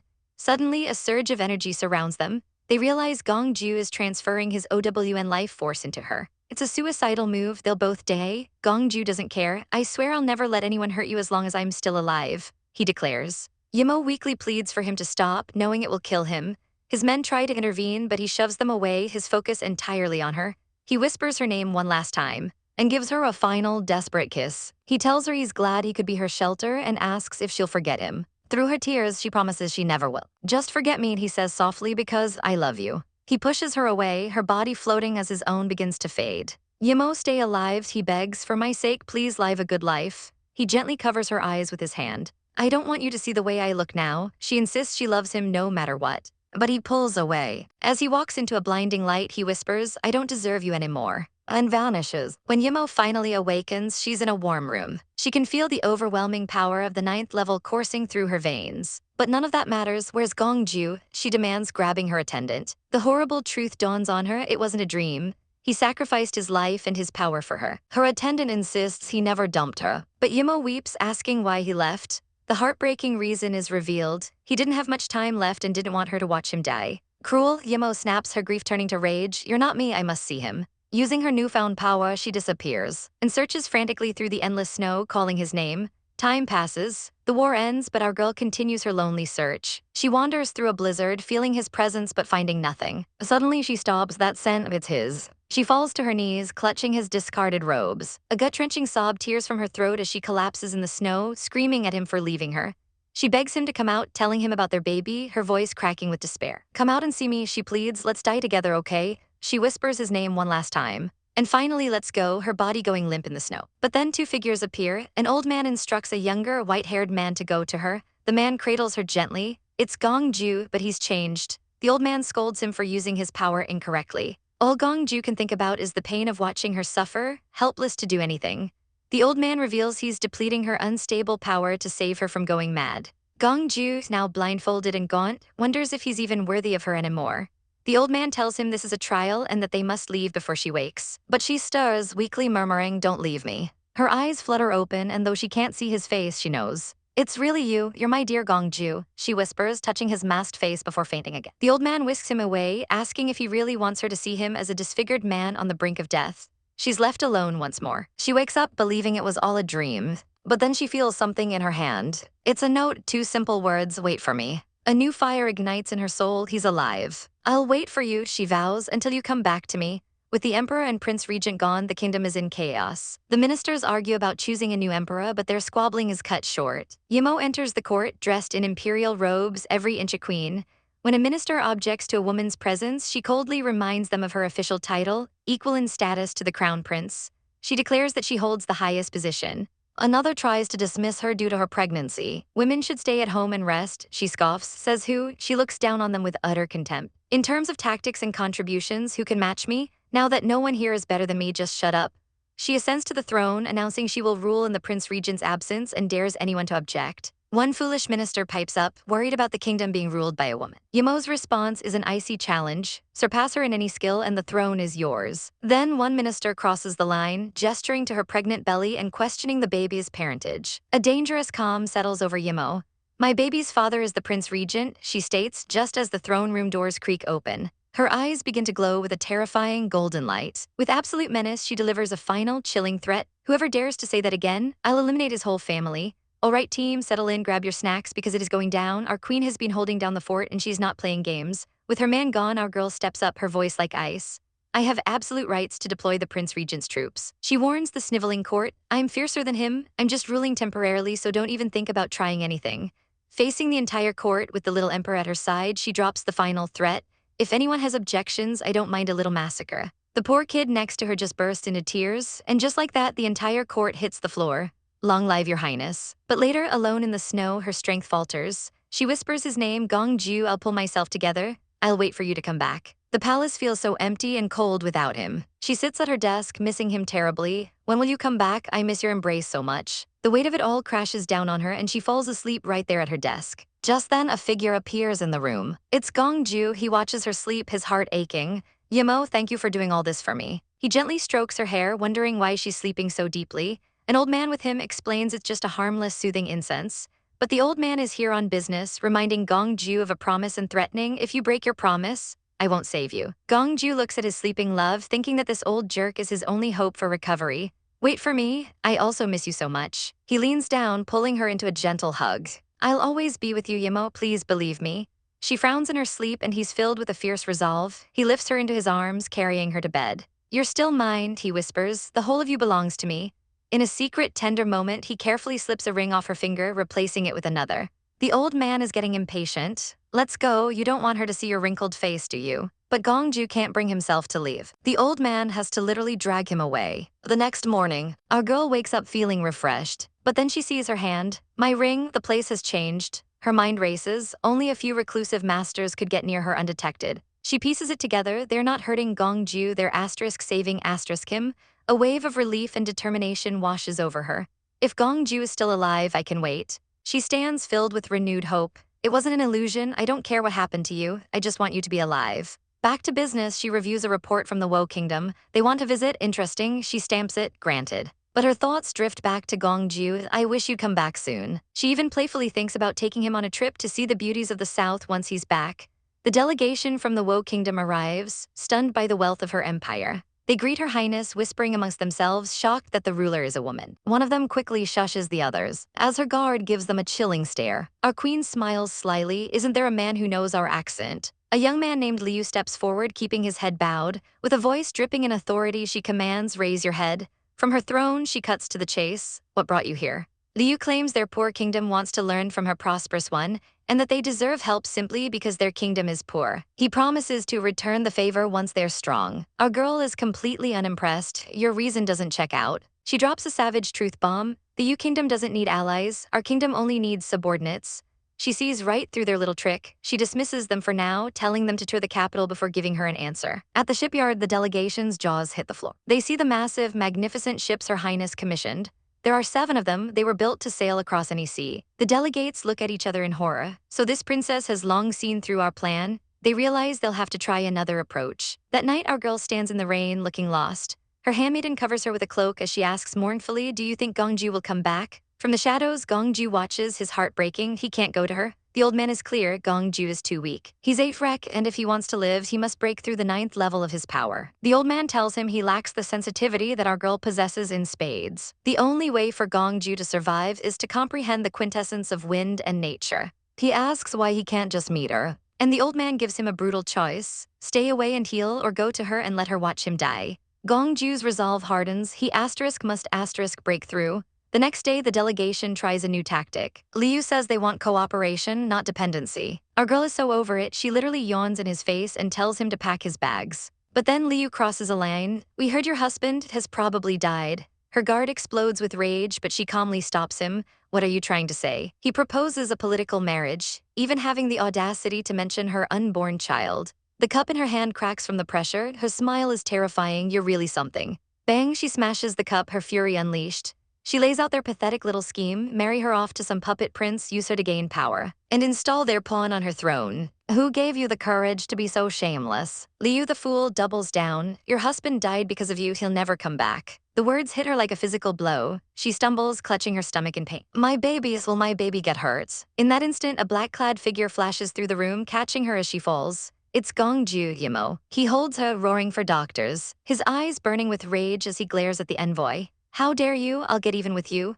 In her chambers, he refuses to leave her side as the doctor examines her. The doctor reports that the baby is fine, it was just the shock. Once they are gone, Gongju tenderly touches her belly. Inside lies our baby. He's baffled, he doesn't have his power, so how did he teleport to her side? The old man appears, pushing him away. Are you through hugging her? Let's go. Gongju is desperate. How can I break through the 9th level? The old man speaks in riddles about terrestrial nature, then admits he doesn't even know what it is. He grabs Gong Ju to leave, but our girl wakes up. Where are you taking my husband? She tries to use her power, but it fails against the old master. She can only cry out Gong Ju's name in despair. He can't bear it, he breaks free and rushes back to her side. Silly, how can I dump you? The old man is stunned. Gong Ju, with no internal force, broke free of his hold. She collapses into his arms, sobbing. I thought I could never see you again. He holds her tight, his voice thick with emotion. I know, don't cry, I'm here. The old man is fuming. Are you through cuddling? Do you want him to die? The guilt hits her. It's all my fault you're like this. But he just holds her hand. I wasn't there when you were in danger. He looks at her, his love shining through. You can't imagine how happy I was. The old man explodes with power. Are you going or not? She clings to Gong Ju, defiant. He's mine, you can't take him. The old man scoffs at her unreasonableness. But she snaps back. You just can't stand seeing lovebirds like us, can you? He gives her the ultimatum, his life or their love. Gong Ju explains that being with her, full of emotion, might prevent him from comprehending the way of heaven and healing. Then our queen's eyes turn sharp and knowing. She looks straight at the old man. The old founder of Mount Yunding, I know you lost your wife. She goes for the jugular. Did you insist on breaking us up because of that? The old man is flustered, denying it furiously. And how did you know who I am? Her eyes glow with a mysterious power. Oh, this is about to get so good. All right, folks, settle in because our girl is about to pull the ultimate emotional blackmail card, and it is glorious. The old master lays out the tragic backstory of Gong Ju's master. He lost his wife, drowned his sorrows, and even made a weapon from her hair. But our girl isn't here for a history lesson. She drops to her knees, begging him to show mercy to his disciple. Gong Ju steps forward, claiming his place, but Yi Mo is on a roll. She pleads, reminding the old man of the pain of losing a loved one. She knows this eccentric geezer is their only shot, so she has to take a chance. She grabs Gong Ju's hand, whispering, Yi Mo, I won't leave you, before turning her attention back to the master. You love kids, right? She places a hand on her belly, dropping the baby bomb. Can you really bear to see him part with his father from the moment of his birth? She then unleashes her master stroke, aiming right for the old man's heart. I heard your wife loved kids, but her one regret was never having her own. The old man is stunned. Where did you hear so much? Our girl gives a sly smile. Maybe in my dream, I don't know. She knows perfectly well that powerful old men are superstitious about dreams, but the master isn't totally convinced. He grabs Gong Ju, warning him that staying with Yi Mo could be a death sentence. Gong Ju doesn't even flinch. He looks straight at Yi Mo, his voice firm, I can do it.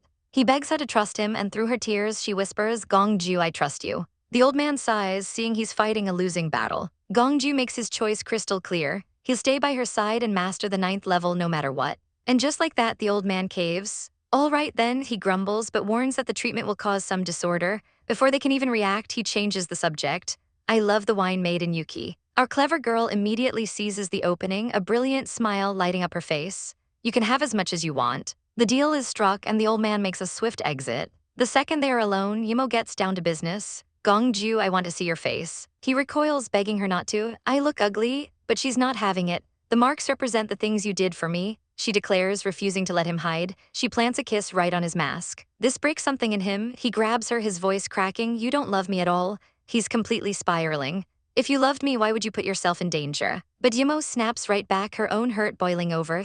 I feel that you don't love me either. She is absolutely furious now. If you love me, why would you choose to die with that nasty guy? She screams, tears streaming down her face. He pulls her into a crushing hug as she sobs. It's obvious that you don't love me either. Then, in a fit of pure chaotic emotion, she bites his shoulder. You're so mean, I thought I'd never see you again. He just holds her tighter, his voice a desperate no. He cups her face, his eyes filled with anguish, as she cries that he has to love her until she dies. He tries again. I don't want you to see my current looks. He just wants to be perfect for her. But she gently cradles his face, calling him silly. You should trust me, no matter what, you're always the best in my heart. His resolve crumbles. Of course not, he whispers when she asks if he'll regret it. She declares she's lifting the mask, and though he hesitates, he knows he can't stop her, he has to trust her. Her fingers gently unhook the mask. She strokes his scarred cheek, her voice soft. Gongju, my dear Gongju. The mask falls away. Don't wear it anymore, she says, leaning in to kiss him with all the love in her heart. I'm so happy now. His heart floods with relief and adoration. You finally came back to me, he thinks. She treats me like a treasure, how can I stop loving her? He's still so insecure he tries to dodge her kiss. But she just teases him, asking if he'll avoid her when she's old and wrinkly. He gently lays her down. She continues her playful what-ifs about getting out of shape after the baby is born. He places a hand on her stomach, his eyes full of devotion. I love you, he says, the whole of you. She beams, her heart soaring. That's what I'm trying to say, young or old, handsome or disfigured, I don't care, I just like you. Her comfort is so powerful, so pure that it completely overwhelms him. He pulls her into a passionate kiss, commanding her, open your eyes. I want you to see me kissing you. The kiss leaves them both breathless. She blushes, reminding him she's stronger than a normal pregnant woman, and he calls her a seductive fairy. She plays along, but he puts on the brakes, ever the gentleman. You're 7 months pregnant, we can't do that. He lays her down to rest, only for the old master to pop up like a nosy grandpa, reminding them about the treatment. They jump apart, flustered. Gongju teases her, silly, you didn't even know about the acupuncture. She gazes at his face, sighing, why are you still so charming? Which makes him ask about her. She immediately puffs out her cheeks, you're still so flirtatious. The green-eyed monster is out, and she gets adorably possessive, trying to put his mask back on. I'll get jealous, you may as well keep wearing it. He gently stops her, reassuring her that her feelings are the only ones that matter. They head outside to find the master waiting with a snarky comment ready. Yi Mo smooths things over with some good old-fashioned flattery. The master gets serious, explaining they need a wide-open space for this heaven-defying procedure. He warns Gongju that prolonging a life is no simple matter. But Gongju is resolute, I can do it. The master begins, gathering a whirlwind of vital energy. Gongju watches, his mind racing. To stay with Yi Mo, he needs to reach the 9th level, but he was told to abandon all emotion. Is there another way? Yi Mo watches in awe as the master forms energy needles to heal him, and he calls for her to help. Okay, she says, ready to go. She raises her hand, unleashing a wave of her own pure energy. Gongju feels it, a surge of vital energy his broken body can't contain.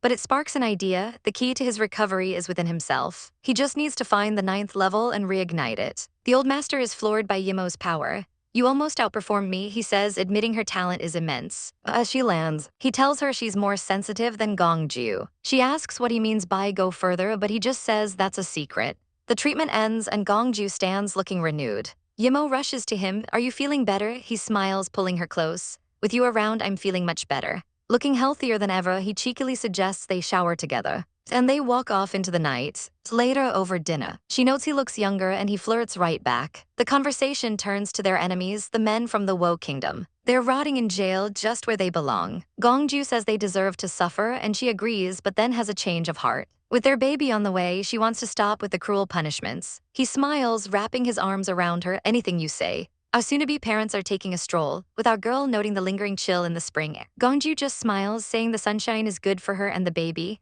She asks how his treatment is going, and he coolly replies, no, as usual. He pulls her close, admitting he still hasn't figured out the final level of his cultivation. He then asks her what she thinks nature is. She lists the obvious, flowers, trees, yin and yang.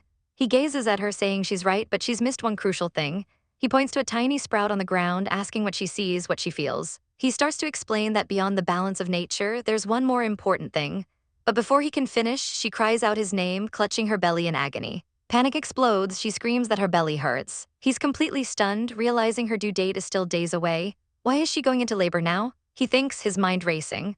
Without a second to waste, he scoops her into his arms and dashes inside as she cries out in pain. He gently lays her on the bed, his voice trembling as he promises, "Don't be afraid, Yi Mo, I'm right here." But our girl is in absolute agony, sweat pouring down her face as she weeps. Gong Ju roars for everyone to hurry up. A midwife rushes in with bad news. The birth canal is still closed and her water hasn't broken. The midwife says they'll have to wait. Our heroine, weak and terrified, asks the most heart-wrenching question. If it's going to be a difficult birth, will you keep the baby or me? His answer is instant and savage. "I only want you, Yi Mo," he declares, his voice thick with emotion. "It's okay if the baby can't come to the world. We'll have more babies in the future, but I can't lose you." Sobbing, she begs him not to leave her again, and he promises, holding her tight. He cradles her face, vowing to stay with her forever until death itself. He whispers for her not to worry, saying he wants to kiss her no matter what. But through her pain, she has a moment of clarity. She knows why he's been stuck in his cultivation. It's not because he's not sensitive enough. "Your mind is filled with me," she gasps, "so there's no space for other things." He clutches her hand, admitting it's true. As he smiles down at her, something shifts and her eyes glow with a mystical green light. Suddenly, the midwife shouts, the membrane ruptures. She then has the audacity to tell him to leave, claiming the delivery room is filthy. Gong Ju absolutely snaps. "She's my wife and the baby is mine. How can you call it filthy? Get lost." He bellows as our girl whimpers that she's afraid of the pain. He soothes her, promising he'll always be there. But the panic isn't over. Another servant cries out in fear. He demands to know why the baby isn't coming out. The terrified servant stammers that Her Highness is experiencing obstructed labor. Just then, a wise old man appears, ordering a large barrel of warm water and a special drug. His plan? A water birth. Gong Ju gently holds his wife, who is still terrified of a difficult birth. He reassures her that she'll be fine. He lowers her into the warm water, whispering promises of a happy life together after all they've been through. To muster her strength, she asks for ginseng soup. He holds the bowl to her lips, his voice breaking as he pleads, "Yi Mo, for me, for our baby. Please hang in there." Then he drops a bombshell. He recalls her fear that their child might be deformed because they were related. He confesses he wondered if it was fate that kept pushing them together. But actually, Yi Mo, we're not relatives, he reveals. He tells her he'll love her and be with her no matter what happens. She squeezes his hand, her heart full.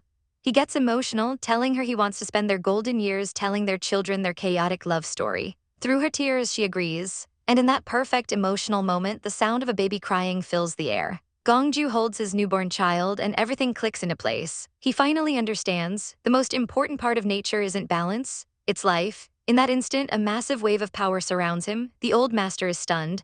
I never expected that he could comprehend the 9th level of wind and nature at times like this. Our exhausted heroine opens her eyes one last time, murmuring wind and nature, before finally falling into a deep sleep. Later, he stands vigil over her, holding their baby. She wakes up and gently touches the infant's cheek. "This is my baby?" But her priorities are straight. She immediately asks, "What really matters is whether you have broken through the 9th level." He deflects, asking if she knows why he's still wearing his mask. She snaps, "Just tell me, I can't stand it." He gets cheeky, "If I'm too old to do, asterisk that thing asterisk in bed."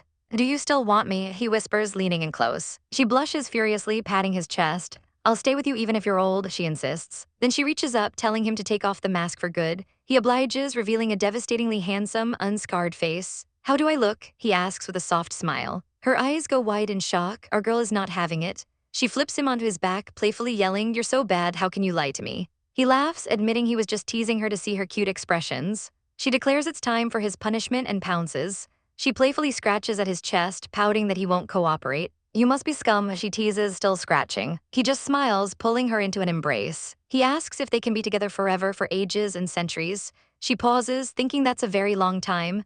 "What if I get tired of you later?" she asks mischievously. He smirks. "I guess I can only pursue you once more and win your heart again." He thinks to himself that his life is finally perfect. She cuddles into him, content with just him and their baby. He reminds her she hasn't even looked at the baby properly yet. He holds up their son, promising that one day they will protect her together. She takes the baby, looking completely flustered. And of course, the little nugget immediately starts wailing. Gong Ju chuckles, showing her the proper way to hold him on her lap. She gazes at the tiny infant in her arms, whispering, "This is my son." When she asks for his name, she decides on Gong Yi. He smiles, saying it sounds good. She then suggests the adorable nickname Little Bun because of his round face. But her face falls into despair. "Gong Ju, I just realized I don't have breast milk." He lets out an amused little PFFT. She starts spiraling, worrying about a flabby belly and loose skin. He reassures her that her body is perfectly fine, likely due to the realm formation during the birth. Realizing she doesn't need to recuperate, she stands up feeling great. He immediately wraps his arms around her from behind, whispering that her skin is still perfect and there are no stretch marks. He leans in close, suggesting, "So tonight we can?" But then he pulls back ever the gentleman. "Not until you fully recover," he decides, planting a kiss on her forehead. He knows he needs to restrain himself for her sake, and she looks at him with pure love. She drifts off to sleep, dreaming of them tumbling around playfully. But when she wakes up, he's gone. A servant informs her His Highness went out on an errand. She wanders over to the baby's crib and can't resist poking his little cheek. Predictably, little Bun starts wailing his head off again. The servant rushes in, scolding, "Your Highness, you can't provoke the little prince like this." The maid runs off to tattle on her, but Gong Ju just smiles serenely. "He's a boy," he says. "He's not that fragile." "All right, buckle up because things are about to get chaotic." We open on a flashback where His Highness Gong Ju has apparently made some people suffer a whole lot, telling them they can never go back home. But he couldn't care less, happily announcing it's time to go play with his son, Little Bun.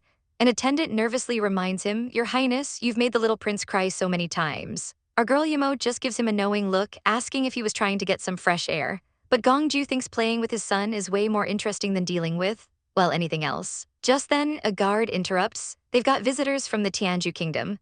A blonde man and his entourage of monks have arrived to preach the true meaning of Buddhism and build some temples. As a show of sincerity, they've brought seeds and books. The prince looks utterly unimpressed. Suddenly, Yi Mo is seen running through the halls, desperately calling out for Gong Ju.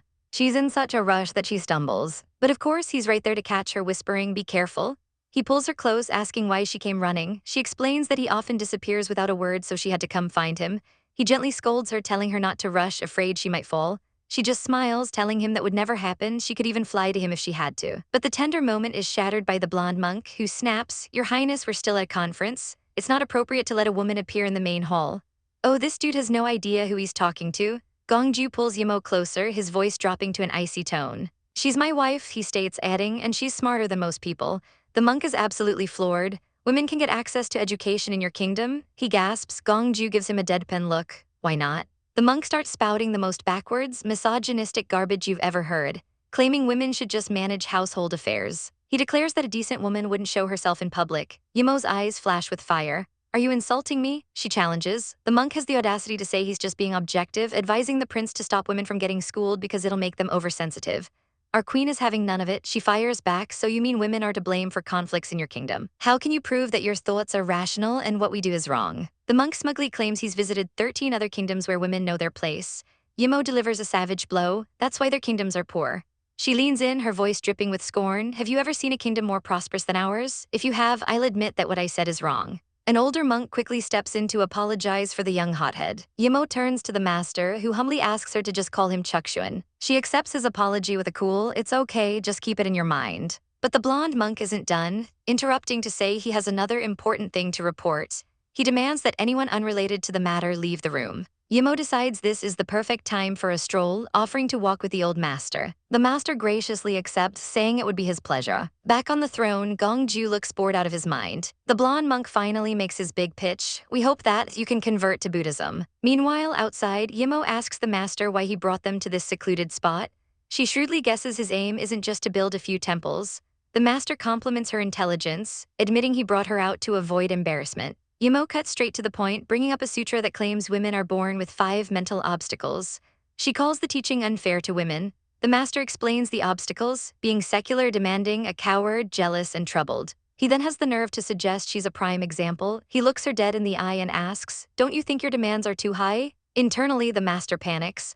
He realizes she's not just smart, she can see right through them. He admits to himself that seeing the Yu Kingdom's wealth made them greedy. Yi Mo's voice cuts through his thoughts, sharp as a blade. "If you have any designs on our country, I can accuse you of being a spy, because I am a paranoid woman who can bring misfortune to your people and country," she declares, throwing his own sexist logic back in his face. The master is left completely stunned. Back inside, Gong Ju scoffs at the request to convert. The monk tries to sell it, arguing that Buddhism will make his people more submissive and easier to rule. Gong Ju is not buying it. He explains that if he converts, the entire country will be influenced by these monks and their temples. He looks the monk dead in the eye and says, "Thank you for that, but I don't need it." He stands, his presence commanding the room. "Our country is prosperous and peaceful, and our people are happy and well-fed. They abide by the law and behave themselves even without my restraint." The monk defeated bows and asks if he can at least set up a place to teach. Gong Ju casually agrees. "Sure." Outside, Yi Mo gives the old master one final, chilling warning. Everything will be fine if you behave yourselves, but if not, I can assure you that your plan will come to nothing.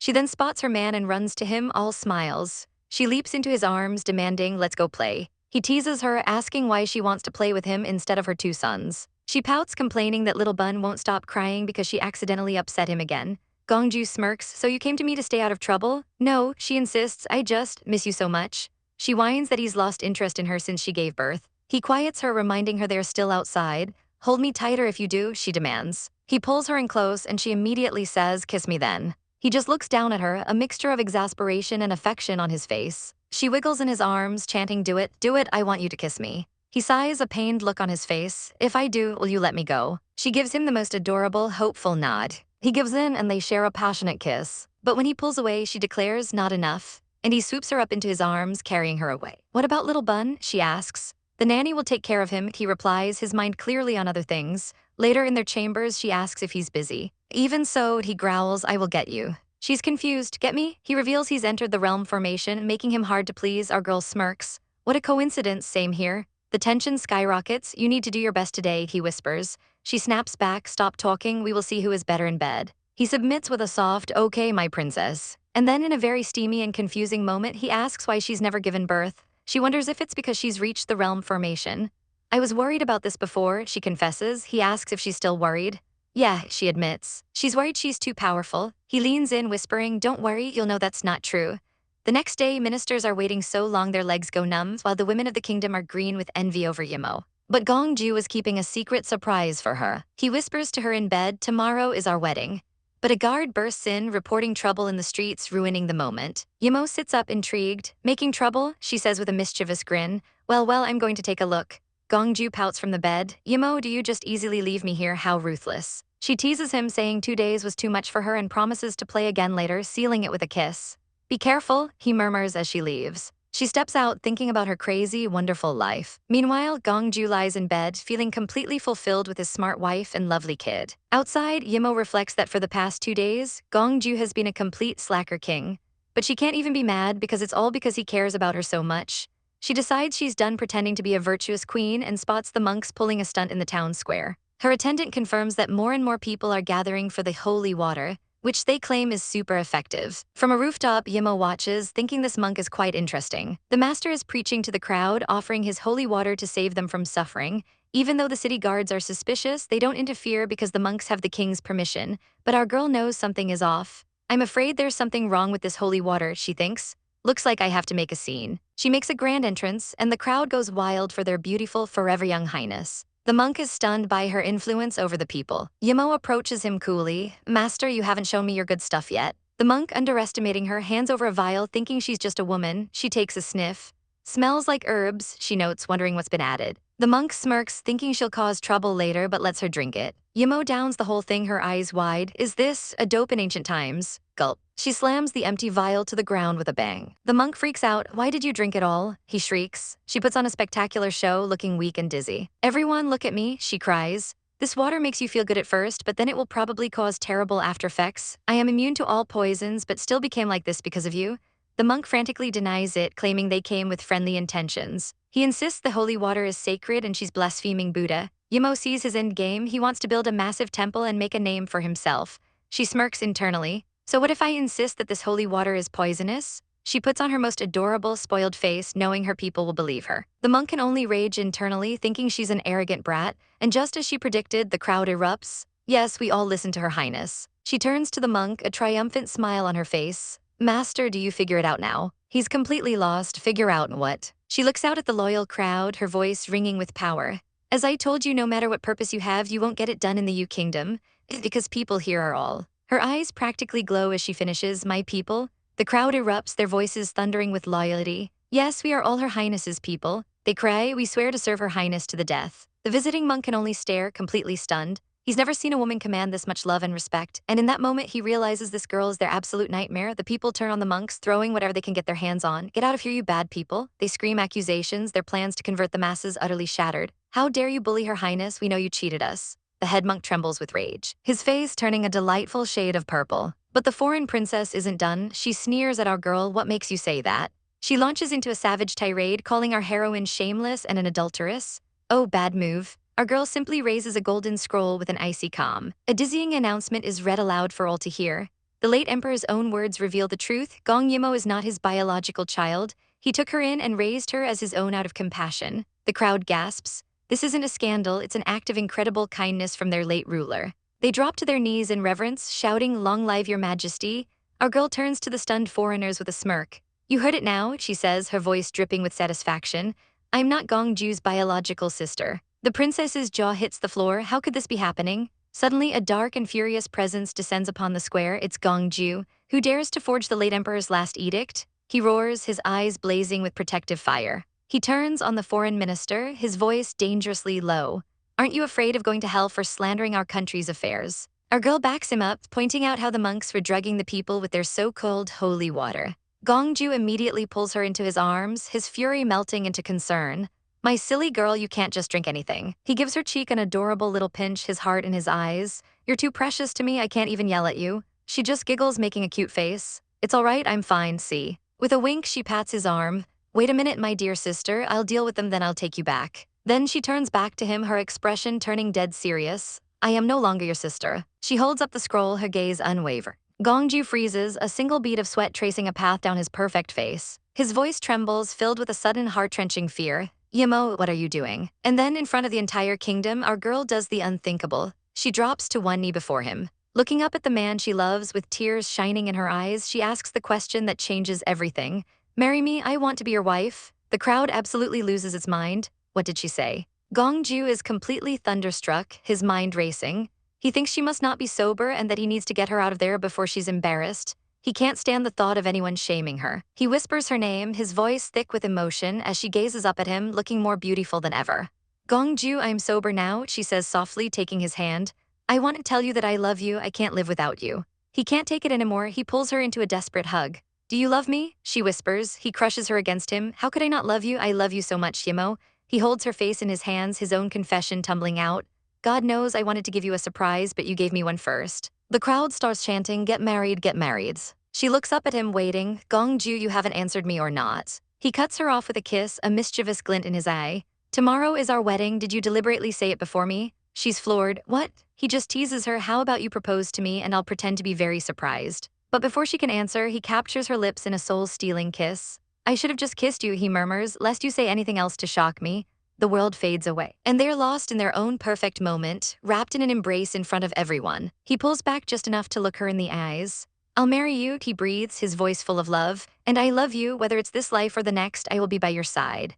With their enemies driven out, they stand united. A 7-day banquet is declared. And to celebrate, Gong Ju announces a nationwide tax-free year for all. The wedding day arrives in a flurry of red and gold. Gong Ju waits impatiently at the altar, looking so eager that the court ladies can't help but giggle. And then we see our girl, an absolute vision in her bridal attire. He walks to her, his heart in his eyes. "Are you shy?" he teases gently. She playfully tells him not to be so anxious. He scoops her into his arms. "I'm afraid of another accident, so I have to hold you tighter," he says, revealing that today is also their son's 1-month birthday celebration. Our girl pouts cutely, declaring that not even their son can disturb their wedding. He just pinches her cheek, calling her a liar. "He's the witness to our big day." She grumbles, and he whispers that he'll keep teasing her for the rest of their lives. As they bow together, she can't help but think how impossibly charming he still is. Later in their chambers, he asks if she's scared. She says she's not as they prepare for the wedding wine. They sit together and she wonders why he hasn't lifted her veil yet. "Take it easy," he says, "drink it first." The moment she does, he pulls her onto his lap. His voice a low whisper. "Yi Mo, don't you want to try it?" He removes her headpiece, revealing she's wearing a blindfold. He finds her absolutely irresistible. She trembles, thinking, "Just do what you want." Her tiny chibai form declares, I am not afraid of you at all," as he leans in to kiss her forehead gently. He gazes at her with pure adoration. "Thank you for letting me love you." She meets his gaze. "If so, please love me for a lifetime, my Prince Regent." "Yes, my princess," he answers, and they finally seal their vows with a kiss. Time flies. Their son, Little Bun, has grown up into a serious little scholar with a packed schedule. His mother worries it's too much, but he insists on adding more courses. He wants to be as strong as his father so he can protect them both. What an adorable little nugget. But this poor child feels so misunderstood. He complains that he's been out of favor since he was born. His childhood, he claims, is a pathetic tale. He recalls the trauma of his mother stealing his milk cake at age 3. When he complained to his father, he was told that men don't eat sweets. Then, when his sister was born, his father was too busy doting on her to hug him. The ultimate betrayal. At age 5, his father took his mother's side in a fight for attention, telling him to be courteous to his mother because he was a grown-up. The little boy snaps back, "My mother is also a grown-up, isn't she?" His father's reply is legendary, "You are wrong, she's still a kid." Hearing this, our girl marches out and declares she and her son will be sleeping in a separate room from now on. A panicked Gong Ju is left chasing after her, son in tow. The two kids realize they must team up to defeat their mother to win their father's favor, using all of her own tricks against her. But it only ends with their mom kicking their dad out of the rooms. The little boy finally understands. He recounts a time his mother ran off and he saw how worried his father was. He learned 2 crucial facts. 1, father will always love mother the most, and 2, if mother leaves, father will be gone too. The devastating realization hits him and he looks over at his mother. Tears well up in his eyes as he runs to her, crying out, "Mother." Finally understanding who truly rules the family. All right, let's dive into this emotional roller coaster. A quick flashback shows us our favorite little nuggets a few years back. The kids finally witness their mother's true, savage power. Their dad, Gong Ju, is stunned. "So father didn't lie to me," he murmurs. "Your martial arts were really taught by him?" Our girl just smiles. "Of course," she says before immediately switching back to mom mode. "Let's go back and make food for little P." And boy, does she deliver. She whips up a gorgeous strawberry cake and little Kika's moved to tears. "Mother, you are better than much, father," she wails, stuffing her face. Mom, it is so delicious." But it wasn't just her god-tier baking skills that won them over, it was the endless magical stories she told them. Keek would lean in, captivated, asking, "Mother, what happened then?" She'd ask about incredible things like a flying machine called an airplane. Then Kiyu, ever the intellectual, would chime in about the telephone. He points out a critical flaw: this kind of wired telephone can't be used from too far. His mom's eyes soften. "You're very smart," she praises, hinting at wireless phones but saving it for another story. And in that moment, Kiyu starts to truly believe it. His father once said their mother was a fairy from a faraway land. His little sister is completely baffled by this idea, but their mother just laughs, pulling Keek into a warm hug. She tells them it's a real and desirable world. A world where men and women are equals. Keek's mind is blown, a place where women have careers and every couple is like her parents, 1 man, 1 wife. "That's great," she chirps. Then she looks up at her mother with wide, hopeful eyes. "Mother, can you take me to the world you are talking about?" Our heroine smiles gently. "There will be a chance," she promises. She leans in, whispering a secret vow just for her daughter, "I will take you there." It's a beautiful, tender family moment, which is, of course, the perfect time for Dad to walk in and ruin the mood. "What are you guys doing?" he asks, an eyebrow raised. The kids immediately zip their lips, a silent pact between them. "This is a secret from father." Gongju gets all possessive, pulling his wife into his arms. "Yimo, am I out of your favor now?" he pouts. The kids, absolute pros at this point, make a swift exit. "Mother, since father is here, we shall leave it to you and father," Kiyu announces. But little Keek isn't done. She grabs her mom's sleeve with the most pathetic puppy dog eyes you've ever seen. "But can you stay with me tonight? I'm scared," she whispers. And of course it works. Yimo melts and agrees, pulling her into a tight hug. Not to be outdone, Kiyu jumps in with his own request. "Mother, Master Zuo is ill. Please teach me tomorrow," he declares, looking like a noble scholar.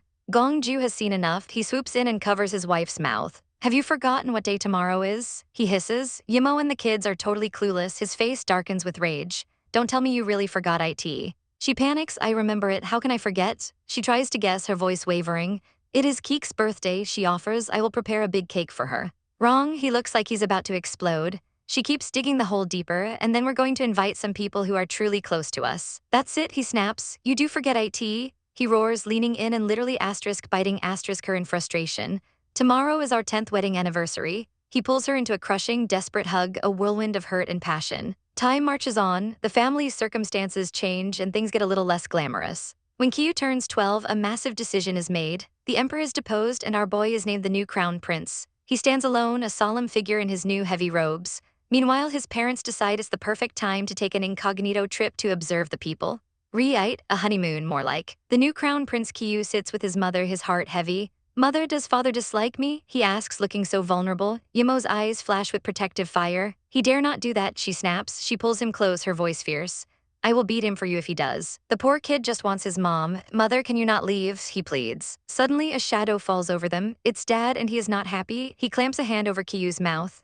"Hey, you are 12, not 2 years old," he scolds. "Don't always pester your mother." But Kiyu is not a little kid anymore. He shoves his father's hand away and delivers a savage comeback. "Father, you are already 30, aren't you always pestering mother?" The ultimate showdown begins. Yimo, tell him, who do you love more? Gongju demands, locked in a fierce stare-down with his own son. Kyu looks at his mom, his eyes pleading. Mother, you said you love me the most? They both stare at her, waiting for an answer. She opens her mouth to speak, good boy, I. But her husband is a dirty player. He swoops in and cuts her off with a kiss. Yimo is flustered, hey, our son is still here? But the chaos is just getting started. Little Keek wanders in looking utterly bewildered. Father, what are you doing? Why are you eating, mother? Yimo tries to deflect. Keek, aren't you having a class? But Keek's eyes are already filling with tears. Mother, are you leaving us? Her bottom lip trembles. Am I going to be a homeless child? Yimo rushes to comfort her, but the little girl is heartbroken. But you are leaving with father? Gongju decides to handle this. Yimo, let me talk with our daughter, he says, scooping up the crying child. Keek wails, mother, help me. As she's carried away, he kneels down to her level, his expression serious.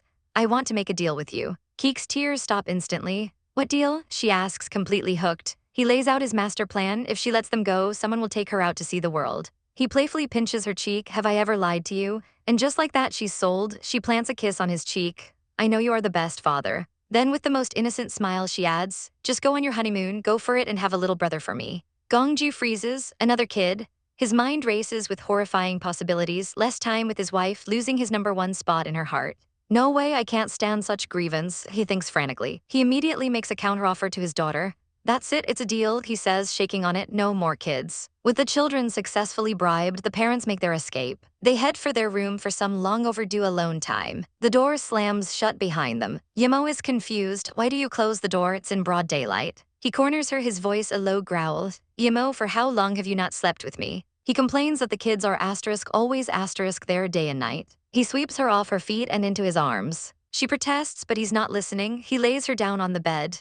Look at me, Yimo, he commands. You are always mine only and no one can take you away. And so they finally embark on their trips, leaving their 2 kids to run the country. Yimo looks back, feeling a pang of guilt. They are so pathetic, she whispers. Gongju is less sentimental. You're right, he agrees, but insists they need the experience. She wipes away a tear as they prepare to leave, supposedly to observe the people's living conditions. They share a sweet, romantic moment before setting off. He playfully pinches her nose, teasing that she's just excited to play. She gives him a radiant smile. It's all up to you. The kids wave goodbye and Yimo's heart aches. What if I miss them? She worries. But it's too late. They ride off into the distance, finally free. They arrive at a bustling town, and the first thing Yimo notices is the smell of delicious food. I found something to eat, she calls out happily. She tells him to wait and runs off to buy some snacks.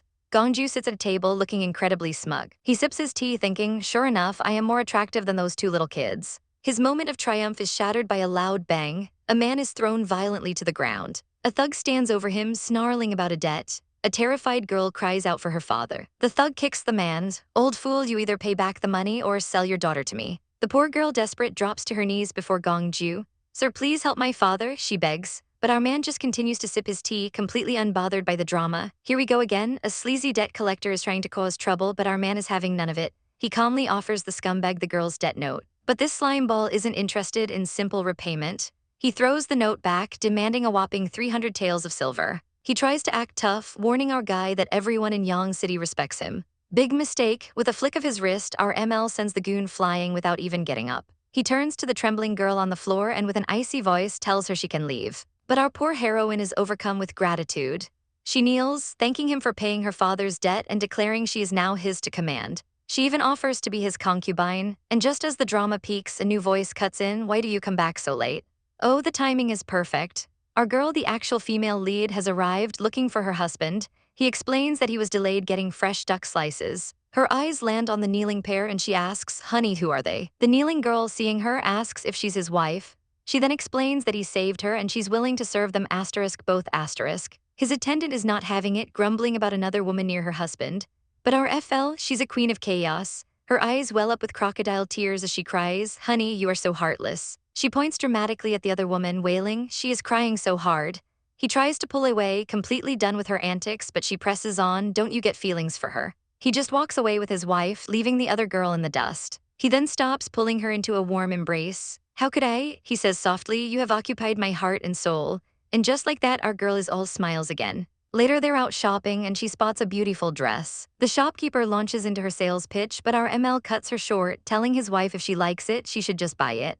She hesitates, saying the pinkish color is too young for her. The shopkeeper immediately swoops in, gushing that she looks no older than 18. RFL gets flustered, stuttering that she's in her 20s, which only makes the shopkeeper ask for her skincare secrets. Suddenly, chaos erupts outside as a massive sedan chair plows through the street, guards shouting for everyone to get out of the way. Our FL and the shopkeeper marvel at the extravagant display. The shopkeeper explains that it's Cayenne Baywan, the richest and most corrupt man in the entire region. Intrigued, our ML suggests they go take a closer look, and his wife agrees. They step outside right as the procession stops. One of the rich man's lackeys has spotted our heroine. He eagerly whispers to his master inside the sedan, "Master, I found a pretty girl." An old, lecherous face peeks out, grinning. "You brat finally found such a beauty," he sneers. Without a second thought, he points a chubby finger at our girl and orders his men, "Hurry up, take her away." The air instantly drops to freezing temperatures as our ML's face turns to stone. He steps in front of his wife, blocking her from view. "Are you going to snatch a lady in broad daylight?" he asks, his voice dangerously low.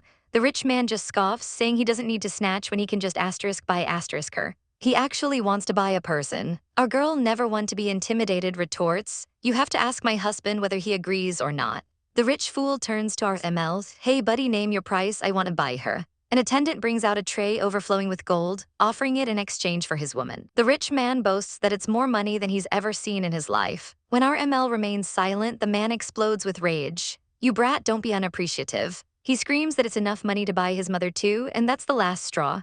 Our ML snaps, pressing his official seal right onto the man's chubby cheek. Stunned, the man screams for his guards, but his attendant points out the official seal now stamped on his face. The rich man freezes in horror. He knows duplicating an official seal is a crime punishable by death for his entire clan. The horrifying realization dawns on him: the seal must be real. His eyes widen in terror as he looks at the couple. Who exactly are they? He immediately knows he messed with the wrong people. The pompous fool drops to the ground, prostrating himself. Our ML looks down at him coldly. "Fatty, you said you wanted to offer a beauty. Who did you want to offer to?" The man confesses he was trying to bribe the Prince Regent to get a business deal. Our FL connects the dots. He recognized the seal and is now trying to suck up to them by mentioning the Prince Regent's lovely new lady, her. Playing her part, she leans in. "Honey, since he's remorseful, let's cut him some slack. It's just because I'm too pretty after all."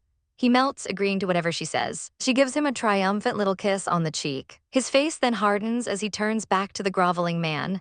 "You are sentenced to pay 10 taels of silver to each merchant in this street. Do you accept it?"